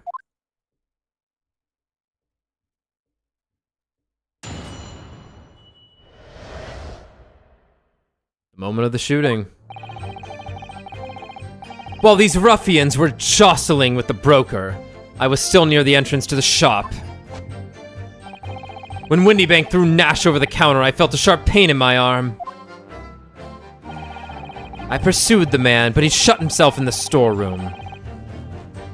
I could see him through the peephole in the door, though. I did not. I was about to say, it's time. It's time. Ow! The accused in a black coat shot the man in the back as he was trying to flee to safety. I saw the blood splatter all over that wretched girl.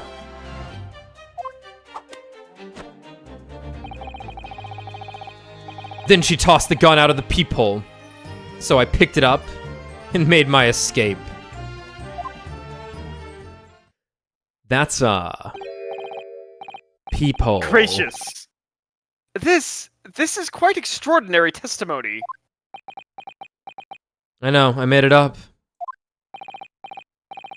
You claim, sir, under oath, to have clearly seen the defendant pulling the trigger.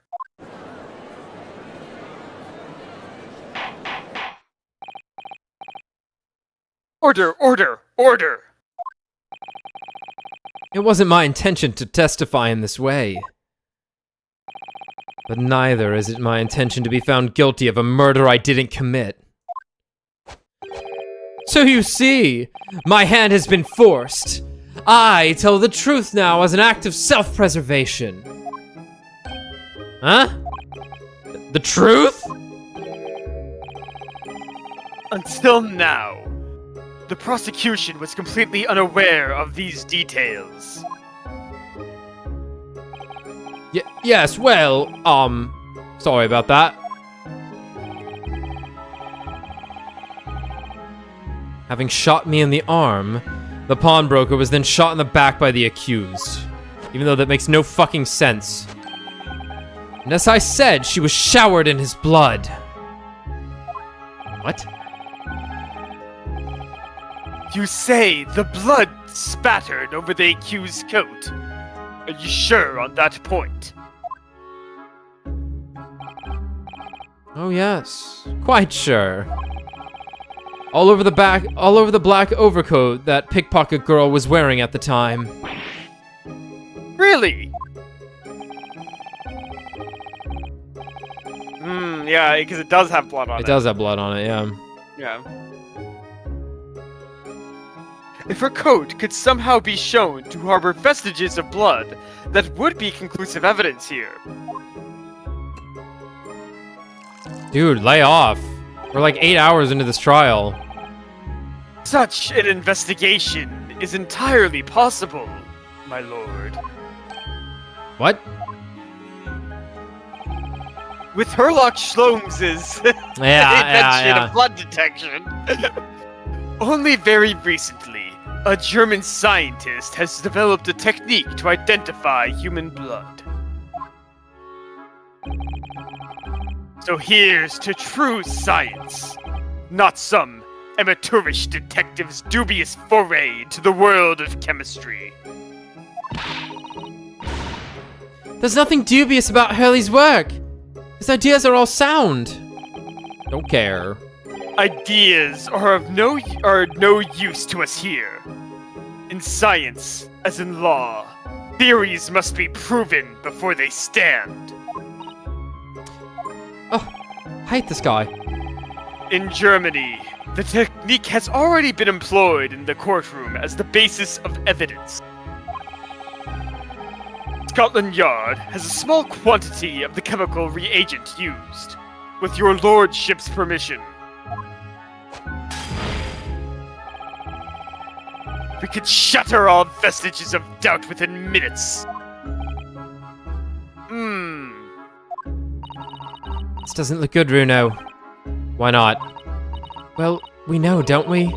That there's blood all over the front of Ginny's coat. They test it with their chemicals. Oh, help, you're right. I was forgetting what happened yesterday. Don't move, Ginny. I'm going to shoot. Ah!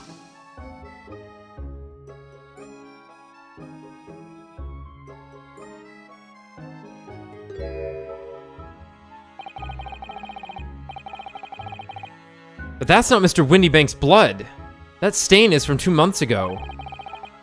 That's Mr. Mason's blood from when he was stabbed by McGilded, who was wearing the coat at the time.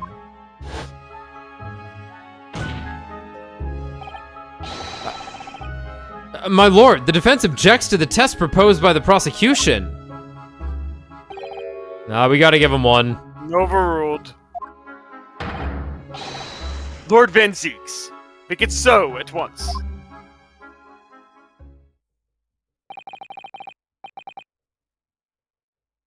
With pleasure, my lord.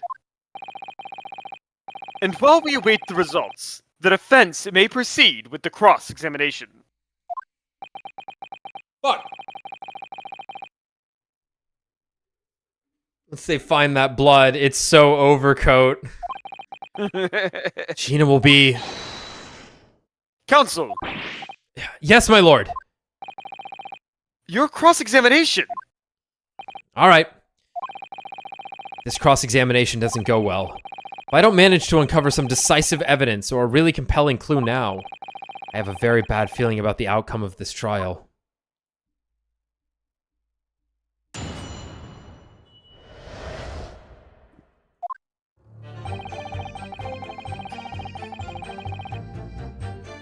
While these ruffians were jostling with the broker, I was still near the entrance of the shop. Hold it!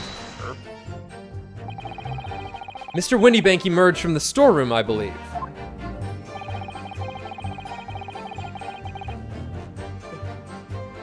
Ringo and Nash were scouring the counter when he suddenly appeared and flew at them. He already had the revolver in his hand. Fortunately, I wasn't too close. I've never been so scared in all my life. Yeah, we're just your regular mild-mannered burglars, that's all. We don't like violence. Says the pair who carry a gun. What do you mean when you say you were near the entrance to the shop? I was in the doorway, running my eyes over the shelves of forfeited items. Looking for the music box, of course. The broker went for Nash in the first place. Then Ringo joined in, making it 2 against 1. So I assumed they could handle the situation. But I was wrong. I was trying to help me little bruv, but the old geezer chucked me over the bloomin' counter. So, I pulled me gun on the old fella and assumed made him Scarpa. A scarper. What a strange word. The pair of you setting upon the poor. Defenseless pawnbroker together. Shame on you. Sorry, Gob. Sorry, Gov. When Winniebank threw Nash over the counter, I felt a sharp pain in my arm. Hold it!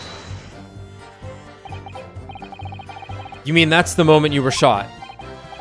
Yes. Though I didn't immediately realize what had happened, of course. Things crashed to the floor from the counter as the three men were brawling. It was at exactly that moment that it happened, so I didn't hear the gunshot. And the bullet went on to strike the calendar on the wall behind you. So it would appear. When I looked at my arm, I saw it was bleeding badly, so I wrapped my handkerchief around it. Seeing as I couldn't explain what had happened to a doctor, I had no choice but to wait for it to heal. I didn't imagine it would still be bleeding 2 days later. Did Mr. Windybank intend to shoot you, do you think? Well now.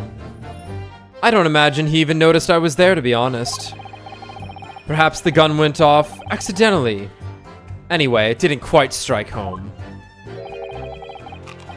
Oh, when I pulled me gun on him, he tried to shove me out the way.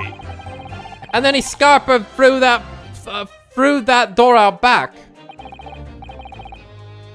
At which point, what did you do? I pursued the man, but he shut himself in the storeroom. I could see him through the peephole in the door, though. Hold it!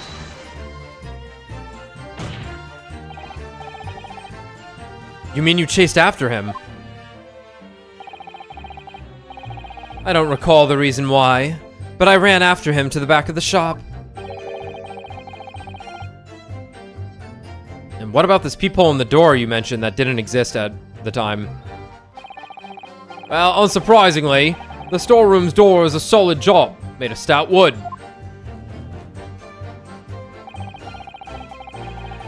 But there's a small opening in it about head height that lets you see what's what in there from the outside. Actually, I should know that, shouldn't I? I looked through it myself that night.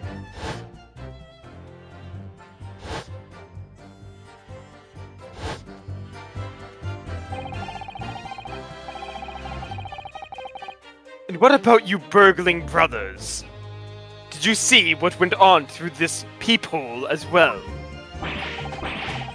Didn't No, see no, not nothing like of the we go. sort, Gov. I doubt these two buffoons were even aware of the peephole's existence. So the Skulkin brothers were there, but they didn't see the killing of Mr. Windybank take place. Inside the storeroom, I could see the broker and that young girl standing there. The defendant? Yes, though neither of them noticed that I was looking. The girl raised her gun and pointed it straight at the man. And then, what did you see next? The accused, in a black coat, shot the man in the back as he was trying to flee to safety. Hold it! This doesn't line up with where the bodies were. Yes, when the crime was discovered, the defendant was found with a gun in her hand. But that was Mr. Windybank's gun, from which only a single bullet had been fired. And as we've already established, Mr. Graydon, that bullet was fired at you. Ah, but no, it wasn't the broker's gun that the pickpocket girl had when I saw her. Yes, the bullet from Windybank's gun grazed my arm. And yes, the Skulkin's gun grounded the detective. But this was another gun entirely. A third gun. The broker's gun was not the murder weapon, so clearly there had to be a third firearm involved. In other words, the accused must have had her own gun with her at the time. Objection!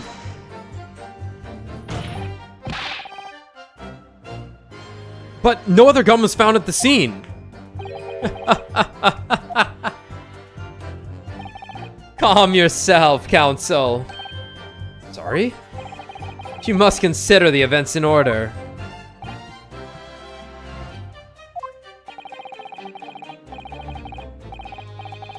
At first, I saw the broker and the girl glaring at each other, but then all of a sudden, the broker turned to run. And it was at that moment that the little gutter rat shot him in the back. A chilling image, I must say.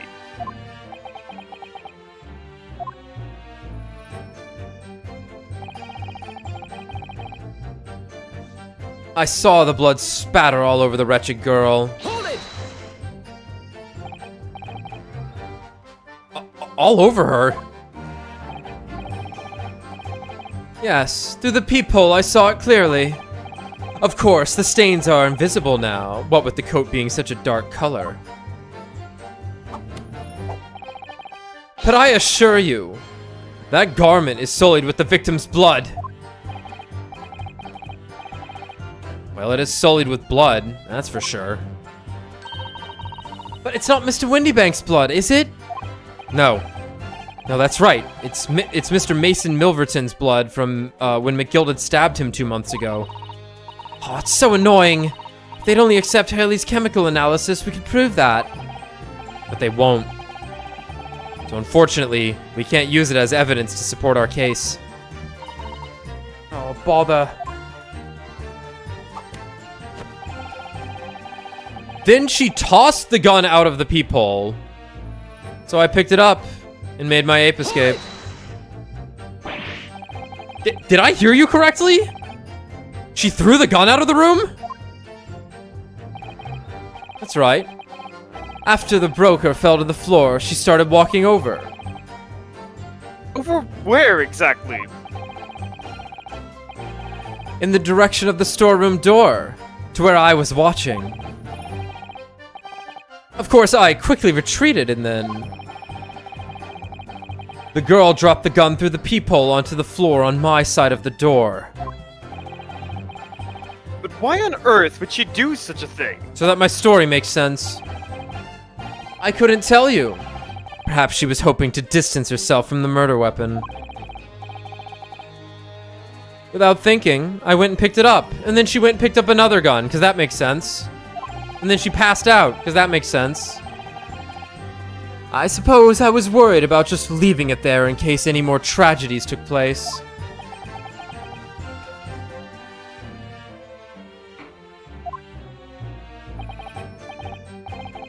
So it was you, in fact, who took the third gun from the scene of the crime. Not wrong. Yes. It was yours truly. I left the clear up to my lackeys and left. Clear up? We'd made a bit of a mess around the counter, so Mr. Whistle and Flute here told us to tidy up. He thinks he's our bloomin' mum sometimes. Well, I was paying you enough, by God. Ugh. Tell me, Mr. Graydon, when you left the pawnbrokery that night, was it by any chance with the second disc in your jacket pocket? You little toe rag! You're like a Wait. bull at a gate, aren't you? Huh. What the fuck is happening? I think there's something happening over here, Alex. Wait a minute, that Brit. What are you doing? Gregson's lost his mind. Gentlemen.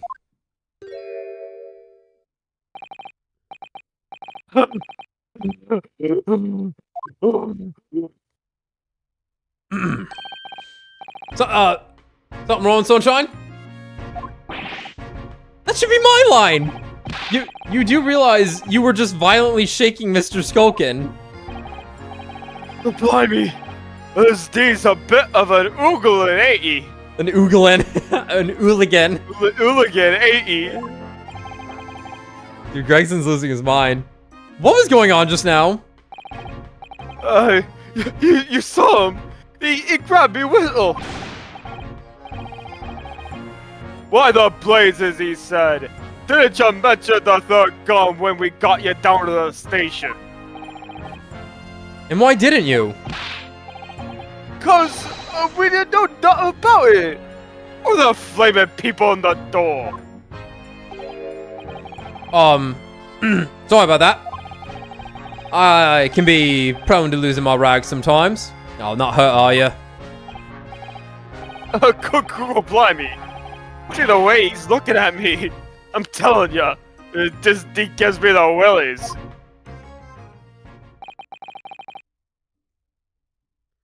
That was strange. The inspector doesn't normally get quite as worked up as that. He wouldn't normally grab someone. No, that wasn't like Gregsy at all. He's normally all sweetness and light, no matter what I say to him. Yes, well, I think you might be a special case, Iris. Well, anyway, that was definitely out of character. He's back to normal. My lord! Requesting your lordship's permission to interrupt the cross-examination. Explain yourself, officer. I have the results of the test that was ordered earlier, my lord. Ah, the blood. Blood. On the accused overcoat.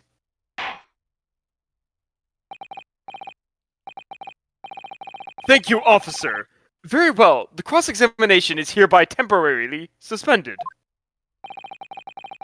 I presume you have no objections, counsel. No, my lord.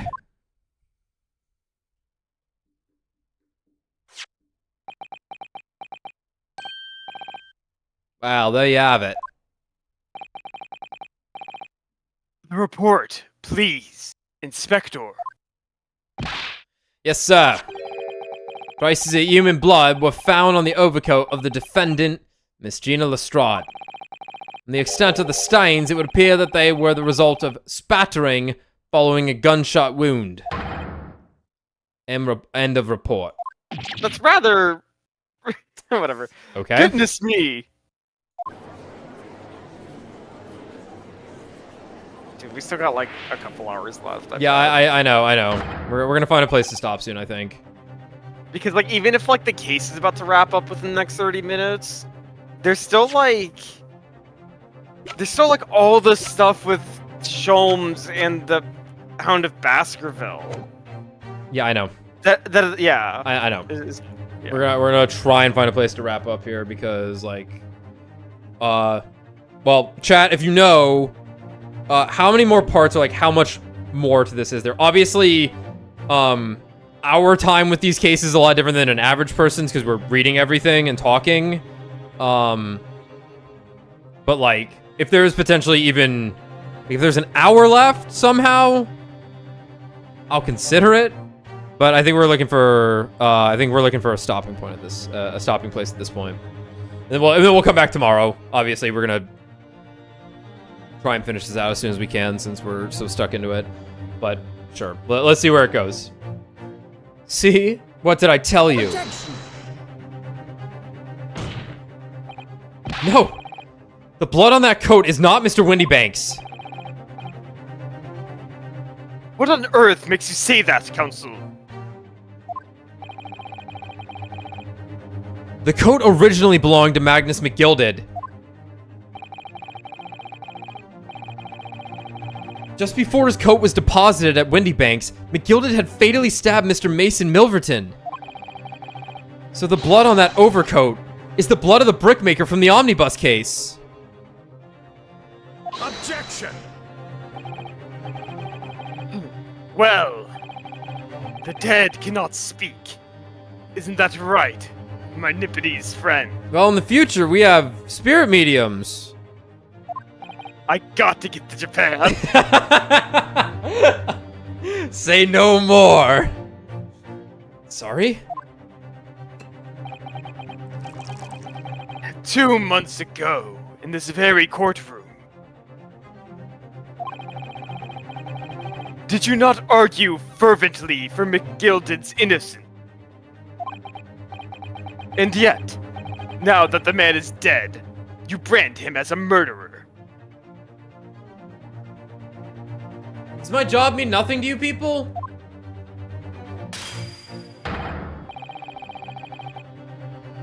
Your conduct shatters any shred of respect you may have earned for yourself in this country. But that was... I call it a bally disgrace. Treachery, that's what it is. Determine whether the blood on the overcoat is 2 months old or not.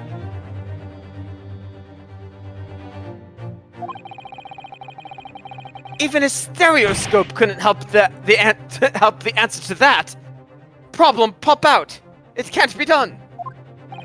But...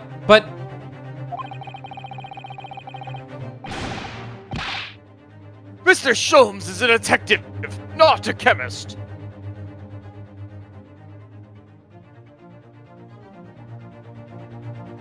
Sorry, I'm doing math here. I wanted a part list. So it was 4 investigations and now 4 trials, right?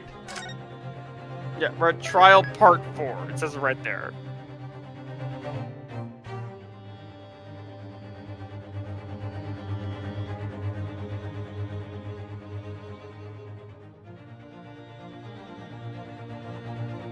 We're at the end.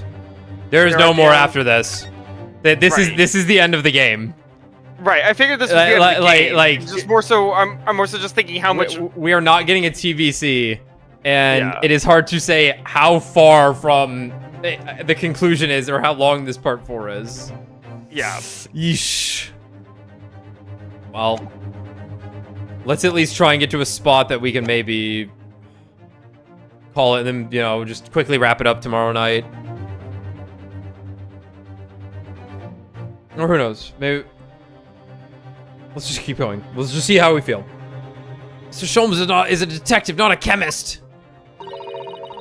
Would you put such faith in a chemical formula devised by me, for example, when I'm a communications officer? I held out Pirolski to starving boy. He ran away crying.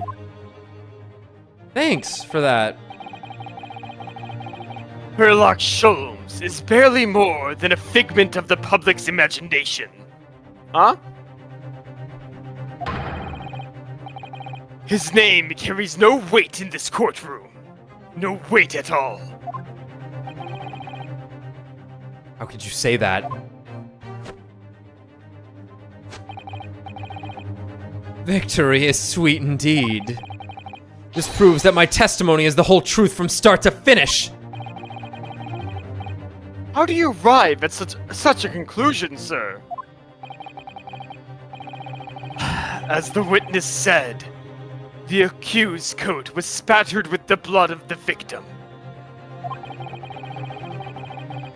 The only way Mr. Graydon could possibly have known that fact is if he saw it happen. In other words, his testimony is solid, and the conclusion is singular. It was the accused who shot the victim in this case. That is the whole truth. Ah! My lord! Been a long battle, this one. This old warhorse has something to say now, if you please. Mr. Foreman, As of this moment, sir, the squadron has reached its final decision. Ready, men? All for one now. Sir! Guilty. Guilty. Guilty. Guilty. Guilty. Guilty. Guilty.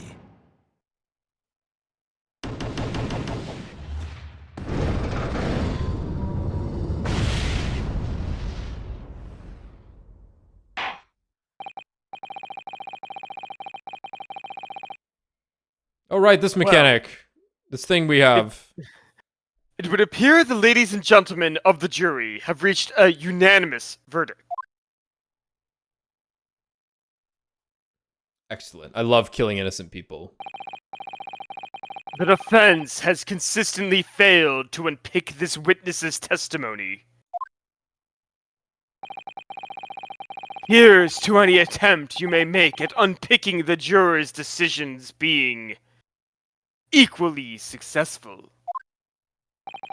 I don't believe it. After I've come so far. How is it all unraveling on me so fast?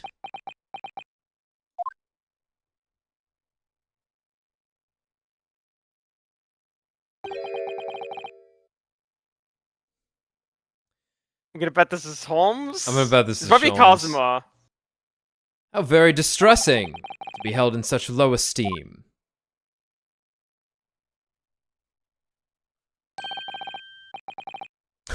Oh my fucking god. He's a master of disguise, after all. Wouldn't you agree, Mr. Naruhodo? What the fuck? Officer, you've delivered the report now. That will be all. Thank you. It occurs to me with some regularity, Mr. Naruhodo, that scientific truths are determined not by science, but by none other than the human mind. I know that voice. Oh my god. Am I going mad? Ah! Yeah, oh man, with the mustache?